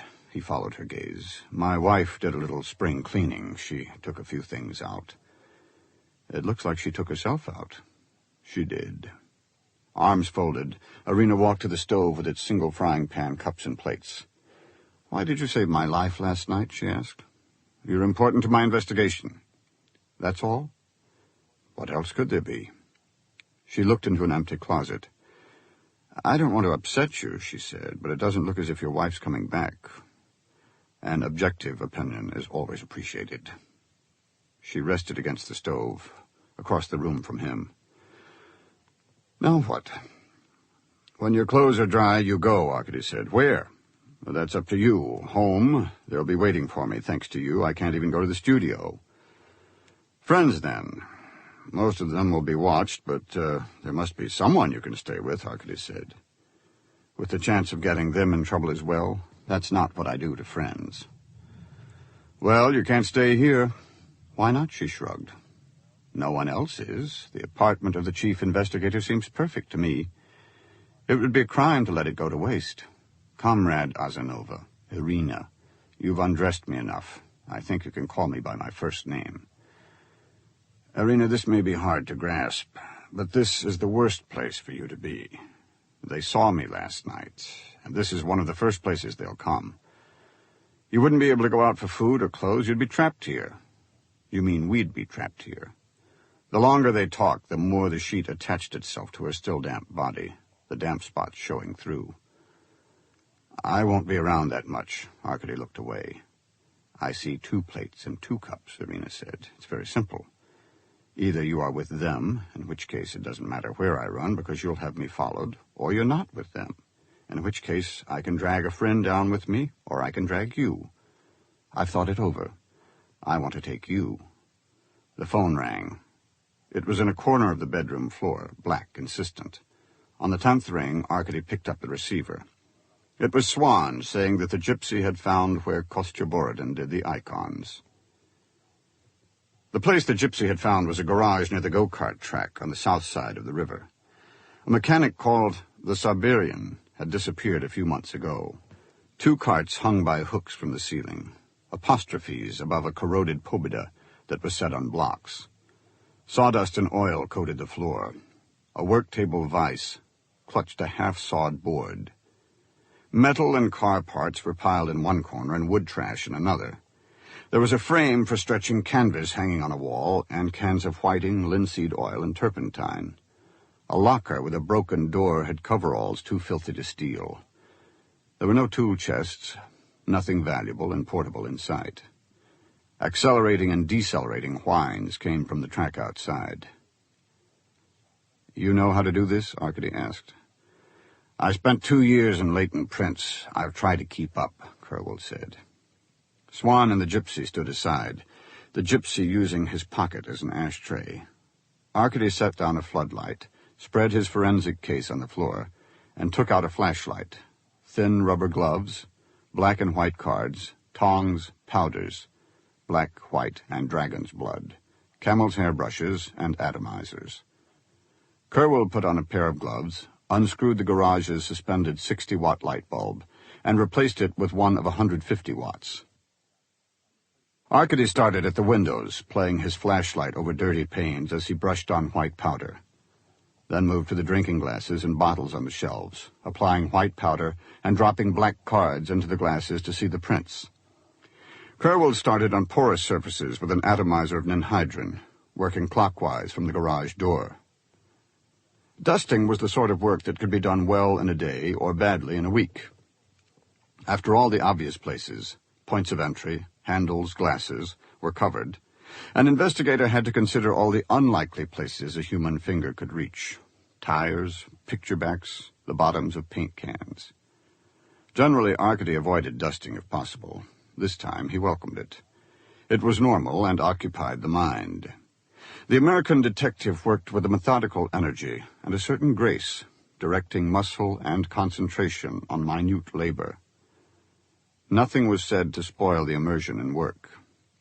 Arkady dusted the door handles, fenders, and license of the car, while Kerwold sprayed the workbench upper and under. When the gypsy pointed out a heap of rags, Arkady and Kerwold dismissed him with a mutual glance. There were no decent prints on cloth. Arkady dusted black powder onto the margin of a photo on the wall. The actress in it had a smile that spoke of romps over sea-girt cliffs, honesty, and foreign underwear. He used as little powder as possible, brushing in the direction of the ridges, from the top of a fingerprint loop to the exit. There was the personality of a garage to consider. The area around the car and go-karts bloomed with greasy prints. A man doesn't get under an oil pan unless he's looking forward to a little oil. Woodworkers, on the other hand, were a more fastidious, almost surgical lot. There were other factors. The perfect suspect would be a nervous man with an oily complexion and lotion in his hair.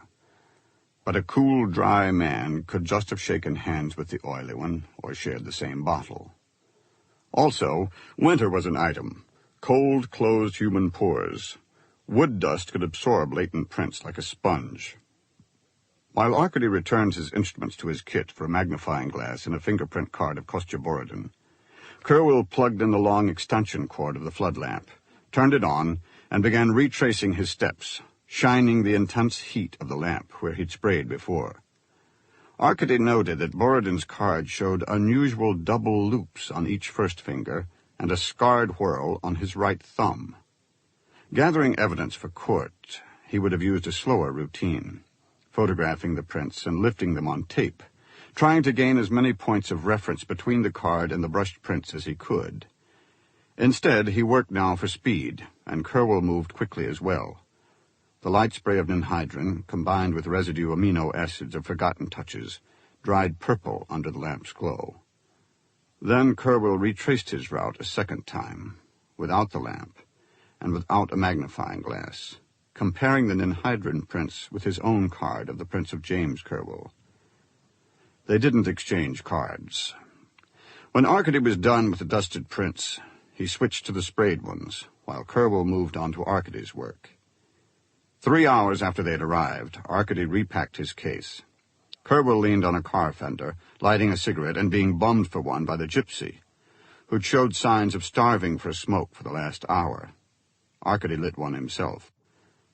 The garage looked as if madmen had pasted moth wings, thousands of them, black, white, and purple, everywhere they could reach. Arkady and Kerwill were silent, sharing the perverse sense of contentment that comes from well-done and futile labor. "You found their prints, then," the gypsy assumed. "No, they were never here," Arkady said. "Then why do you both look happy?" Swan asked. "Because we did something," Kerwill answered.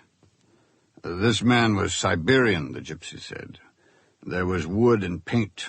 That's all you told me." "We didn't give him enough to go on," Kerwill said. What else was there to go on? Arkady asked himself. James Kerwill dyed his hair, but Arkady guessed that it was the girl who had been sent out to buy the dye. What was in that forensic report again? Kerwill asked. Gesso, sawdust, what we're already looking for, Arkady said. Nothing else at all? Blood. They were shot, after all. Now, I remember something else on their clothes. Animal blood stains, Arkady answered. Fish and chicken blood.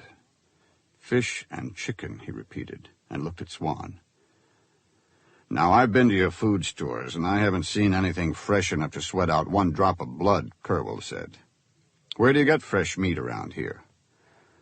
A poor grade of blood-drained and water-heavy chicken or frozen fish was commonly available. But freshly killed chicken or live fish were exorbitantly expensive, and outside of closed shops for the elite or foreigners, available only from private entrepreneurs, fishermen, or a local woman with a backyard cook. Arkady was disgusted with himself for not thinking of it before. He's good, Swan nodded toward Kerwill. Find out where they got fresh meat and fish, Arkady ordered. Swan and the gypsy left. The other two men remained, Kerwill waiting down a fender, Arkady sitting on the table. Arkady took out the New York detective shield and tossed it over. Maybe I ought to defect. I could be a fucking Superman around here, Kerwill said. That was a good idea, those other bloodstains, Arkady tried to concede graciously. How did you get that cut over your eye? Where'd you go last night after we left the bar? I went for a piss and fell down the hole. I can kick the answer out of you. What if you broke a toe? You'd be kept in a Soviet hospital until it was healed, 6 weeks at least. At no cost, of course. So what? The killer's here. That'll give me more time. Come on. Arkady heaved himself from the table. You've earned something. At the Central Universal Department Store, music was a serious business.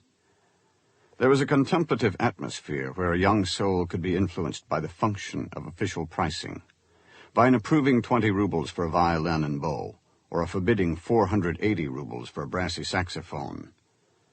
A man with a pock-marked face and a hat and overcoat picked up the saxophone, admired it, fingered the stops, and gave Arkady the vague sort of nod one passes to a colleague. Arkady recognized the face from the train tunnel. Looking around, he found another KGB plainclothesman pricing accordions. As he led Kerwell into the home entertainment department, the two music lovers laid down their instruments and followed at a discreet distance, interested but not obtrusive. Kerwell spun the turntable of a stereo. "Where is this guy, Renko? He works here?" "You didn't really think I was going to have you shake hands with him, did you?" Arkady slipped a reel from his coat pocket and put it on a tape machine. A record, the same as he had at the Ukraina. There were two headsets for the machine, for enjoyment that would not disturb a crowded apartment. Kerwell placed one set over his ears, following Arkady's lead. The pockmarked man watched from the end of a long aisle of TVs. The other was gone, phoning in a description of Kerwell, Arkady assumed. Arkady pushed play. It was the February 2nd telephone call between Osborne and Unman. "The plane's delayed." "It's delayed. Everything is going fine. You worry too much." "You never do." "Relax, Hans. I don't like it." "It's a little late to like or not like anything." "Everyone knows about those new Tupolevs." "A crash? You think only Germans can build anything?" "Even a delay. When you get to Leningrad..." "I've been to Leningrad before. I've been there with Germans before. Everything will be fine." After the recorded click of the phone disconnect in silence, Kerwell pushed stop, rewind, and play. He replayed the tape twice before Arkady removed it. "A German and an American." Kerwell removed his headset. "The German's named Hans. Who's the American?" "I think he murdered your brother." A Padoga color set, priced at 650 rubles, showed a woman speaking in front of a map of the world. The sound was off. Arkady checked the name of the factory. There was a big difference between factories. "That's not telling me anything," Kerwell said. "You're just stringing me along." "Maybe you'll thank me later." Arkady turned to a channel of folk dancers in pastel costumes, silently skipping back and forth, slapping their hands on their knees and heels. He turned off the set, and as the screen dulled, he got a clearer reflection of the two men in overcoats at the end of the aisle. The other man had returned. "Those two," Arkady nodded. "I doubt they'd try anything with an American tourist, but they may not know you are one." "They followed us in a car from the garage." Kerwell looked at the screen. "I thought they were yours." "No." "Not a whole lot of people on your side, are they, Renko?" Arkady and Kerwell split when they came out on Petrovka Street. Arkady headed for militia headquarters and Kerwell for the Metropole Hotel. Half a block along, Arkady stopped to light a cigarette. The street was filled with after-work shoppers, stoical armies in slow march past store windows. At a distance, he picked out the broad figure of Kerwell moving away through the crowd as imperiously as a czar, trailing two retainers in overcoats. Arkady went to look for the gypsy. The truck was painted orange on green, with stars and Kabbalistic signs in blue. A naked baby stumbled down the truck's rear steps to the fire, onto his mother's lap of colored petticoats, and to her brown breast. Half a dozen crones and little girls sat around the fire with an old man. The other men of the family sat on a car, all of them in dirty suits, hats, and mustaches, even the youngest of them sporting a silky shadow on his lip. The sun set behind the hippodrome. There were gypsy encampments in all the fields around the racetrack, a spontaneous generation like flies. His gypsy, though, was gone. Disappeared, as Arkady had expected. Somehow he'd known it wasn't Swan who had betrayed him. The apartment was so quiet when he entered that he thought she was gone. But when he went into the bedroom, she was sitting cross-legged on the bed. She wore her dress, which was short and tight because of his inexpert washing. "You're looking better." "Of course I am," she said. "Hungry?" "If you're going to eat, I'll have something." She was starving. She devoured a supper of cabbage soup and had a chocolate bar for dessert. "Why did you meet Osborne last night?" "I didn't." She took the cigarettes from his hands without asking. "Why do you think Osborne had those men attack you?" "I don't know what you're talking about." "In the metro station. I was there." "Then interrogate yourself." You think this is an interrogation? And there are men in the apartment below recording this interrogation, she said calmly, blowing smoke and looking through it. This is a house of KGB informants, and there are torture cells in the basement. If you really